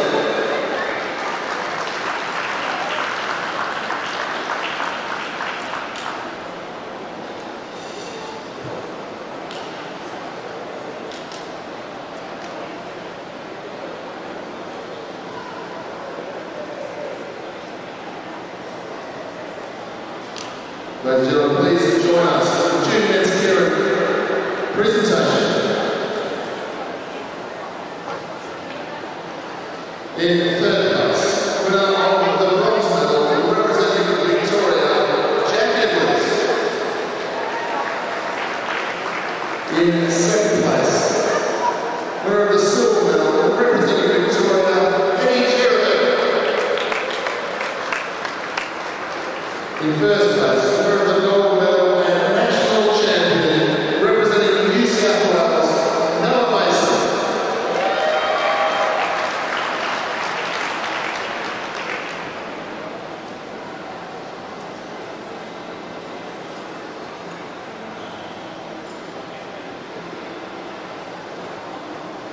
Ladies and gentlemen, please show your appreciation for our national champion and medalist.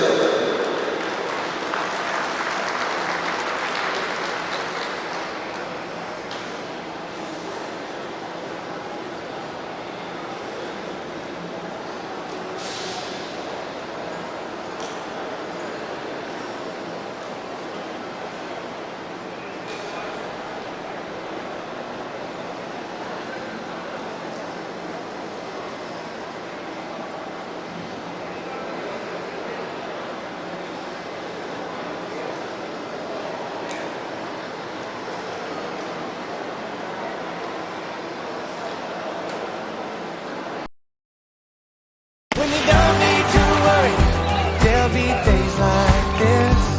When no one's in a hurry, there will be days like this. When all the parts of the puzzle start to look like they fit. My mama told me there'll be days like this. My mama told me there'll be days like this.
Thank you for joining us for the presentations, ladies and gentlemen. We move on to the next event. It's the first race of our women's sprint quarter-final between Christina Clonan and Selena Ho. Best of three, with the winner going through to the semi-finals. Christina Clonan has broken the Australian Championship record here today, riding 10.64, taking Steph Morton's championship record.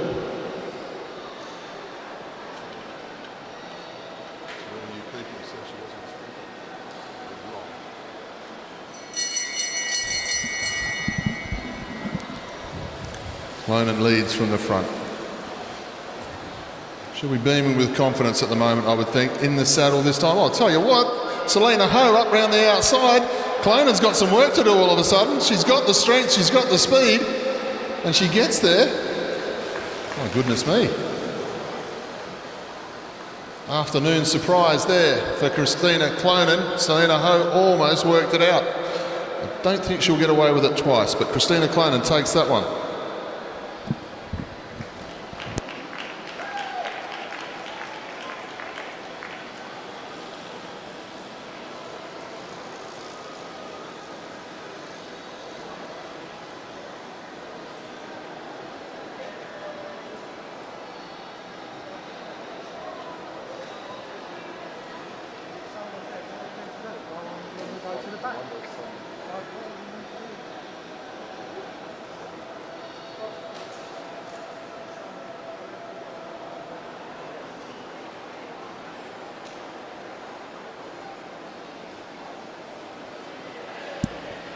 We move on to the next ride in our women's quarter-final.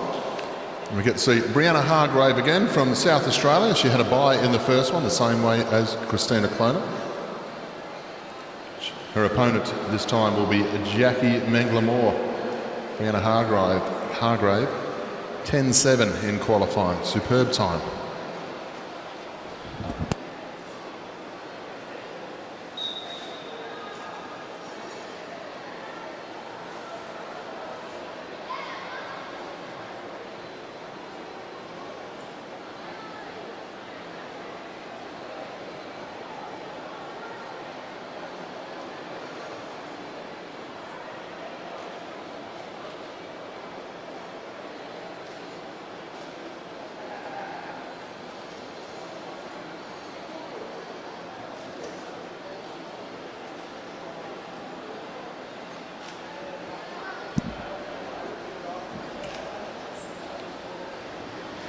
Briana Hargrave leading down the back straight nicely.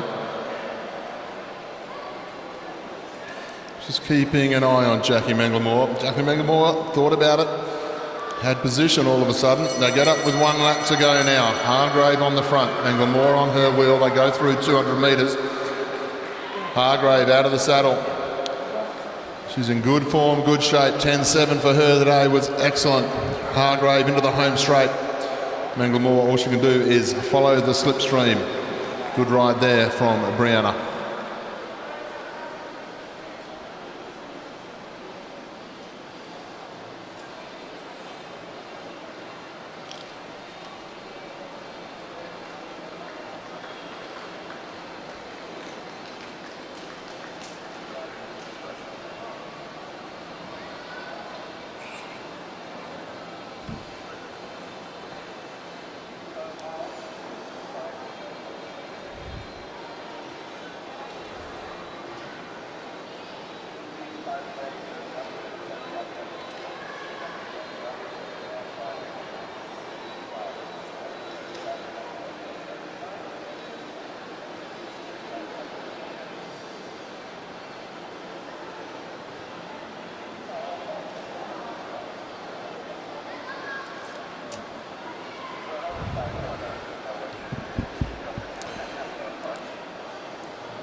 Move on now to heat number 3 of our sprint quarter-final. Once again, first time. It's one of these riders that's had a bye early, and we've now got Kalinda Robinson, New South Wales. We get to see her again with Ella Sibley of South Australia. Best 2 of 3 in the quarterfinals.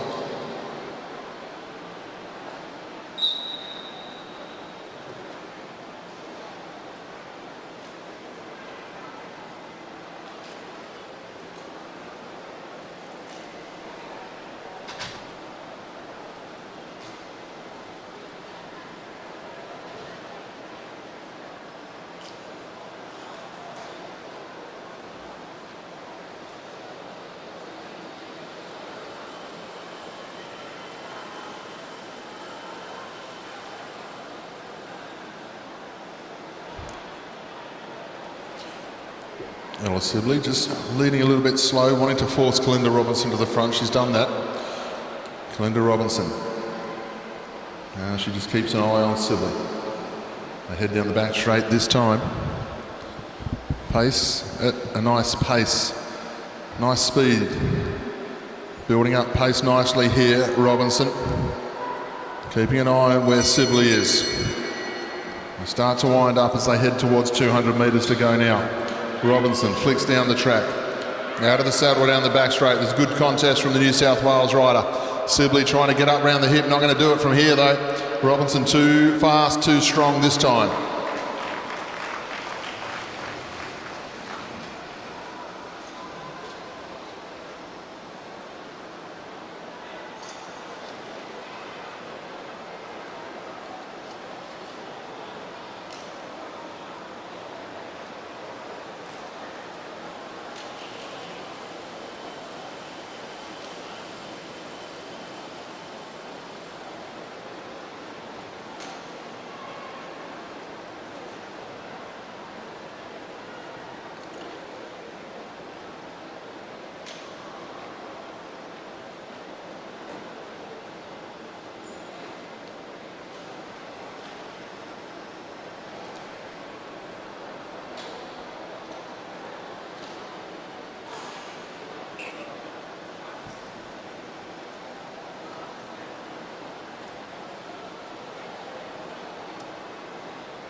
This is our 4th heat of the quarterfinals, elite women.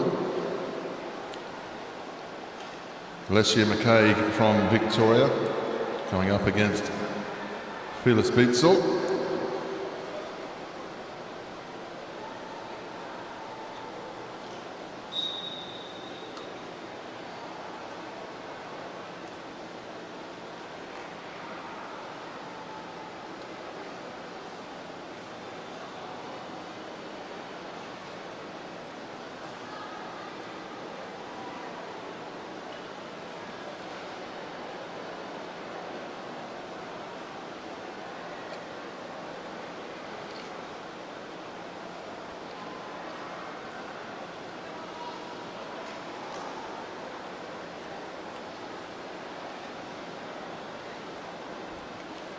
Okay, keeping a good eye on Bietzel as they go through this time.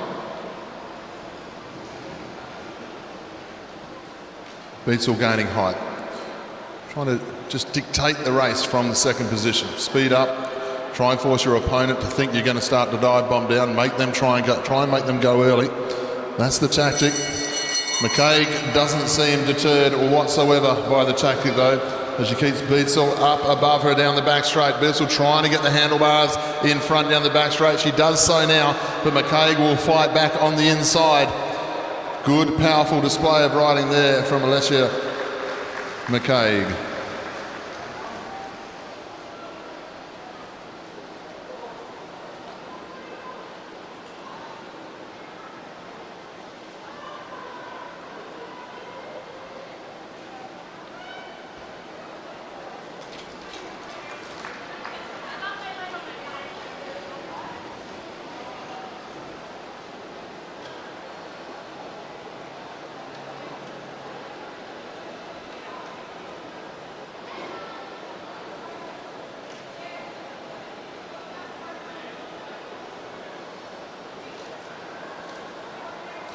We move on to our Elite Women's Sprint B final, B semi-final.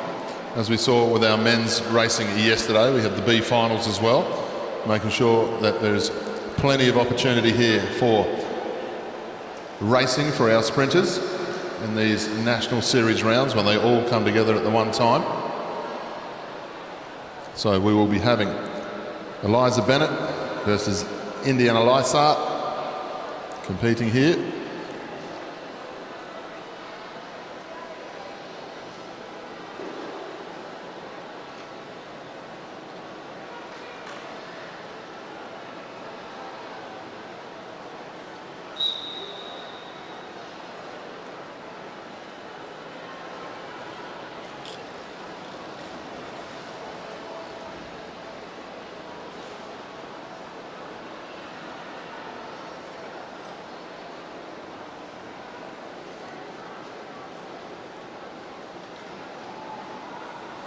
Into the home straight this time with 2 to go.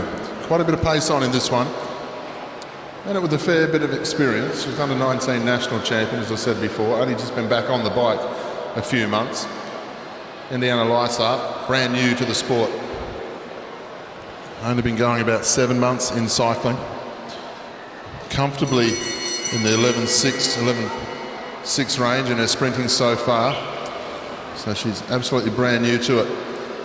Eliza Bennett down the back straight. The track craft just outdoing that of Indiana, and Eliza's going to come to the home straight comfortably. It's great to see her back. She'll take that one out.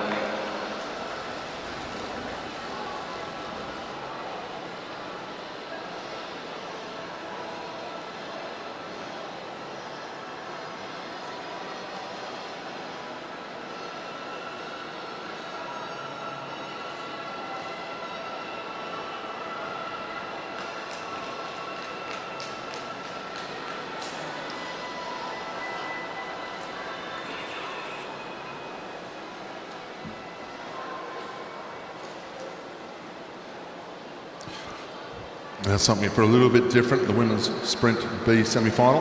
3 riders this time.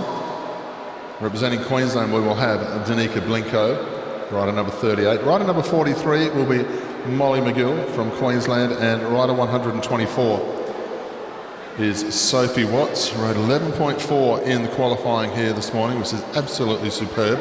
Another one of our riders who's only been in the sport the last 6 or 7 months, so first national championships for her.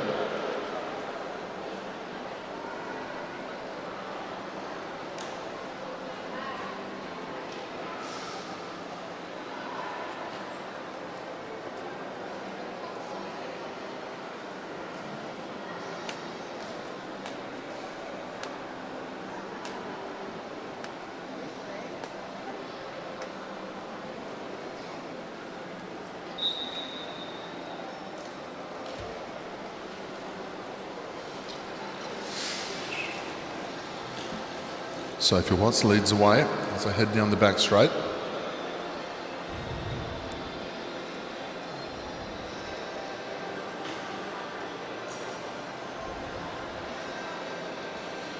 Best tactic for this one for Sophie would be to stay on the front, try and lead it out. Molly McGill in the position is what we call meat in the sandwich, being able to keep an eye on both riders is normally the position you want to sit in. You've got to have some experience to do it though. They go into the home straight this time. Blincoe it is. Moves up onto the wheel of Sophie Watts. Sophie Watts has them where she wants them at 200 metres to go. No need to look anymore. Just get out there and sprint now for the line. Sophie Watts out of the saddle. Through the bend now. The West Australian going to try and take a win here at a national championship. Does so nicely. Great for the confidence, that one. Danica Blincoe into second, then Molly McGill crosses in third.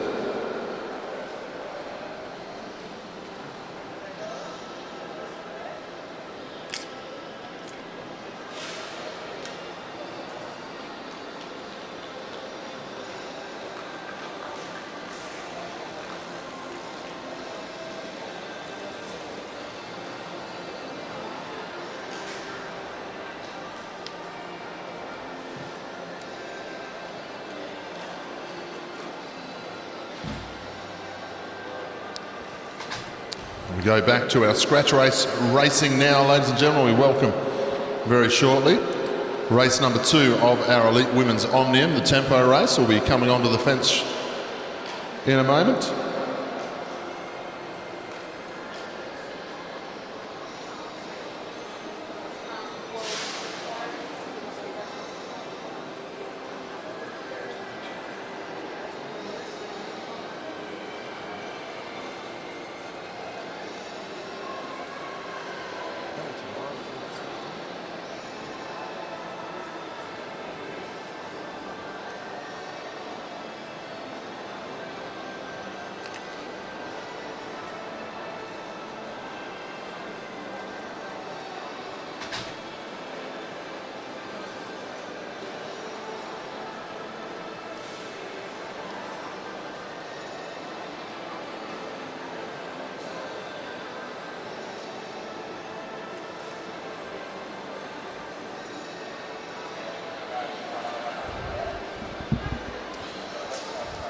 So just to update you all on the points from our women's Omnium. Chloe Moran was the winner of the first race, so she leads the Omnium standings on 40 points. Sophie Edwards was second on 38 points now.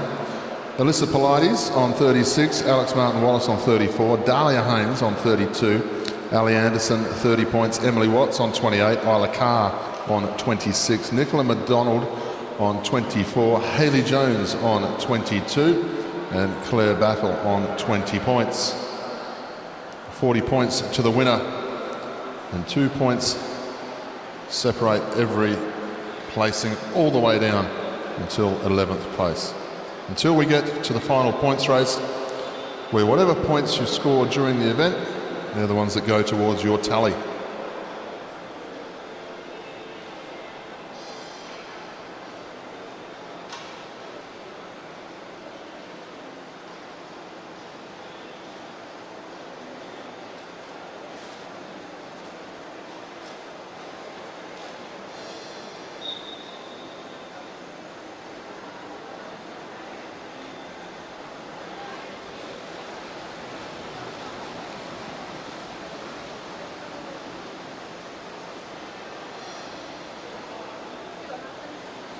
Down the back straight, they'll have a rolling start when they come round. Our official starter, Kimberly Conti, will get them underway. If you haven't seen the tempo race, I'll try and give you a very brief summary of it. The first 4 laps, just like a scratch race, nothing much to happen as far as the riders are concerned. At the end of the 4th lap, the bell will sound, and then it's a sprint every lap until the completion of the 30 laps. So they sprint every lap for 26 laps. 1 point on the line every time they go through. And that's what they're racing for. It's one of those races that when it was suggested at Omnium level, I think a number of people, when you saw it on paper, it didn't make a lot of sense. This is classically one of those races that makes perfect sense once you see them racing. Absolutely sensational bike race, and it always blows to pieces.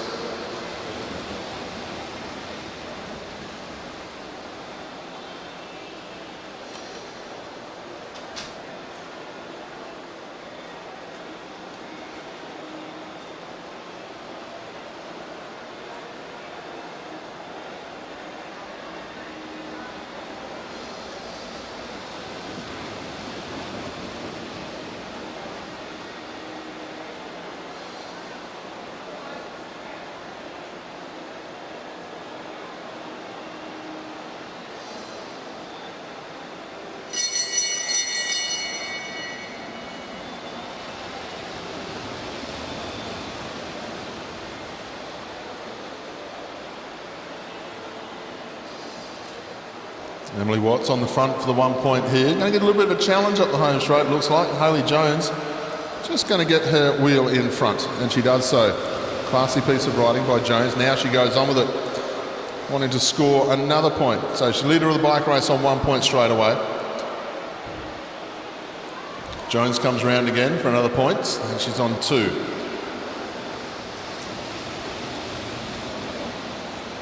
Pace goes up straight away though. South Australia forcing the pressure.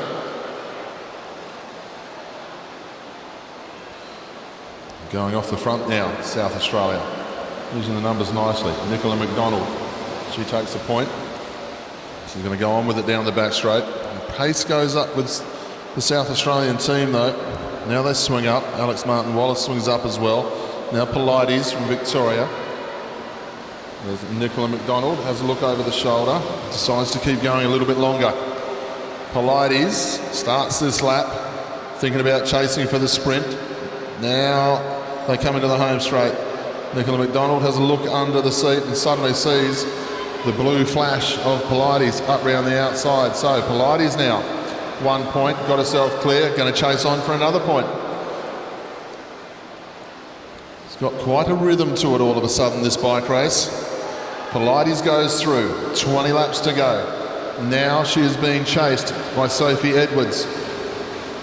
Pilates might find herself with another point, will put her in the front of the bike race. You can see what I mean about this tempo race. They are all around the track all of a sudden, just for 1 point every lap. Pilates goes through, takes that 1 point. Isn't swinging up just yet. Going to make them come to her. Now she does. She's going to have to get on though. There's a couple of fresh legs in that little group of three that have come across to her. They come up with 18 laps to go. Sophie Edwards gets herself a point. They head down the back straight. The 4 leaders in the bike race overall, and now the 4 leaders out on track as Alex Martin-Wallace comes into the home straight. I would say they're going to share this about a little bit. They're all going to be quite satisfied that they're in the front half of the race. They don't have to fight it out for 17 laps or so to see who's going to win. They know they're going to, if they share the points, they're going to be there or thereabouts. Pilates leads with the most points at the moment, so they will take it in turns.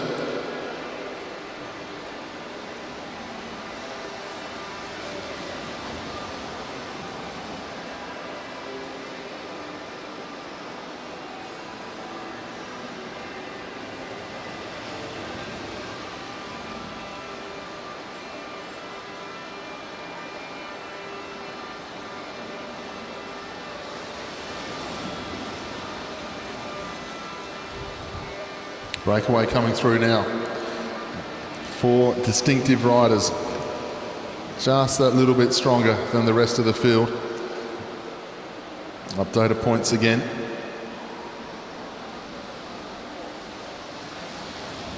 Alex Martin-Wallace through the home straight, gets another point.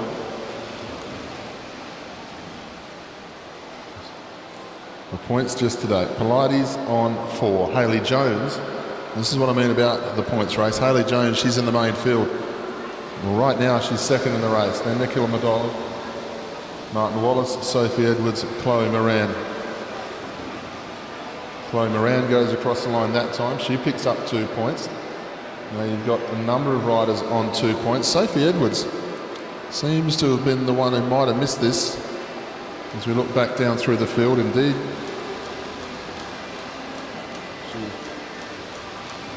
Sophie Edwards, number 65, as they head down the back straight. They'll have 10 laps to go when they come through this time.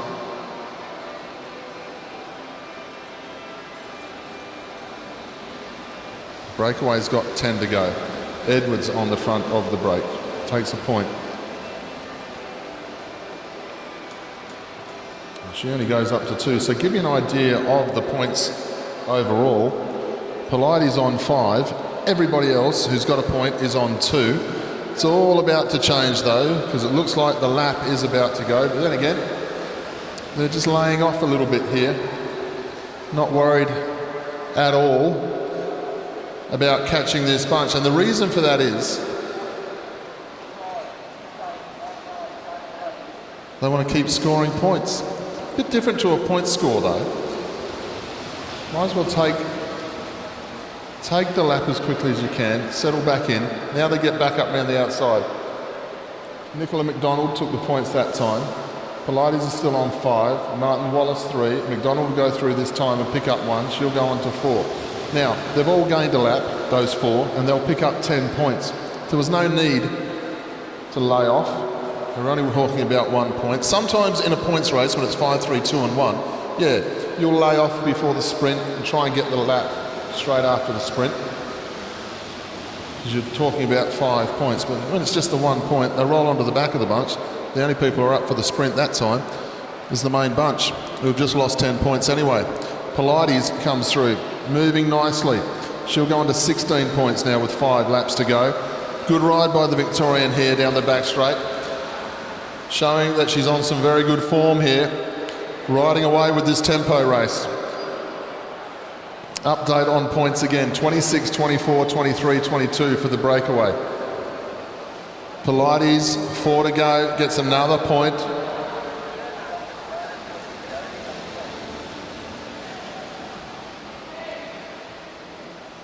Our scoreboard updating itself as we go. Pilates goes through. Another point for her.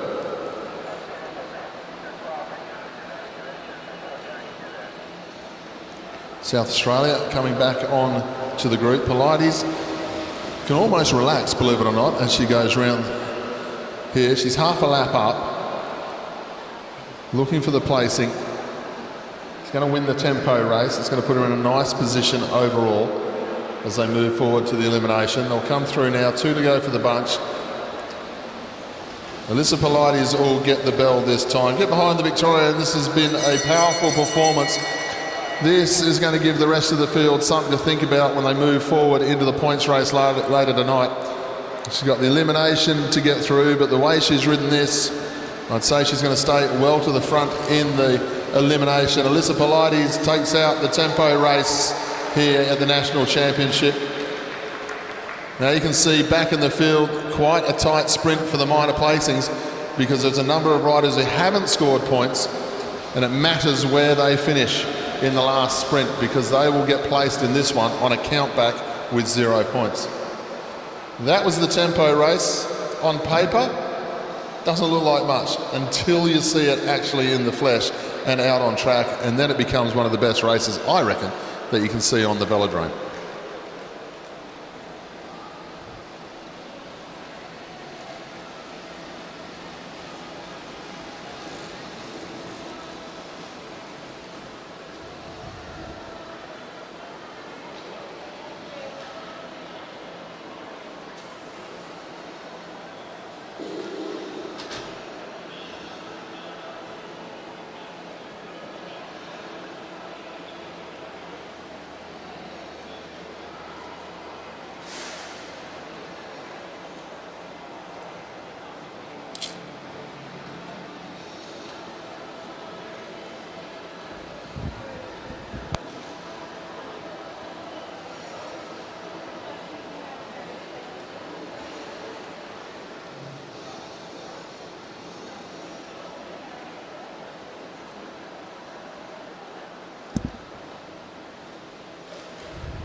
It's time to go back to our Elite Women's Sprint Championship.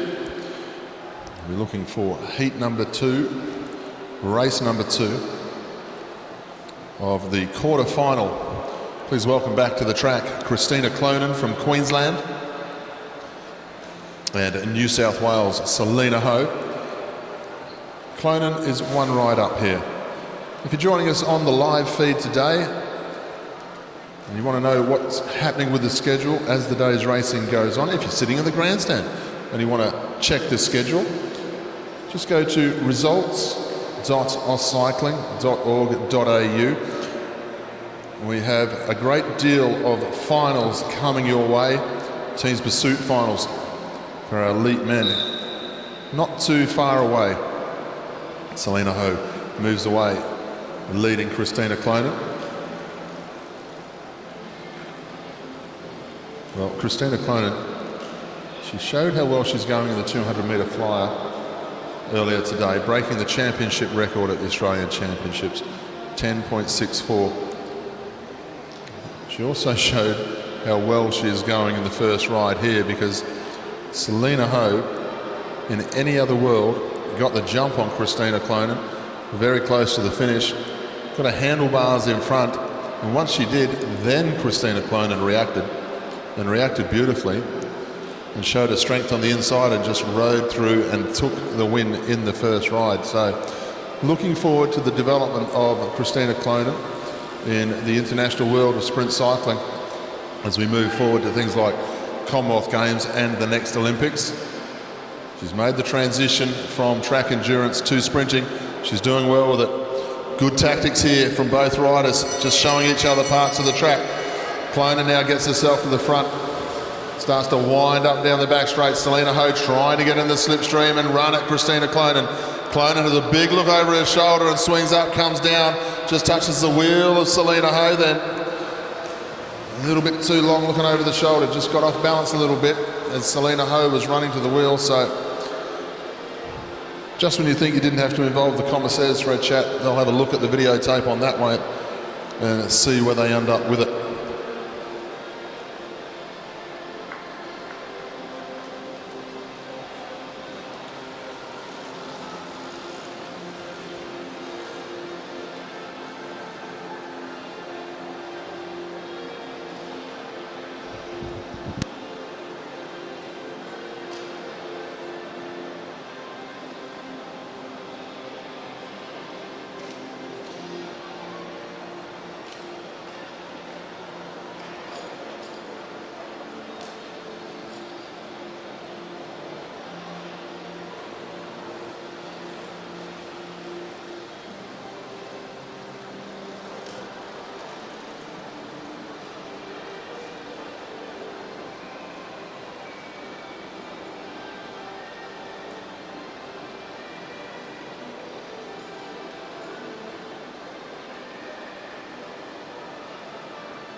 Second ride now between Briana Hargrave and Jackie Manglamore. Jackie Manglamore's turn to lead this time. Briana Hargrave took race number 1. Rode 10.7 in the qualifying this morning. Briana Hargrave, very, very good time here on the Meares Velodrome.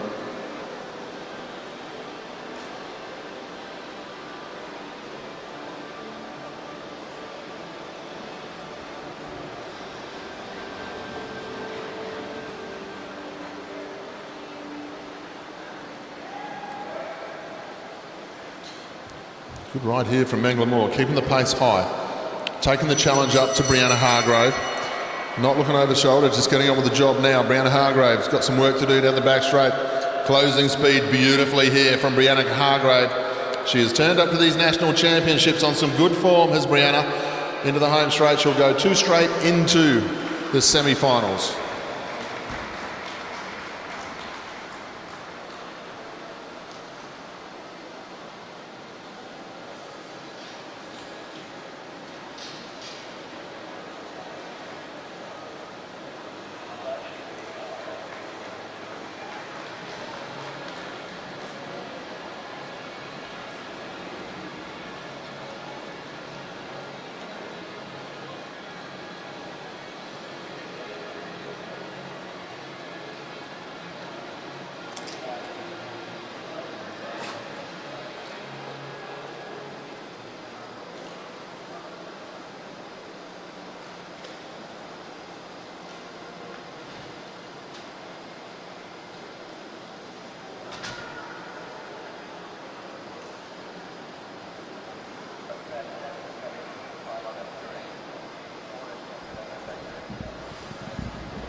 Scoreboard.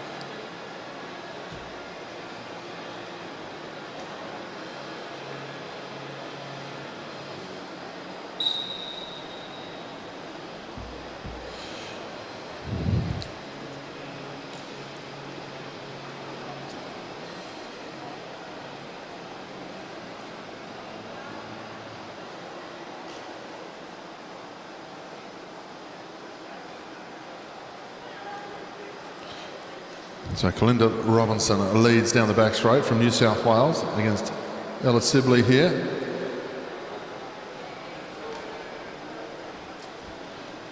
Robinson took the first ride, very impressive ride. Looking to try and get through 2 straight unscathed.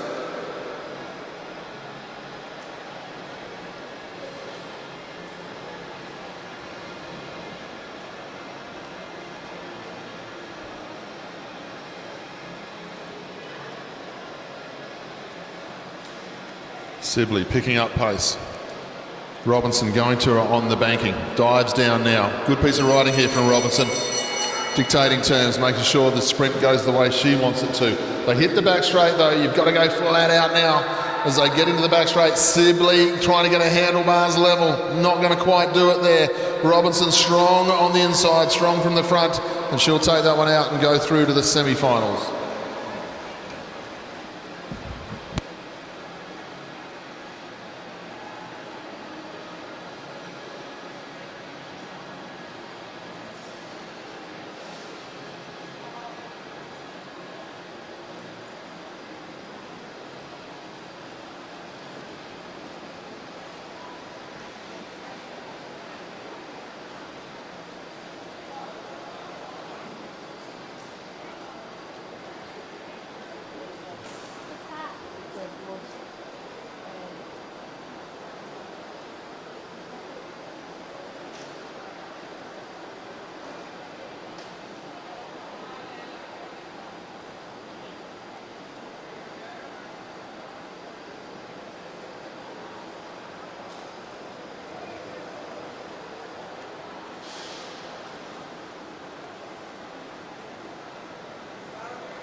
Fourth heats now of the quarterfinal. This is Alicia McCaig and Felice Bietzel.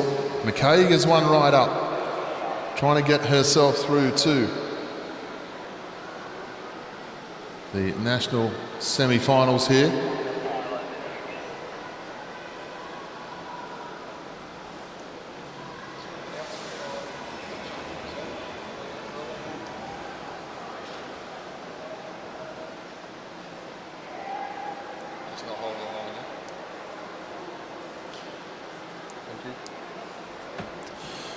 Bietzel leads through. McCaig follows her. McCaig's got some work to do down the back straight. Bietzel out of the saddle here. Bietzel trying to get this one because she'll go 1-all. McCaig into the home straight, trying to get round Bietzel. Can she get there? Can she what? Nice ride from Alicia McCaig. She goes 2 straight, unscathed, through to the semi-final. Got some information, have to go back to heat number 1, race number 2 of our women's sprint quarter-final. Christina Clonan, Queensland, versus Selena Ho, New South Wales. There is a relegation of Christina Clonan in that ride for not holding her line in the sprint. So Selena Ho is now 1 ride and Christina Clonan is 1 ride. So we will have a deciding sprint between the two.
Apologies for radio silence as Sophie Watts goes down the back straight in front of Eliza Bennett here.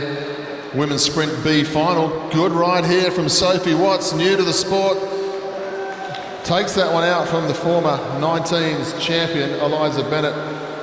Eliza Bennett only just joining us back in the bike racing for the last couple of months and finding a way here at the National Championship. So great to see Eliza here, and great to see a new talent here in sprinting in Sophie Watts.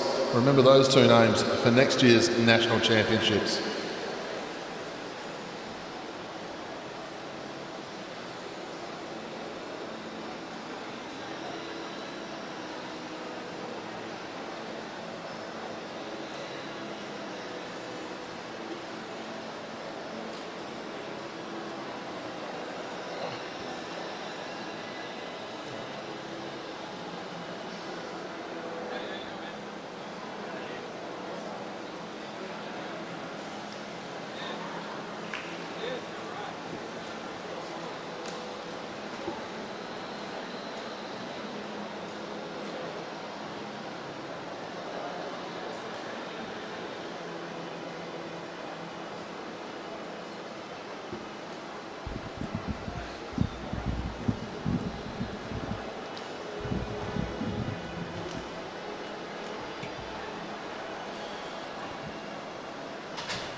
Move on to the next of our Women's Sprint B final.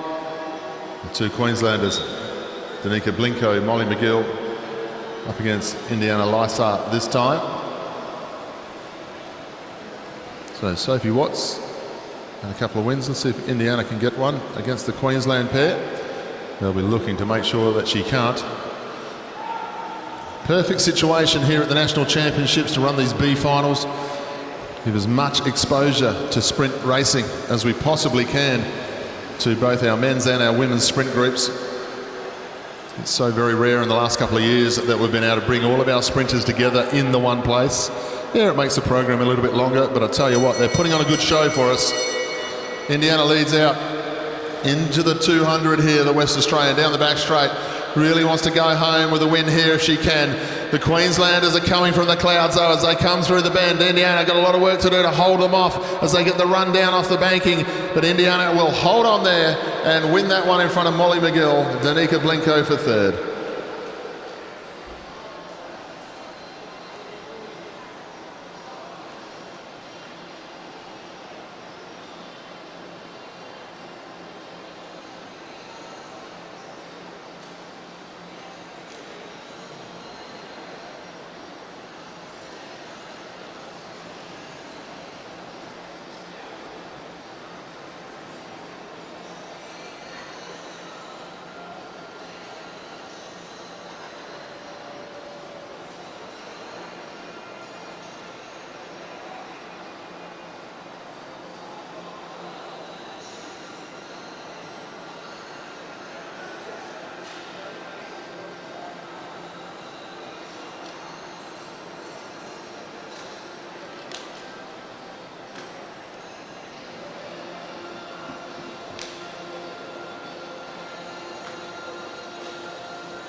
Well, the big sprinters coming back out onto the track now, ladies and gentlemen. We're going to move on to our elite men Kieran repechage heat number 1.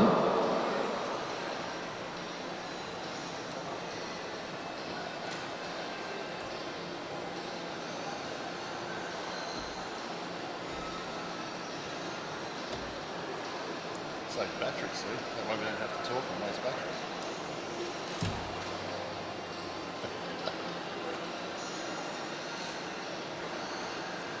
Got to do something up there, I'm talking to myself.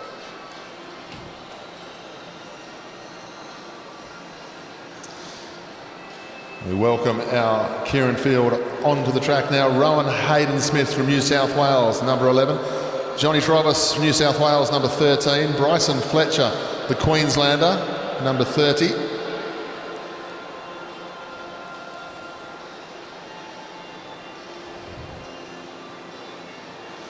Connor Rowley and Jade Madden saying, you go, I'll go. Jade Madden from Victoria, Connor Rowley, representing Ireland these days, but originally from Victoria, continuing the international sprint progress as Connor by using his Irish heritage and representing Ireland, which is fantastic. Absolutely fantastic. Of course, we also see another Victorian, Shannon McCurley, who represents Ireland from Victoria.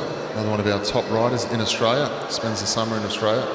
He's been to the Olympics a couple of times with the Irish national team. Motorbike on its way. We're looking for 3 riders from this race to go through to the next round.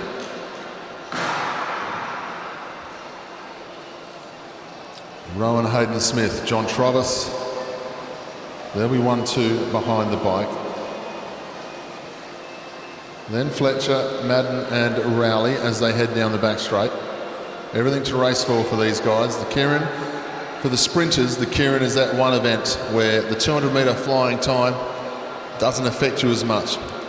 This is all about timing, speed, and most importantly in that last couple of laps, nerve. You've got the patience and the hardness to hold your nerve in that last couple of laps when handlebars are just millimetres, centimetres away from the thighs of other riders as they go through the bend. You will be successful from time to time in Kieran racing.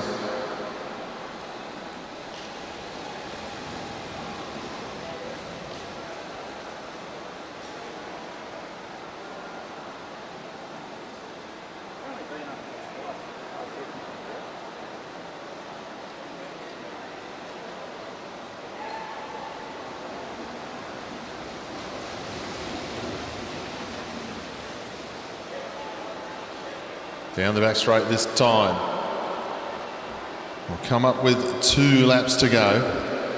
Rowan Hayden-Smith, John Travis, very fast in the scratch races, very fast. The man from St George likes to be able to run at an opponent in the sprint finish. He's setting up nicely here in front of his teammate as they come up with 1 lap to go. Rowan Hayden-Smith, head down, going for the line. Travis is going to have to work hard around the outside of Rowan Hayden-Smith. Gets the run off the banking, 5 wide down the back straight if you don't mind. They're all trying to get round into the top 3. Rowan Hayden-Smith hanging on. John Travis will get there, and Connor Rowley from 5th wheel gets himself up into 3rd.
Move on to our next event.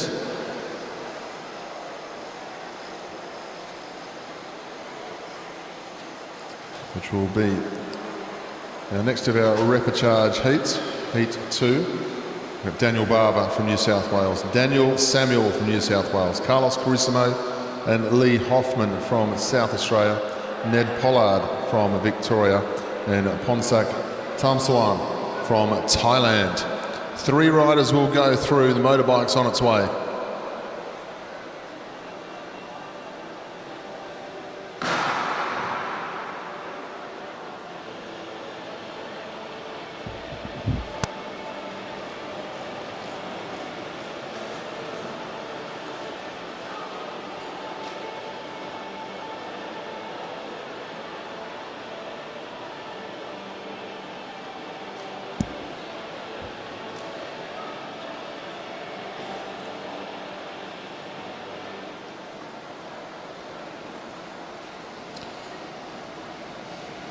Daniel Barber up behind the motorbike, drawing number 1 position. Tam Swan from Thailand in second wheel. Then Dan Samuel, along with John Travis, and some of the newer elite riders coming from the junior ranks. Dan Samuel, he's actually got his own clothing line. Follow him on Instagram, the Young Offenders. Dan Samuel from the Bankstown Sports Club. One of the good guys in track cycling in Australia. They come into the home straight this time. The motorbike gets out the way and they get underway early here. It's the Victorian Ned Pollard. Gets himself up round the, well, he doesn't quite get himself up round the outside of Dan Barber. The other New South Wales rider getting himself into position, trying to get around Pollard. A little bit of push and shove there as Pollard stepped up into Samuel. They go down the back straight. Everyone just trying to get their way round now. Barber leads into the home straight. Up round the outside of him, Carlos Carissimo and Lee Hoffman getting up round the outside now.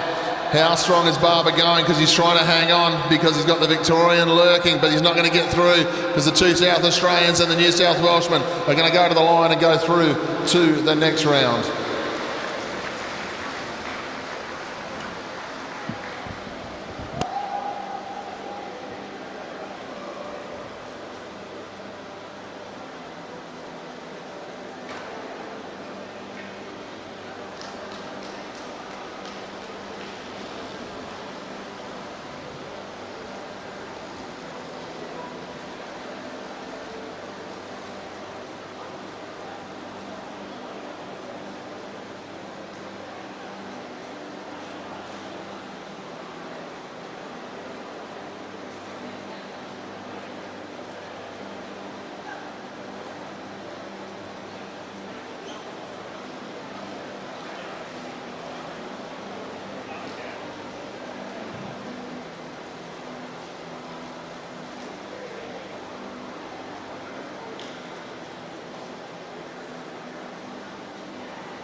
As we wait for our Kieran men just to leave the track here. Next event will be the decider of the women's sprint quarterfinals between Selena Ho and Christina Clonan. Clonan relegated in the previous ride. Selena Ho now has 1 ride and Christina Clonan has 1 ride.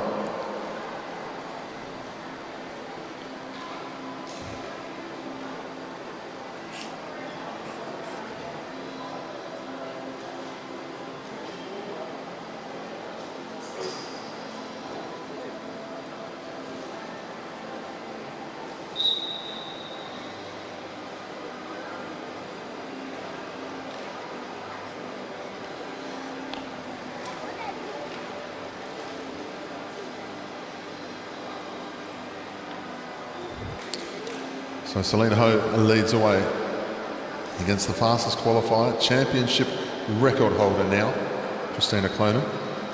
Finds herself in a bit of a different spot, being relegated in a quarterfinal, wouldn't have been expecting that.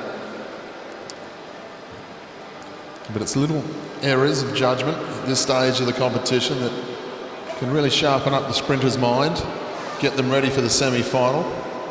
Of course, once and if she disposes of Selena Ho in this ride, because Selena's been quite sharp here in the first 2 rides. They lead through this time. Selena Ho, been Australian champion in the team sprint at the elite level. So she is quite the customer to go up against here. Selena Ho leads down the back straight. Christina Clonan trying to build speed here. Getting on top of that gear, wants to unleash all the speed that she has. Selena Ho has a look to see where she is. They go to the back straight this time, but Christina Clonan isn't messing around this time. She got herself up onto speed. You just had that feeling she was going to unleash it. Christina Clonan says, I'm going through to the semi-finals. Let's have no mistake about that. takes that one in 11.29. The Queenslanders through to the semi-finals.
Well, ladies and gentlemen, we move on to the next event on our program. I've spoken about it most of the last few days, about just the sheer numbers that we've had attracted back to our national championships this year. So much so that we now have qualifying heats for our elite men scratch race. And the first of those heats is coming out onto the track now. So you're only allowed 24 as a maximum in the Scratch Race Championship. We have more than 24 riders who want to ride it. That's 26. So we're going to have 2 heats and we're going to get the first 12. So a 30 lap elimination. Last man across the line isn't riding the final. They come out onto the track now. Our field: James Moriarty, Oliver Bledden, Josh Duffy, Henry Dietz, Jordan Bellani, Jack Lightfoot, Devraj Gruel, Liam Walsh, Zach Marriage, who won the points race last night, Dalton Stretton, Jackson Rebar, Stephen Hall and Kurt Ether.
They're going to come into the home straight this time. 22 laps to go.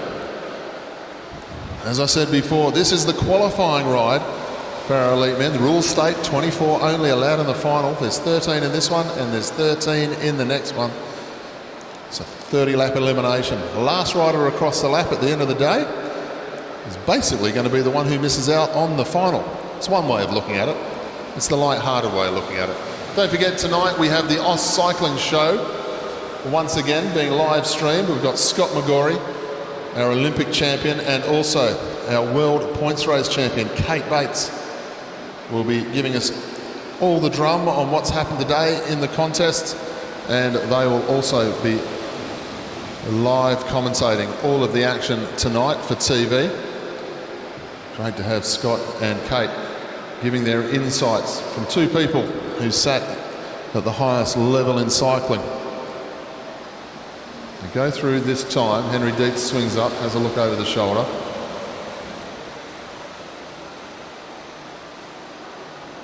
This is one of those races that sometimes in qualifying races you'll see a little breakaway sort of flick off the front, 2 or 3 go clear. But usually that's when there's about 5 or 6 who are going to miss out. This one though, only one's going to miss out. No chance of short little breakaways. Everyone's going to want to be chasing from the front. We've still got the men's teams pursuit finals, gold, silver and bronze medal write-offs to come here. Not too far away from those. And 1 or 2 of these riders in these races, as we see, will also be in those teams pursuit finals. So it's going to be a very different looking teams pursuit final after doing scratch race. You want to get your warm-up perfectly right, won't you? You don't want to spend too long on the rollers, then do a scratch race, and then find you've got to ride a 4-minute teams pursuit to try and get a medal. You might want to just look after the body somewhat.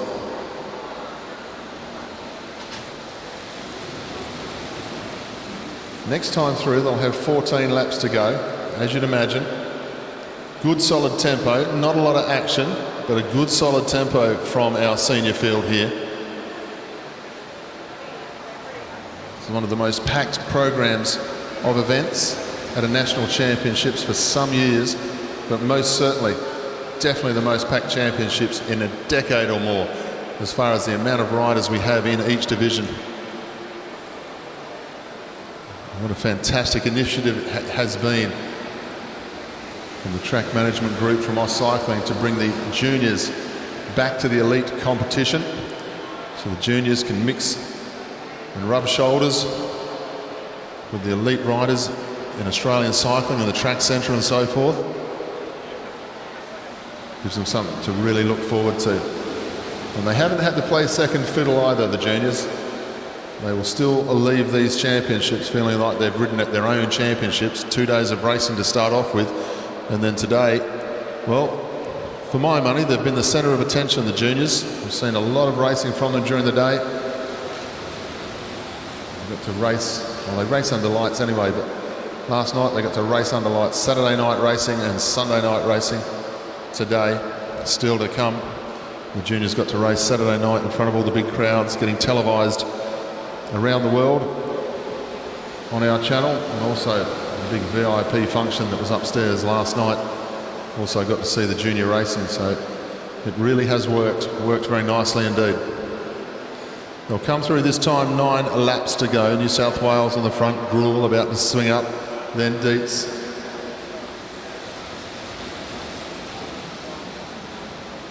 Jordan Villani is the Victorian, number 97, top of the track, just dropping back down the field now.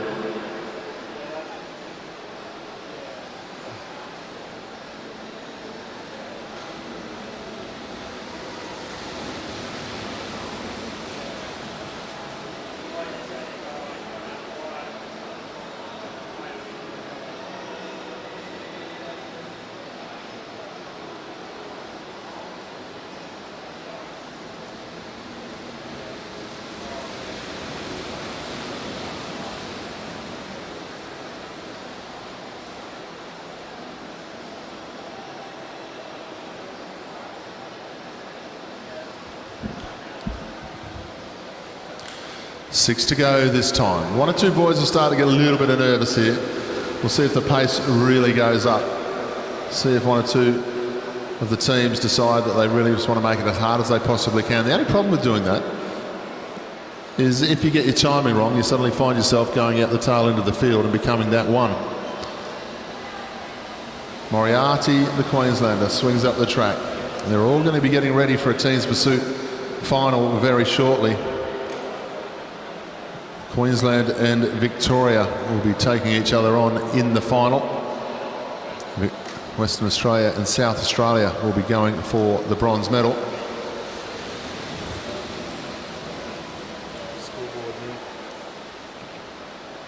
In the back straight this time. Victoria on the front. They're going to come around this time with 3 laps to go. As much as I hate to say it, the interest in this one will be down the back of the field, not the front. It's the riders who miss out. The rider who's going to miss out here is what we're looking for, as we're going to lose 1 rider from qualifying.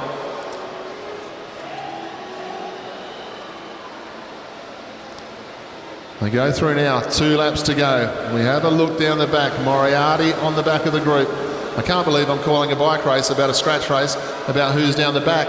This is one of the longest eliminations you'll ever see for the result. They're into the home straight with 1 lap to go. Jack Lightfoot on the front from Western Australia, making it as fast as he possibly can. We have a look down the back, and it looks like one of the Victorians, Villani, who's going to get in trouble here. Unfortunately, after all that way, 30 laps, they go across the line, 1 to miss out.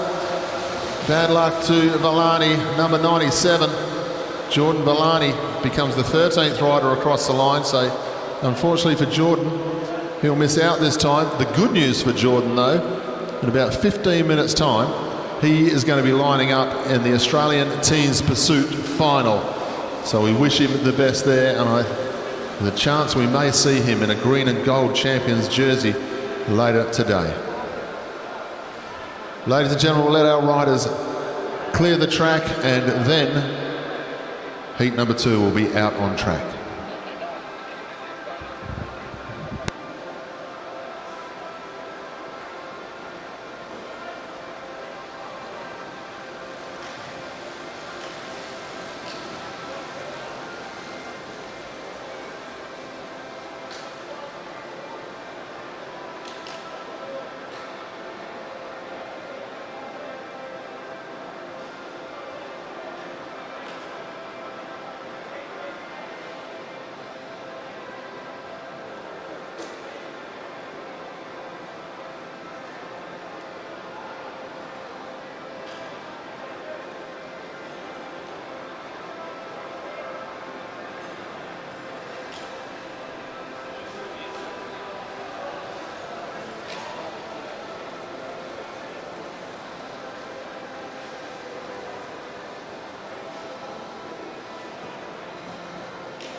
So I've just been updated by Chief Commissaire there. It's actually 11 riders only qualifying into the final there. The riders knew, thankfully.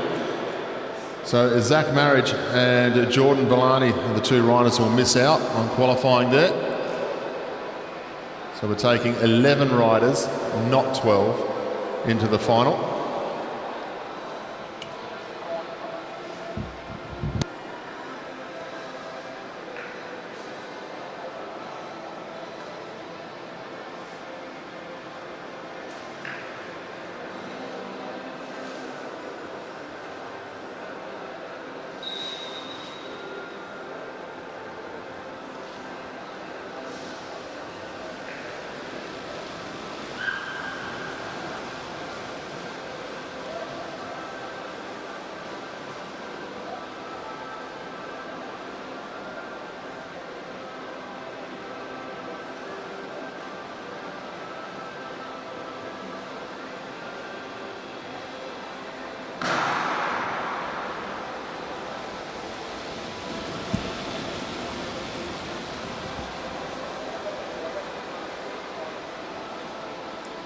Yeah, sorry, mate. I know that now.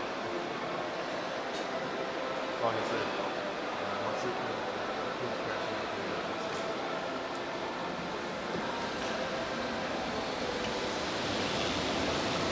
so we go through now for heat number 2. Confirmation, 11 riders will go through to the final. So it is still the longest elimination race in the world, but 2 riders miss out on the last lap.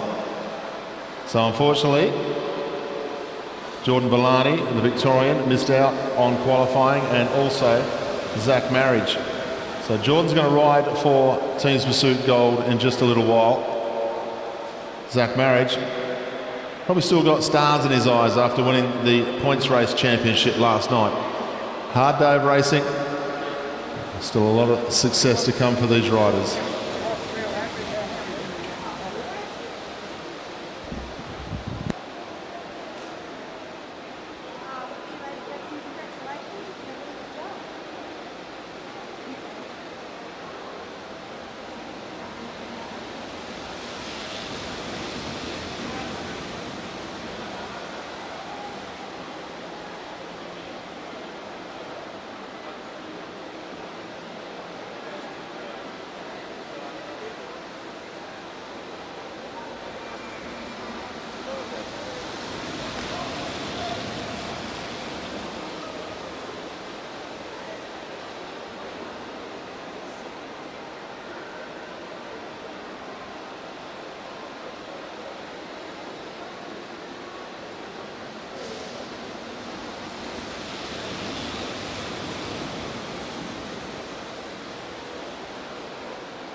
$18 laps to go now as they go through.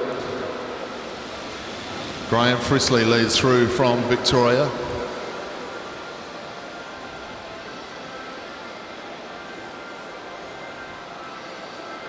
So looking to make 22 riders for the final here in the scratch race. So we are going to lose 2 riders from this race. We lost 2 from the last one as well. Confirmed that now with our commissaires on the announcement.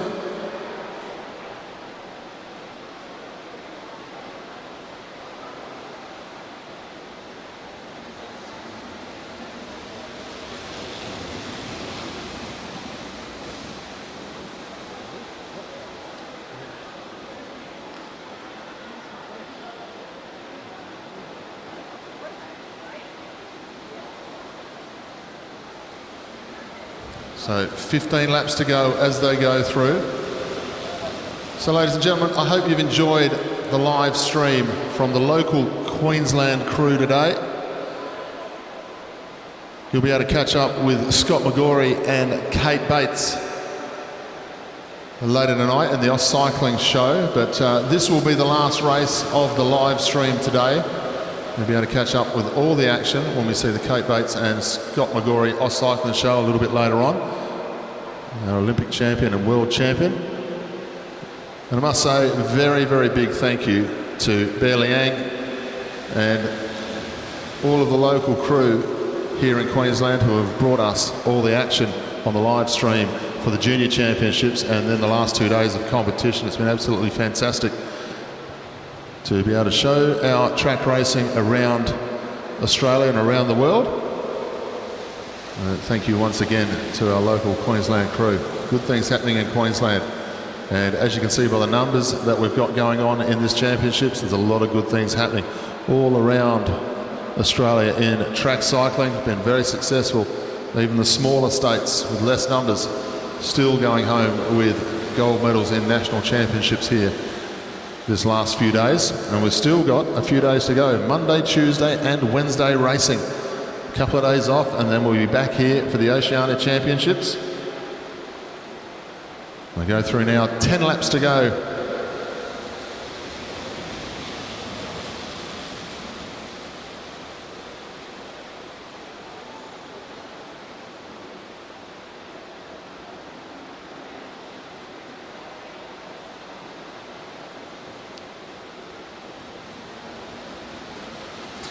Just an update for all of our teams, all of our spectators and managers as well.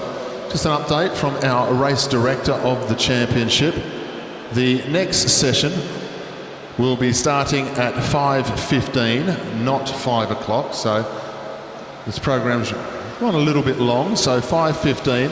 And for our para riders, our para athletes, you're allowed to have the track up until 4:30. Up until 4:30 for our para athletes today, because 4:30 will be the warm-up for the evening's competition.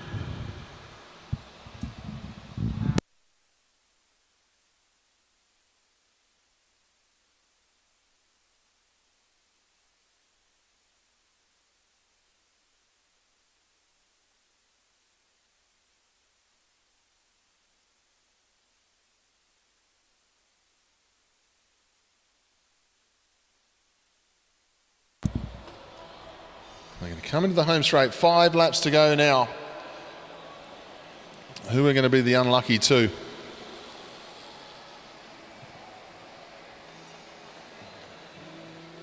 Australian Scratch Race Championship. Used to be the Scratch Race Championship would be the first event you'd see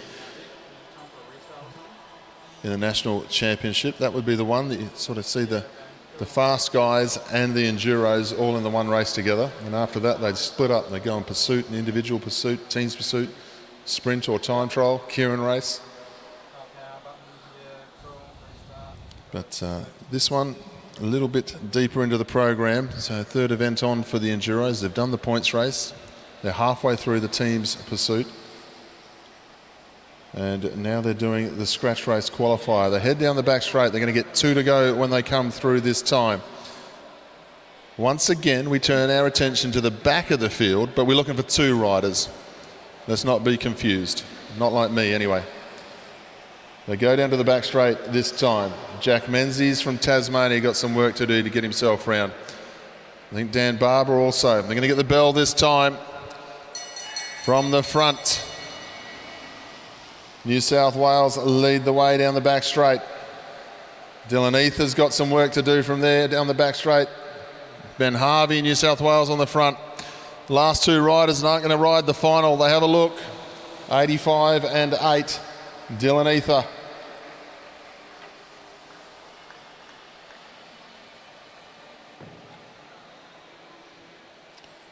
I think Dylan Ether and Jack Menzies might be the 2 to be unlucky with that one. Wait for official confirmation. But for all the team's pursuiters who are racing, who have just ridden the scratch race, well, they're going to be absolutely piping hot to get ready for their one later today.